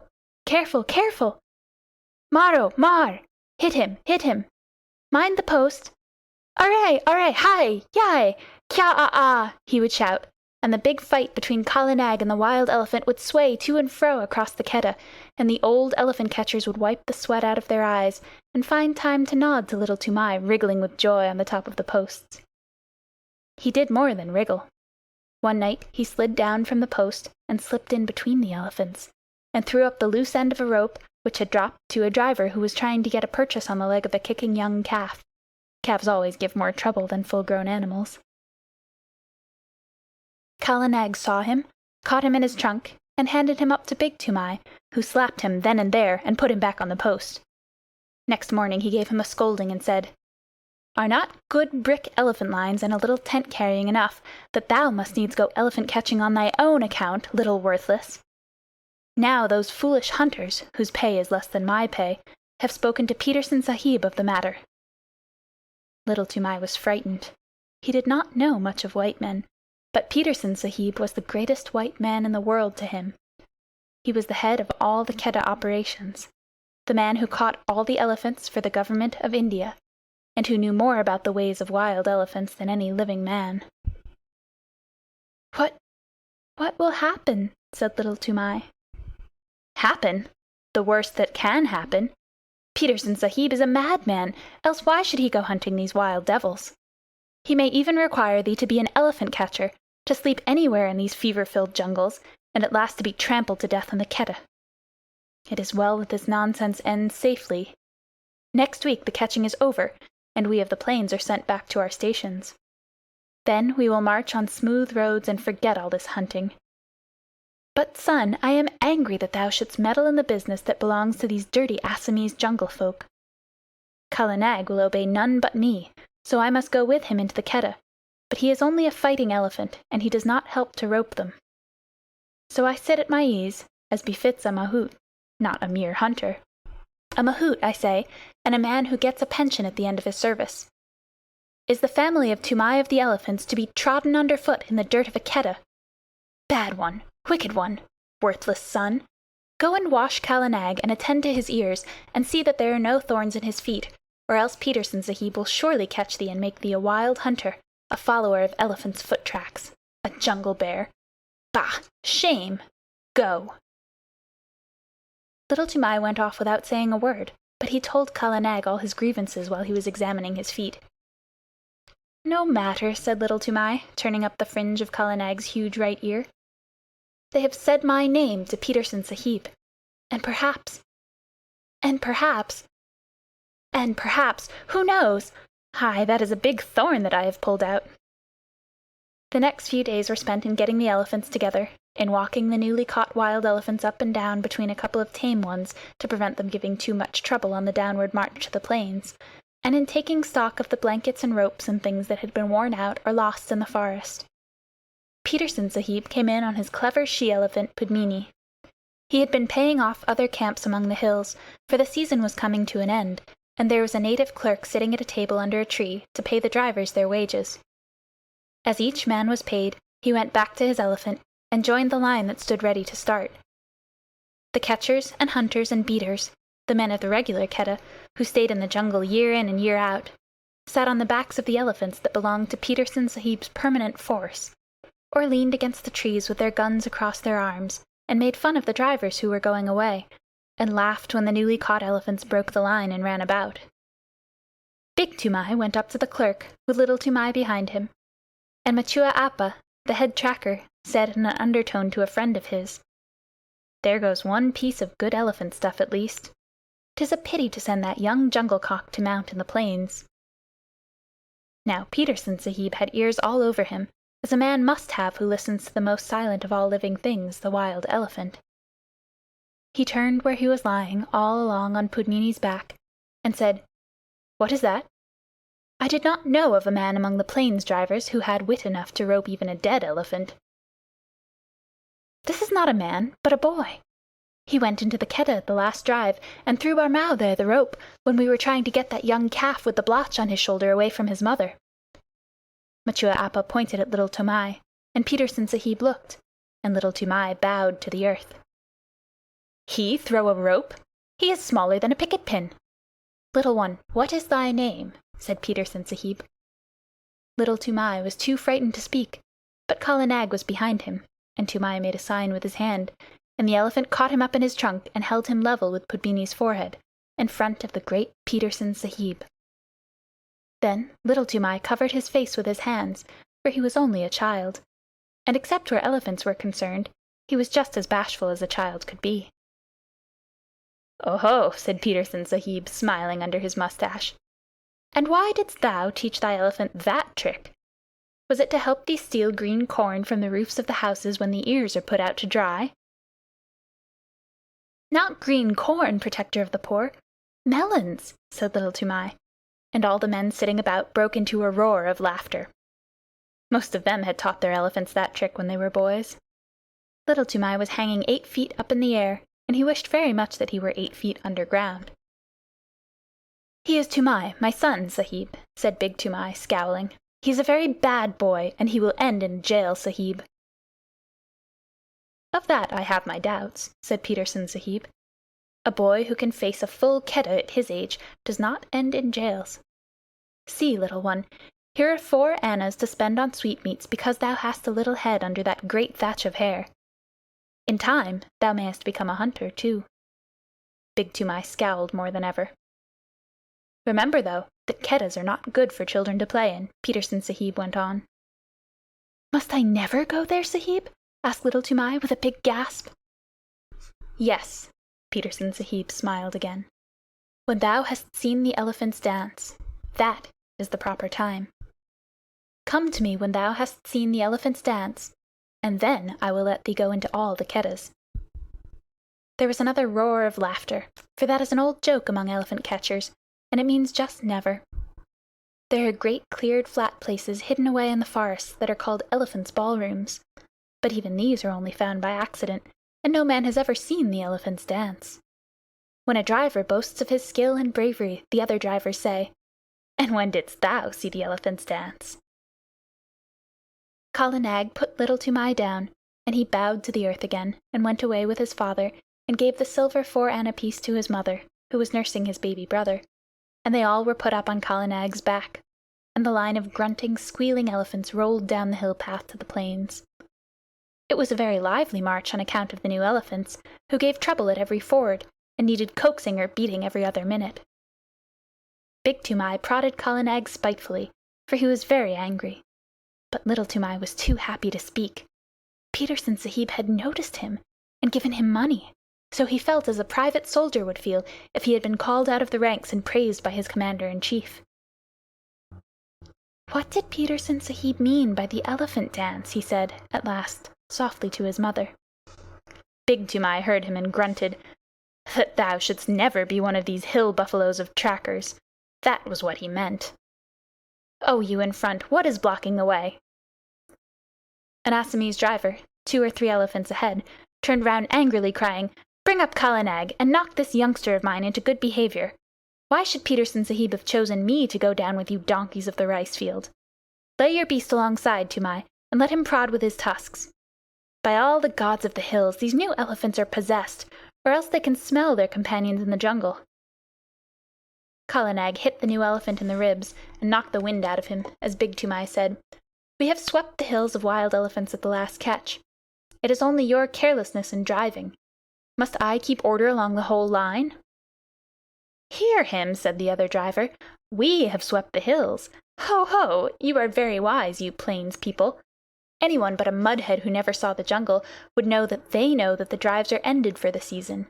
Therefore all the wild elephants tonight will— But why should I waste wisdom on a river turtle?" "What will they do?" Little Toomai called out. "Oh, hey, little one! Art thou there? Well, I will tell thee, for thou hast a cool head. They will dance, and it behooves thy father, who has swept all the hills of all the elephants, to double chain his pickets tonight." "What talk is this?" said Big Toomai. "For 40 years, father and son, we have tended elephants, and we have never heard such moonshine about dances." "Yes, but a plain man who lives in a hut only knows the 4 walls of his hut." "Well, leave thy elephants unshackled tonight and see what comes. As for their dancing, I have seen the place where— Bapri Bap! How many windings has the Dihang River? Here's another ford, and we must swim the calves. Stop still, you behind there." And in this way, talking and wrangling and splashing through the rivers, they made their first march to a sort of receiving camp for the new elephants. But they lost their tempers long before they got there. Then the elephants were chained by their hind legs to the big stumps of pickets, and extra ropes were fitted to the new elephants, and the fodder was piled before them, and the hill drivers went back to Peterson Sahib through the afternoon light, telling the plains drivers to be extra careful that night, and laughing when the plains drivers asked the reason. Little Toomai attended to Kala Nag's supper, and as evening fell, wandered through the camp, unspeakably happy, in search of a tom-tom.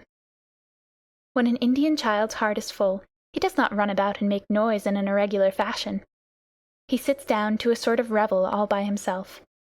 And Little Toomai had been spoken to by Peterson Sahib! If he had not found what he wanted, I believe he would have been ill. But the sweetmeat seller in the camp lent him a little tom-tom, a drum beaten with the flat of the hand, and he sat down, cross-legged, before Kala Nag as the stars began to come out, the tom-tom in his lap, and he thumped and he thumped and he thumped, and the more he thought of the great honor that had been done to him, the more he thumped, all alone among the elephant fodder. There was no tune and no words, but the thumping made him happy. The new elephants strained at their ropes, and squealed and trumpeted from time to time, and he could hear his mother in the camp. Hut putting his small brother to sleep with an old, old song about the great god Shiv, who once told all the animals what they should eat. It is a very soothing lullaby, and the first verse says, "Shiv, who poured the harvest and made the winds to blow, sitting at the doorways of a day of long ago, gave to each his portion, food and toil and fate, from the king upon the guddy to the beggar at the gate. All things made he, Shiva the preserver. Mahadeo, Mahadeo, he made them all. Thorn for the camel, fodder for the kine, and mother's heart for sleepy-head, O little son of mine." Little Toomai came in with a joyous tunk-a-tunk at the end of each verse, till he felt sleepy and stretched himself on the fodder at Kala Nag's side. At last the elephants began to lie down one after another, as is their custom, till only Kala Nag at the right of the line was left standing up, and he rocked slowly from side to side, his ears put forward to listen to the night wind as it blew very softly across the hills. The air was full of all the night noises that, taken together, make one big silence. The click of one bamboo stem against the other, the rustle of something alive in the undergrowth, the scratch and squawk of a half-waked bird — birds are awake in the night much more often than we imagine — and the fall of water ever so far away. Little Toomai slept for some time, and when he waked it was brilliant moonlight, and Kala Nag was still standing up with his ears cocked. Little Toomai turned, rustling in the fodder, and watched the curve of his big back against half the stars in heaven, and while he watched he heard, so far away that it sounded no more than a pinhole of noise pricked through the stillness, the hoot-toot of a wild elephant. All the elephants in the line jumped up as if they had been shot, and their grunts at last waked the sleeping mahouts, and they came out and drove the picket pegs with big mallets, and tightened this rope and knotted that till all was quiet. One new elephant had nearly grubbed up his picket, and Big Toomai took off Kala Nag's leg chain and shackled that elephant 4 foot to hind foot, but slipped a loop of grass string round Kala Nag's leg, and told him to remember that he was tied fast. He knew that he and his father and his grandfather had done the very same thing hundreds of times before. Kala Nag did not answer to this order by gurgling, as he usually did. He stood still, looking out across the moonlight, his head a little raised and his ears spread like fans, up to the great folds of the Garo hills. "Tend to him if he grows restless in the night," said Big Toomai to Little Toomai, and he went into the hut and slept. Little Toomai was just going to sleep too, when he heard the coir string snap with a little ting, and Kala Nag rolled out of his pickets as slowly and silently as a cloud rolls out of the mouth of a valley. Little Toomai pattered after him, barefooted down the road in the moonlight, calling under his breath, Kala Nag! Kala Nag, take me with you, oh Kala Nag! The elephant turned, without a sound, took 3 strides back to the boy in the moonlight, put down his trunk, swung him up to his neck, and almost before Little Toomai had settled his knees, slipped into the forest. There was one blast of furious trumpeting from the lines, and then the silence shut down on everything, and Kala Nag began to move. Sometimes a tuft of high grass washed along his sides as a wave washes along the sides of a ship, and sometimes a cluster of wild pepper vines would scrape along his back, or a bamboo would creak where his shoulder touched it. But between those times he moved absolutely without any sound, drifting through the thick Garo forest as though it had been smoke. He was going uphill, but though Little Toomai watched the stars in the rifts of the trees, he could not tell in what direction. Then Kala Nag reached the crest of the ascent and stopped for a minute, and Little Toomai could see the tops of the trees lying all speckled and furry under the moonlight for miles and miles, and the blue-white mist over the river in the hollow. Toomai leaned forward and looked, and he felt that the forest was awake below him, awake and alive and crowded. A big brown fruit-eating bat brushed past his ear. A porcupine's quills rattled in the thicket, and in the darkness between the tree stems he heard a hog-bear digging hard in the moist, warm earth, and snuffing as it digged. Then the branches closed over his head again, and Kala Nag began to go down into the valley, not quietly this time, but as a runaway gun goes down a steep bank, in one rush. The huge limbs moved as steadily as pistons, 8 feet to each stride, and the wrinkled skin of the elbow points rustled. The undergrowth on either side of him ripped with a noise like torn canvas, and the saplings that he heaved away right and left with his shoulders sprang back again and banged him on the flank, and great trails of creepers, all matted together, hung from his tusks as he threw his head from side to side and ploughed out his pathway. Then Little Toomai laid himself down close to the great neck, lest a swinging bough should sweep him to the ground, and he wished that he were back in the lines again. The grass began to get squashy, and Kala Nag's feet sucked and squelched as he put them down, and the night mist at the bottom of the valley chilled Little Toomai. There was a splash and a trample, and the rush of running water, and Kala Nag strode through the bed of a river, feeling his way at each step. Above the noise of the water, as it swirled round the elephant's legs, Little Toomai could hear more splashing, and some trumpeting both upstream and down. Great grunts and angry snortings, and all the mist about him seemed to be full of rolling, wavy shadows. "Aye," he said, half aloud, his teeth chattering. "The elephant folk are out tonight. It is the dance, then." Kala Nag swashed out of the water, blew his trunk clear, and began another climb. But this time he was not alone, and he had not to make his path. That was made already, 6 feet wide in front of him, where the bent jungle grass was trying to recover itself and stand up. Many elephants must have gone that way only a few minutes before. Little Toomai looked back, and behind him a great wild tusker, with his little pig's eyes glowing like hot coals, was just lifting himself out of the misty river. Then the trees closed up again, and they went on and up, with trumpetings and crashings and the sound of breaking branches on every side of them. At last Kala Nag stood still between 2 tree trunks at the very top of the hill. They were part of a circle of trees that grew round an irregular space of some 3 or 4 acres, and in all that space, as Little Toomai could see, the ground had been trampled down as hard as a brick floor.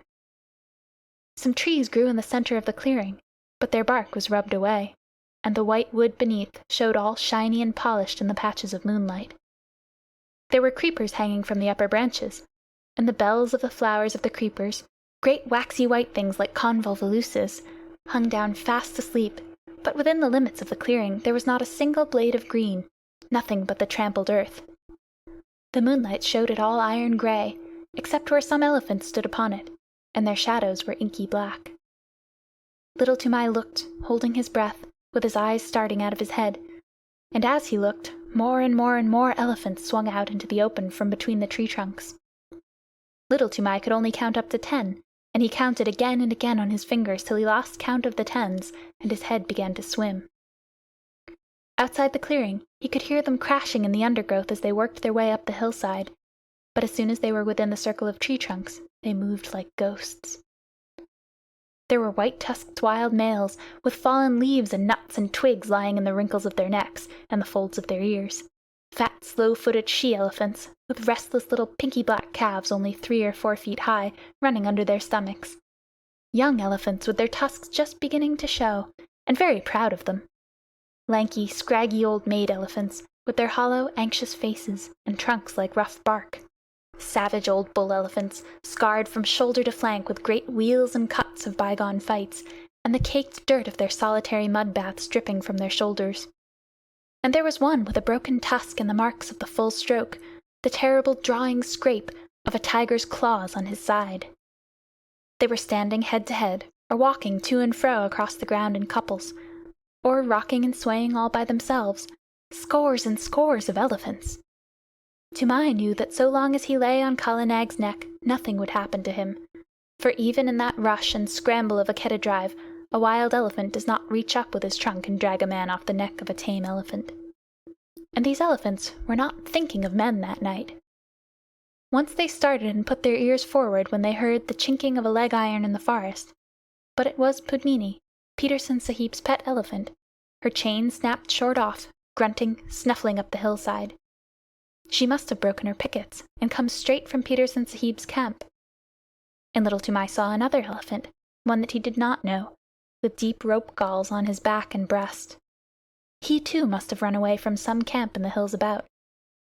At last there was no sound of any more elephants moving in the forest, and Kala Nag rolled out from his station between the trees and went into the middle of the crowd, clucking and gurgling, and all the elephants began to talk in their own tongue and to move about. Still lying down, Little Toomai looked down upon scores and scores of broad backs, and wagging ears, and tossing trunks, and little rolling eyes. He heard the click of tusks as they crossed other tusks by accident, and the dry rustle of trunks twined together, and the chafing of enormous sides and shoulders in the crowd, and the incessant flick and hiss of the great tails. Then a cloud came over the moon, and he sat in black darkness. But the quiet, steady hustling and pushing and gurgling went on just the same. He knew that there were elephants all round Kala Nag, and that there was no chance of backing him out of the assembly. So he set his teeth and shivered. In a Keddah at least there was torchlight and shouting, but here he was all alone in the dark, and once a trunk came up and touched him on the knee. Then an elephant trumpeted, and they all took it up for 5 or 10 terrible seconds. The dew from the trees above spattered down like rain on the unseen backs, and a dull booming noise began, not very loud at first, and Little Toomai could not tell what it was. But it grew and grew, and Kala Nag lifted up one forefoot and then the other, and brought them down on the ground, 1, 2, 1, 2, as steadily as trip hammers. The elephants were stamping all together now, and it sounded like a war drum beaten at the mouth of a cave. The dew fell from the trees till there was no more left to fall, and the booming went on, and the ground rocked and shivered, and Little Toomai put his hands up to his ears to shut out the sound. But it was all one gigantic jar that ran through him, this stamp of hundreds of heavy feet on the raw earth. Once or twice he could feel Kala Nag and all the others surge forward a few strides, and the thumping would change to the crushing sound of juicy green things being bruised. But in a minute or two the boom of feet on hard earth began again. A tree was creaking and groaning somewhere near him. He put out his arm and felt the bark, but Kala Nag moved forward, still tramping, and he could not tell where he was in the clearing. There was no sound from the elephants, except once, when 2 or 3 little calves squeaked together. Then he heard a thump and a shuffle, and the booming went on. It must have lasted fully 2 hours, and Little Toomai ached in every nerve, but he knew by the smell of the night air that dawn was coming. The morning broke in one sheet of pale yellow behind the green hills, and the booming stopped with the first ray, as though light had been in order. Before Little Toomai had gotten the ringing out of his head, before even he had shifted his position, there was not an elephant in sight except Kala Nag, Pudmini, and the elephant with the rope galls, and there was neither sign, nor rustle, nor whisper down the hillsides to show where the others had gone. Little Toomai stared again and again. The clearing, as he remembered it, had grown in the night. More trees stood in the middle of it, but the undergrowth and the jungle grass at the sides had been rolled back. Little Toomai stared once more. Now he understood the trampling. The elephants had stamped out more room, had stamped the thick grass and juicy cane to trash, the trash into slivers, the slivers into tiny fibers, and the fibers into hard earth. "Wah!" said Little Toomai, and his eyes were very heavy. "Kala Nag, my lord, let us keep by Pudmini and go back to Petersen Sahib's camp, or I shall drop from thy neck." The third elephant watched the two go away, snorted, wheeled round, and took his own path. He may have belonged to some little native king's establishment, 50 or 60 or 100 miles away. 2 hours later, as Petersen Sahib was eating early breakfast, his elephants, who had been double-chained that night, began to trumpet, and Pudmini, mired to the shoulders, with Kala Nag very footsore, shambled into the camp. Little Toomai's face was grey and pinched, and his hair was full of leaves and drenched with dew, but he tried to salute Petersen Sahib and cried faintly, "The dance! The elephant dance! I have seen it, and I die!" As Kala Nag sat down, he slid off his neck in a dead faint. But since native children have no nerves worth speaking of, in 2 hours he was lying very contentedly in Petersen Sahib's hammock, with Petersen Sahib's shooting coat under his head, and a glass of warm milk, a little brandy, with a dash of quinine inside him. And while the old, hairy, scarred hunters of the jungle sat 3 deep before him, looking at him as though he were a spirit, he told his tale in short words, as a child will, and wound up with, "Now, if I lie in one word, send men to see, and they will find that the elephant folk have trampled down more room in their dance room, and they will find 10 and 10 and many times 10 tracks leading to that dance room. They made more room with their feet. I have seen it. Kala Nag took me, and I saw. Also, Kala Nag is very leg-weary." Little Toomai laid back and slept all through the long afternoon and into the twilight. And while he slept, Petersen Sahib and Machua Appa followed the track of the 2 elephants for 15 miles across the hills. Petersen Sahib had spent 18 years in catching elephants, and he had only once before found such a dance place. Machua Appa had no need to look twice at the clearing to see what had been done there, or to scratch with his toe in the packed, rammed earth. "The child speaks the truth," said he. "All this was done last night, and I have counted 70 tracks crossing the river. See, Sahib, where Pudmini's leg-iron cut the bark of that tree. Yes, she was there too." They looked at one another, and up and down, and they wondered, for the ways of the elephants are beyond the wit of any man, black or white, to fathom. 40 years and 5, said Machua Appa, have I followed my lord the elephant, but never have I heard that any child of man had seen what this child has seen. By all the gods of the hills, is it... what can we say? And he shook his head. When they got back to the camp, it was time for the evening meal. Petersen Sahib ate alone in his tent, but he gave orders that the camp should have 2 sheep and some fowls, as well as a double ration of flour and rice and salt, for he knew that there would be a feast. Big Toomai had come up hot-foot from the camp in the plains to search for his son and his elephant, and now that he had found them, he looked at them as though he were afraid of them both. And there was a feast by the blazing campfires in front of the lines of picketed elephants, and Little Toomai was the hero of it all. And the big brown elephant catchers, the trackers and drivers and ropers, and the men who knew all the secrets of breaking the wildest elephants, passed him from one to the other, and they marked his forehead with blood from the breast of a newly killed jungle cock, to show that he was a forester, initiated and free of all the jungles. And at last, when the flames died down and the red light of the logs made the elephants look as though they had been dipped in blood too, Machua Appa, the head of all the drivers and all the Keddas, Machua Appa, Petersen Sahib's other self, who had never seen a made road in 40 years, Machua Appa, who was so great that he had no other name than Machua Appa, leaped to his feet with Little Toomai held in the air above his head and shouted, "Listen, my brothers! Listen too, you my lords in the lines there, for I, Machua Appa, am speaking. This little one shall no more be called Little Toomai, but Toomai of the Elephants, as his great-grandfather was called before him. What never man has seen, he has seen through the long night, and the favor of the elephant folk and of the gods of the jungles is with him. He shall become a great tracker. He shall become greater than I, even I, Machua Appa. He shall follow the new trail, and the stale trail, and the mixed trail, the clear eye. He shall take no harm in the Keddah when he runs under their bellies to rope the wild tuskers. And if he slips before the feet of the charging bull-elephant, the bull-elephant shall know who he is, and shall not crush him. Ahai! My lords in the chains," he whirled up to the line of pickets, "here is the little one that has seen your dances in your hidden places, the sight that never man saw. Give him honor, my lords. Salam karo, my children. Make your salute to Toomai of the Elephants. Gunga Pershad, aha! Hiraguj, Birchiguj, Kutarguj, aha! Pudmini, thou hast seen him at the dance, and thou too, Kala Nag, my pearl among elephants, aha! Together, to Toomai of the Elephants, Barao!"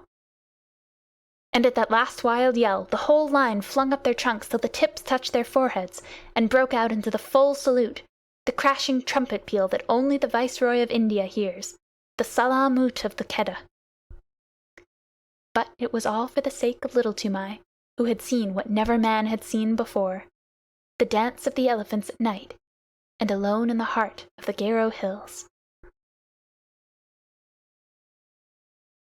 Shiv and the Grasshopper. The song that Toomai's mother sang to the baby. Shiv, who poured the harvest and made the winds to blow, sitting at the doorways of a day of long ago, gave to each his portion, food and toil and fate, from the king upon the goody to the beggar at the gate. All things made he, Shiva the preserver. Mahadeo, Mahadeo, he made them all. Thorn for the camel, fodder for the kine, and mother's heart for sleepy head, O little son of mine. Wheat he gave to the rich folk, millet to the poor, broken scraps for holy men that beg from door to door, cattle to the tiger, carrion to the kite, and rags and bones to wicked wolves without the wall at night. Naught he found too lofty, none he saw too low. Parbati beside him watched them come and go. Taught to cheat her husband, turning Shiv to jest, stole the little grasshopper and hid it in her breast. So she tricked him, Shiva the preserver. Mahadeo, Mahadeo, turn and see. Taller the camels, heavier the kine. But this was least of little things, O little son of mine. When the dole was ended, laughingly she said, "Master of a million mouths, is not one unfed?" Laughing Shiv made answer, "All have had their part, even he, the little one, hidden 'neath thy heart." From her breast she plucked it, Parbati the thief, saw the least of little things gnawed a new-grown leaf, saw and feared and wondered, making prayer to Shiv, who hath surely given meat to all that live. All things made he, Shiva the preserver. Mahadeo, Mahadeo, he made all. Thorn for the camel, fodder for the kine, and mother's heart for sleepy head, O little son of mine. End of Chapter 6. Chapter 7. Servants of the Queen. You can work it out by fractions, or by simple rule of 3, but the way of Tweedledum is not the way of Tweedledee. You can twist it, you can turn it, you can plait it till you drop, but the way of Pilly-Winky's not the way of Winky-Pop. It had been raining heavily for 1 whole month, raining on a camp of 30,000 men and thousands of camels, elephants, horses, bullocks, and mules, all gathered together at a place called Rawalpindi, to be reviewed by the Viceroy of India. He was receiving a visit from the Amir of Afghanistan, a wild king of a very wild country. And the Amir had brought with him, for a bodyguard, 800 men and horses who had never seen a camp or a locomotive before in their lives, savage men and savage horses, from somewhere at the back of Central Asia. Every night a mob of these horses would be sure to break their heel ropes and stampede up and down the camp through the mud and the dark. Or the camels would break loose and run about and fall over the ropes of the tents, and you can imagine how pleasant that was for men trying to go to sleep. My tent lay far away from the camel lines, and I thought it was safe. But one night a man popped his head in and shouted, "Get out, quick! They're coming! My tent's gone!" I knew who they were, so I put on my boots and waterproof and scuttled out into the slush. Little Vixen, my fox terrier, went out through the other side. And then there was a roaring and a grunting and a bubbling, and I saw the tent cave in as the pole snapped and began to dance about like a mad ghost. A camel had blundered into it, and wet and angry as I was, I could not help laughing. Then I ran on, because I did not know how many camels might have got loose, and before long I was out of sight of the camp, plowing my way through the mud.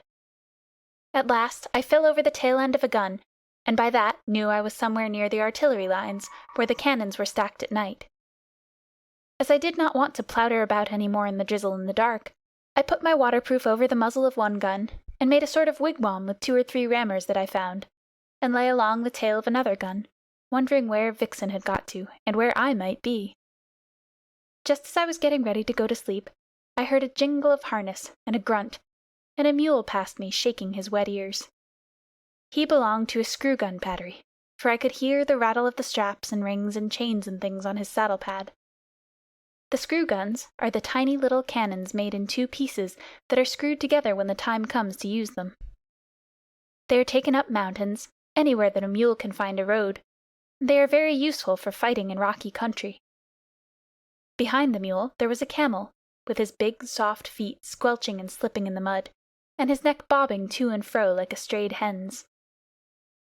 Luckily I knew enough of beast language, not wild beast language, but camp beast language, of course, from the natives to know what he was saying. He must have been the one that flopped into my tent, for he called to the mule, "What shall I do? Where shall I go? I have fought with a white thing that waved, and it took a stick and hit me on the neck." That was my broken tent pole, and I was very glad to know it. "Shall we run on?" "Oh, it was you," said the mule. "You and your friends that have been disturbing the camp? All right. You'll be beaten for this in the morning, but I may as well give you something on account now." I heard the harness jingle as the mule backed and caught the camel 2 kicks in the ribs that rang like a drum. "Another time," he said, "you'll know better than to run through a mule battery at night shouting, 'Thieves and fire!' Sit down and keep your silly neck quiet." The camel doubled up camel fashion, like a 2-foot rule, and sat down whimpering. There was a regular beat of hoofs in the darkness, and a big troop horse cantered up as steadily as though he were on parade, jumped a gun-tail, and landed close to the mule. "It's disgraceful," he said, blowing out his nostrils. "These camels have racketed through our lines again, 3rd time this week. How's a horse to keep up his condition if he isn't allowed to sleep? Who's here?" "I'm the breech-piece mule of No. 2 gun of the 1st screw battery," said the mule, "and the other's one of your friends. He's waked me up, too. Who are you?" "No. 15, E Troop, 9th Lancers, Dick Cunliffe's horse. Stand over a little there." "Oh, beg your pardon," said the mule. "It's dark to see much. Aren't these camels too sickening for anything? I walked out of my lines to get a little peace and quiet here." "My lords," said the camel humbly, "we dreamed bad dreams in the night, and we were very much afraid. I am only a baggage camel of the 39th Native Infantry, and I am not as brave as you are, my lords." "Then why didn't you stay and carry baggage for the 39th Native Infantry, instead of running all around the camp?" said the mule. "They were such very bad dreams," said the camel. "I am sorry. Listen! What is that? Shall we run on again?" "Sit down," said the mule, "or you'll snap your long stick legs between the guns." He cocked one ear and listened. "Bullocks," he said. "Gun bullocks. On my word, you and your friends have waked the camp very thoroughly. It takes a good deal of prodding to put up a gun bullock." I heard a chain dragging along the ground, and a yoke of the great sulky white bullocks that drag the heavy siege guns when the elephants won't go any nearer to the firing came shouldering along together. And almost stepping on the chain was another battery mule, calling wildly for Billy. "That's one of our recruits," said the old mule to the troop horse. "He's calling for me. Here, youngster, stop squealing. The dark never hurt anybody yet." The gun bullocks lay down together and began chewing the cud, but the young mule huddled close to Billy.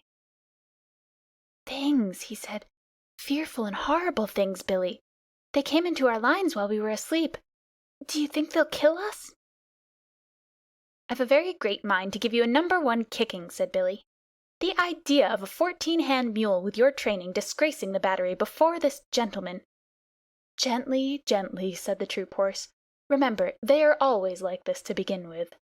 The first time I ever saw a man—it was in Australia when I was a 3-year-old—I ran for half a day, and if I'd seen a camel I should be running still."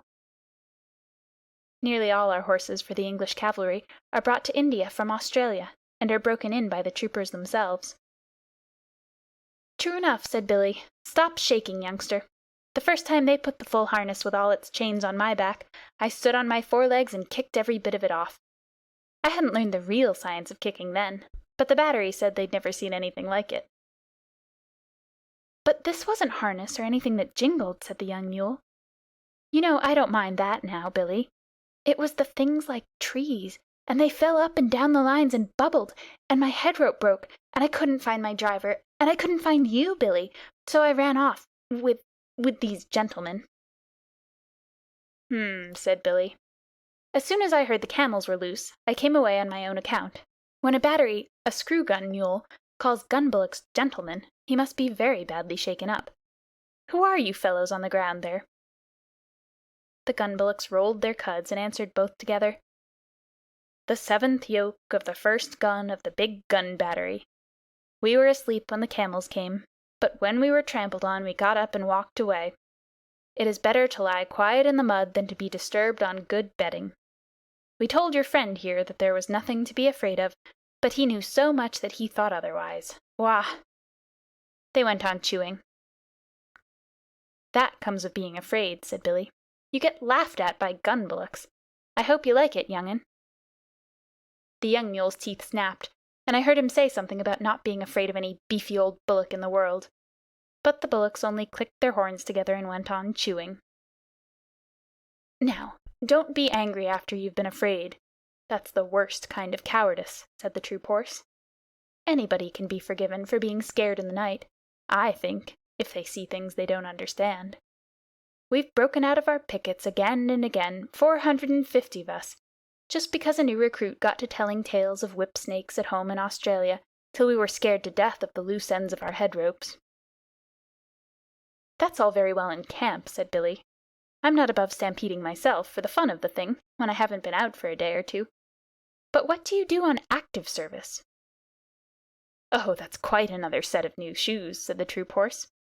"Dick Cunliffe's on my back then, and drives his knees into me, and all I have to do is to watch where I am putting my feet, and to keep my hind legs well under me, and be bridle-wise." "What's bridle-wise?" said the young mule. "By the blue gums of the black blocks," snorted the troop horse. "Do you mean to say that you aren't taught to be bridle-wise in your business? How can you do anything unless you can spin round at once when the rein is pressed on your neck? It means life or death to your man, and of course that's life or death to you. Get round with your hind legs under you the instant you feel the rein on your neck. If you haven't room to swing round, rear up a little and come round on your hind legs. That's being bridle-wise." "We aren't taught that way," said Billy the mule stiffly. "We're taught to obey the man at our head, step off when he says, and step in when he says so. I suppose it comes to the same thing. Now, with all this fine fancy business and rearing, which must be very bad for your hocks, what do you do?" "Well, that depends," said the troop horse. "Generally, I have to go in among a lot of yelling, hairy men with knives, long shiny knives, worse than the farrier's knives, and I have to take care that Dick's boot is just touching the next man's boot without crushing it. I can see Dick's lance to the right of my right eye, and I know I'm safe. I shouldn't care to be the man or horse that stood up to Dick and me when we're in a hurry." "Don't the knives hurt?" said the young mule. "Well, I got one cut across the chest once, but that wasn't Dick's fault." "A lot I should have cared whose fault it was if it hurt," said the young mule. "You must," said the troop horse. If you don't trust your man, you may as well run away at once. That's what some of our horses do, and I don't blame them. As I was saying, it wasn't Dick's fault. The man was lying on the ground, and I stretched myself not to tread on him, and he slashed up at me. Next time I have to go over a man lying down, I shall step on him, hard." Said Billy. "It sounds very foolish. Knives are dirty things at any time.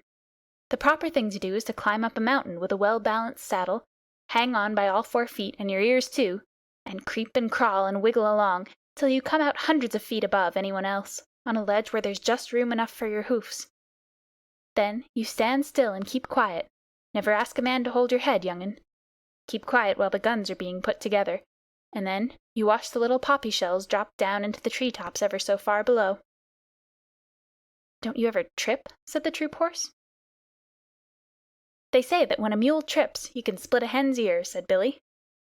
"Now and again, perhaps a badly packed saddle will upset a mule, but it's very seldom. I wish I could show you our business. It's beautiful. Why, it took me 3 years to find out what the men were driving at. The science of the thing is never to show up against the skyline, because if you do, you may get fired at. Remember that, young'un. Always keep hidden as much as possible, even if you have to go a mile out of your way. I lead the battery when it comes to that sort of climbing." "Fired at without the chance of running into the people who are firing?" said the troop horse, thinking hard. "I couldn't stand that. I should want to charge with Dick." "Oh, no, you wouldn't. You know that as soon as the guns are in position, they'll do the charging. That's scientific and neat, but knives, pah!" The baggage camel had been bobbing his head to and fro for some time past, anxious to get a word in edgewise. Then I heard him say, as he cleared his throat nervously, I have fought a little, but not in that climbing way or that running way." "No, now you mention it," said Billy, "you don't look as though you were made for climbing or running much. Well, how was it, old hay bales?" "The proper way," said the camel. "We all sat down—" "Oh, my crupper and breastplate," said the troop horse under his breath. "Sat down." "We sat down, 100 of us," the camel went on, "in a big square, and the men piled our kajawas, our packs and saddles, outside the square, and they fired over our backs, the men did, on all sides of the square." "What sort of men? Any men that came along?" said the troop horse. "They teach us in riding school to lie down and let our masters fire across us. But Dick Cunliffe is the only man I'd trust to do that. It tickles my girths, and besides, I can't see with my head on the ground." "What does it matter who fires across you?" said the camel. "There are plenty of men and plenty of other camels close by, and a great many clouds of smoke. I am not frightened then. I sit still and wait." "And yet," said Billy, "you dream bad dreams and upset the camp at night. Well, well, before I'd lie down, not to speak of sitting down, and let a man fire across me, my heels and head would have something to say to each other. Did you ever hear anything so awful as that?" There was a long silence, and then one of the gun bullocks lifted up his big head and said, "This is very foolish indeed. There's only one way of fighting." "Oh, go on," said Billy. "Please don't mind me. I suppose you fellows fight standing on your tails?"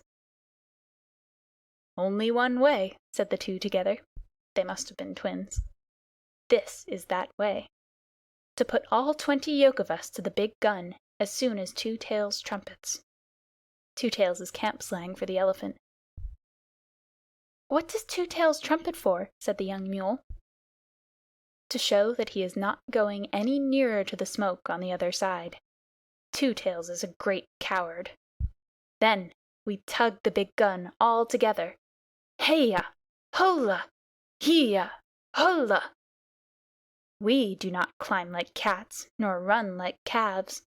We go across the level plain, 20 yoke of us, till we are unyoked again, and we graze while the big guns talk across the plain to some town with mud walls, and pieces of the wall fall out, and the dust goes up, as though many cattle were coming home." "Oh, and you choose that time for grazing?" said the young mule. "That time or any other. Eating is always good. We eat till we are yoked up again, and tug the gun back to where Two Tails is waiting for it. Sometimes there are big guns in the city that speak back, and some of us are killed. And then there is all the more grazing for those that are left. This is fate. Nothing but fate. None the less, Two Tails is a great coward. That is the proper way to fight. We are brothers from Hapur. Our father was a sacred bull of Shiva. We have spoken. "Well, I've certainly learned something tonight," said the troop horse. "Do you gentlemen of the screw-gun battery feel inclined to eat when you are being fired at with big guns, and Two Tails is behind you?" "About as much as we feel inclined to sit down and let men sprawl all over us, or run into people with knives. I never heard such stuff. A mountain ledge, a well-balanced load, a driver you can trust to let you pick your own way, and I'm your mule. But the other things, no," said Billy, with a stamp of his foot. "Of course," said the troop horse, "everyone is not made in the same way, and I can quite see that your family, on your father's side, would fail to understand a great many things." "Never you mind my family on my father's side," said Billy angrily, for every mule hates to be reminded that his father was a donkey. "My father was a Southern gentleman, and he could pull down and bite and kick into rags every horse he came across.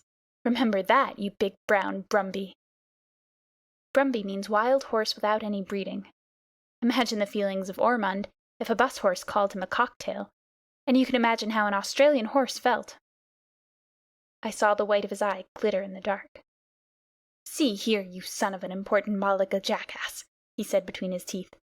"I'd have you know that I'm related on my mother's side to Carbine, winner of the Melbourne Cup, and where I come from we aren't accustomed to being ridden over roughshod by any parrot-mouthed, pig-headed mule in a popgun pea-shooter battery. Are you ready?" "On your hind legs!" squealed Billy. They both reared up facing each other, and I was expecting a furious fight, when a gurgly, rumbly voice called out of the darkness to the right, "Children, what are you fighting about there? Be quiet!" Both beasts dropped down with a snort of disgust, for neither horse nor mule can bear to listen to an elephant's voice. "It's Two Tails," said the troop horse. "I can't stand him. A tail at each end isn't fair." "My feelings exactly," said Billy, crowding into the troop horse for company. "We're very alike in some things." "I suppose we've inherited them from our mothers," said the troop horse. "It's not worth quarreling about. Hi, Two Tails, are you tied up?" "Yes," said Two Tails, with a laugh all up his trunk. "I'm picketed for the night. I've heard what you fellows have been saying. But don't be afraid. I'm not coming over." The bullocks and the camels said, half aloud, "Afraid of Two Tails? What nonsense!" And the bullocks went on, "We are sorry that you heard, but it is true. Two Tails, why are you afraid of the guns when they fire?" "Well," said Two Tails, rubbing one hind leg against the other, exactly like a little boy saying a poem, "I don't quite know whether you'd understand." "We don't, but we have to pull the guns," said the bullocks. "I know it, and I know you are a good deal braver than you think you are. But it's different with me. My battery captain called me a pachydermatous anachronism the other day." "That's another way of fighting, I suppose," said Billy, who was recovering his spirits. "You don't know what that means, of course, but I do. It means betwixt and between, and that is just where I am. I can see inside my head what will happen when a shell bursts, and you bullocks can't." "I can," said the troop horse. "At least a little bit. I try not to think about it." "I can see more than you do, and I do think about it. I know there's a great deal of me to take care of, and I know that nobody knows how to cure me when I'm sick. All they can do is to stop my driver's pay till I get well, and I can't trust my driver." "Ah," said the troop horse, "that explains it. I can trust Dick." "You could put a whole regiment of Dicks on my back without making me feel any better. I know just enough to be uncomfortable, and not enough to go on in spite of it." "We do not understand," said the bullocks. "I know you don't. I'm not talking to you. You don't know what blood is." "We do," said the bullocks. "It is red stuff that soaks into the ground and smells." The troop horse gave a kick and a bound and a snort. "Don't talk of it," he said. "I can smell it now, just thinking of it. It makes me want to run, when I haven't Dick on my back." "But it's not here," said the camel and the bullocks. "Why are you so stupid?" "It's vile stuff," said Billy. "I don't want to run, but I don't want to talk about it." "There you are," said Two Tails, waving his tail to explain. "Surely. Yes, we have been here all night," said the bullocks. Two Tails stamped his foot till the iron ring on it jingled. "Oh, I'm not talking to you. You can't see inside your heads." "No, we see out of our 4 eyes," said the bullocks. "We see straight in front of us." "If I could do that and nothing else, you wouldn't be needed to pull the big guns at all. If I was like my captain, he can see things inside his head before the firing begins, and he shakes all over, but he knows too much to run away. If I was like him, I could pull the guns. But if I were as wise as all that, I should never be here. I should be a king in the forest as I used to be, sleeping half the day and bathing when I liked. I haven't had a good bath for a month." "That's all very fine," said Billy, "but giving a thing a long name doesn't make it any better." "Hush!" said the troop horse. "I think I understand what Two Tails means."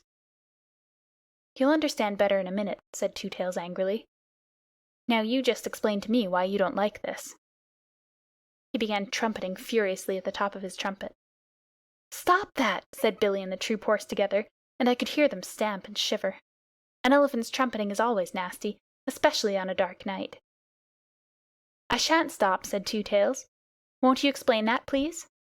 "Humph! Humph! Rah!" Then he stopped suddenly, and I heard a little whimper in the dark, and I knew that Vixen had found me at last.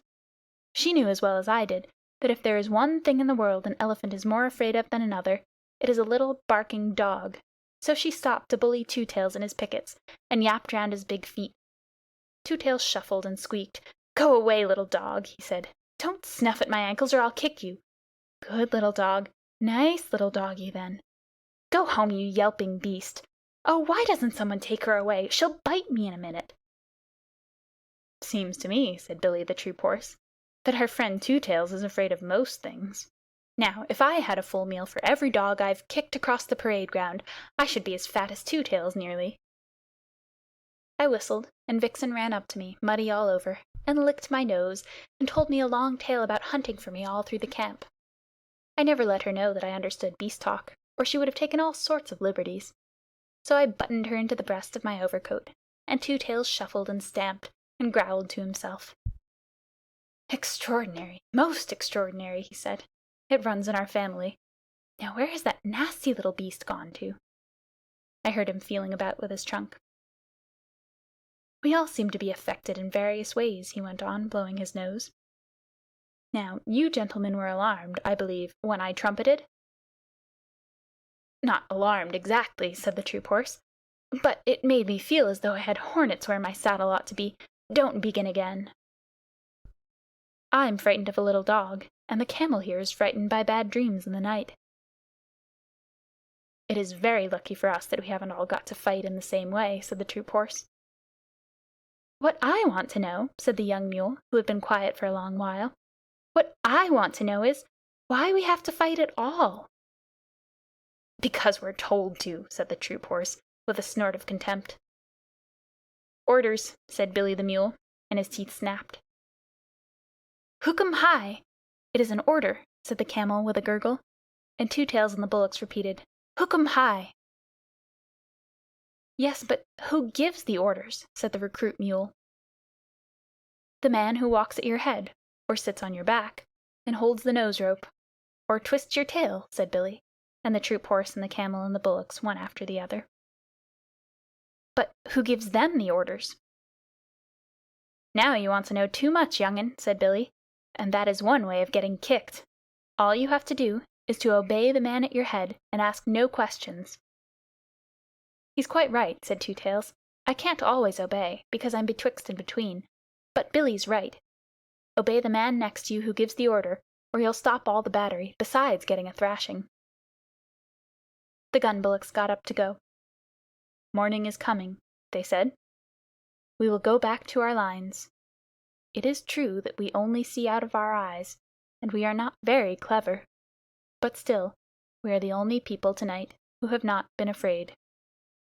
Good night, you brave people."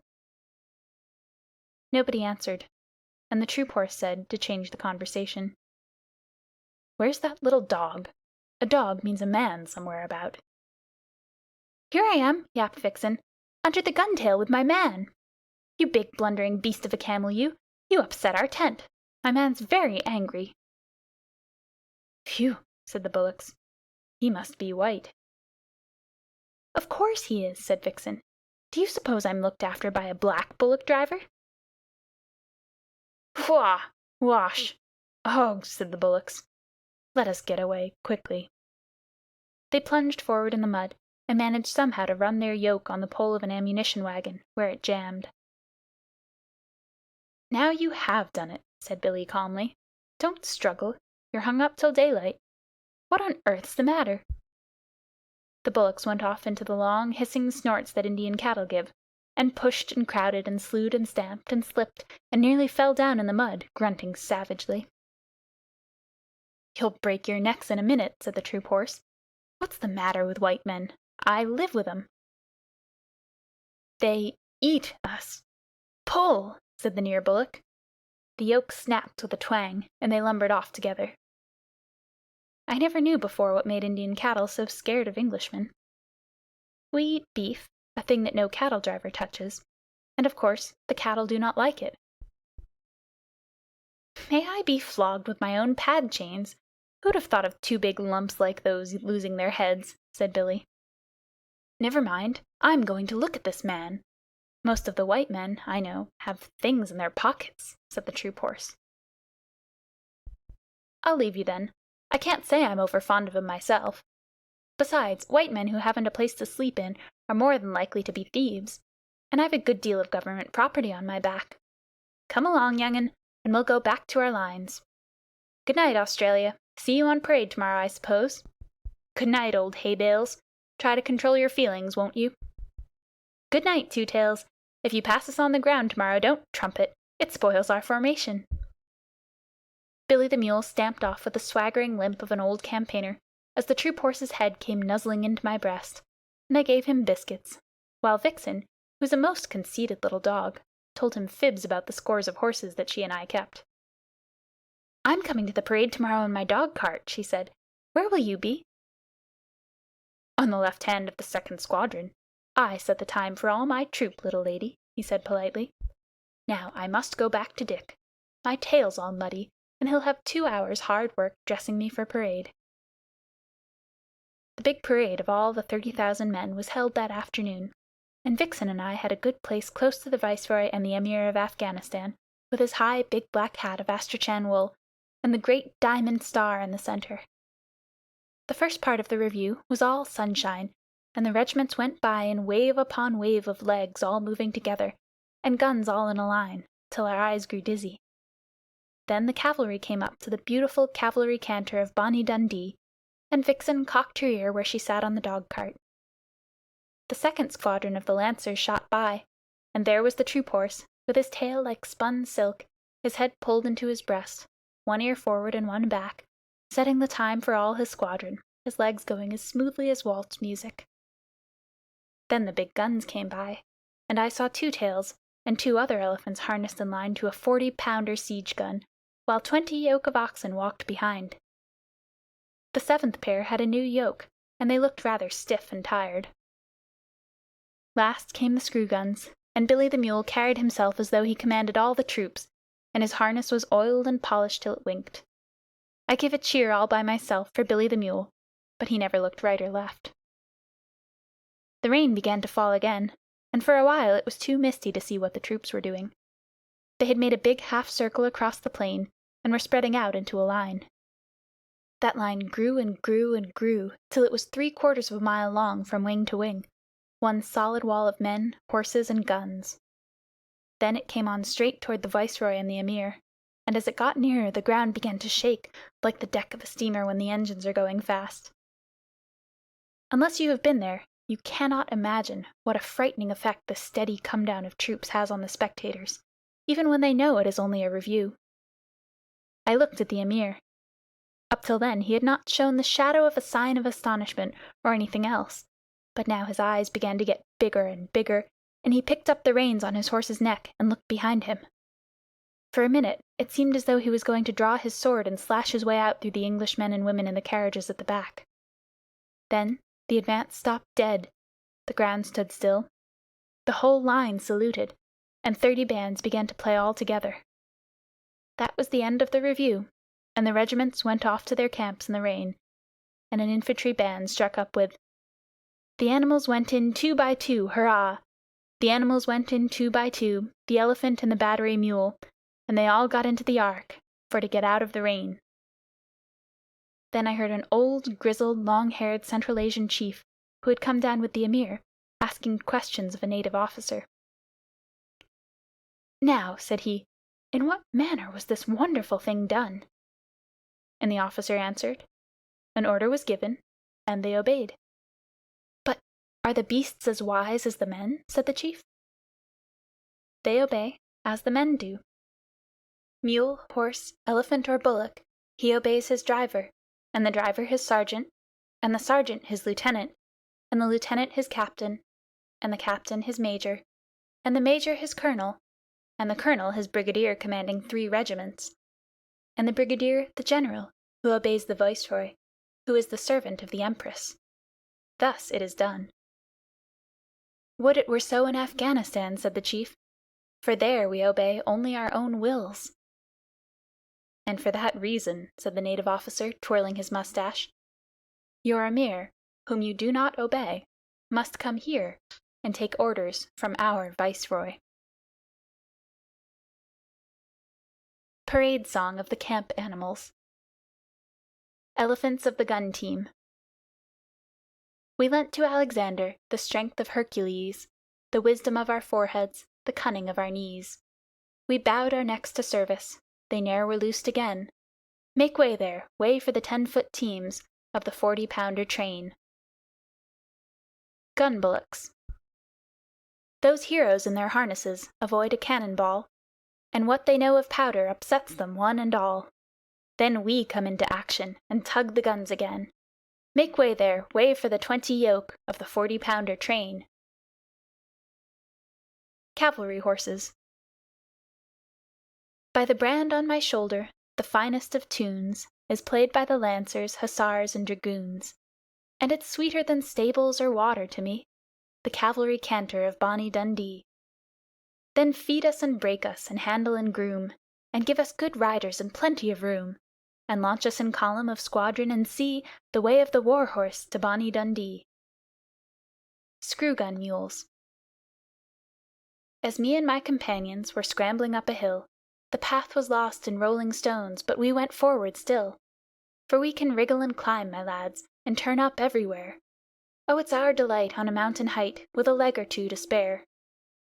Good luck to every sergeant, then, that lets us pick our road. Bad luck to all the driver-men that cannot pack a load. For we can wriggle and climb, my lads, and turn up everywhere. Oh, it's our delight on a mountain height, with a leg or 2 to spare. Commissariat camels.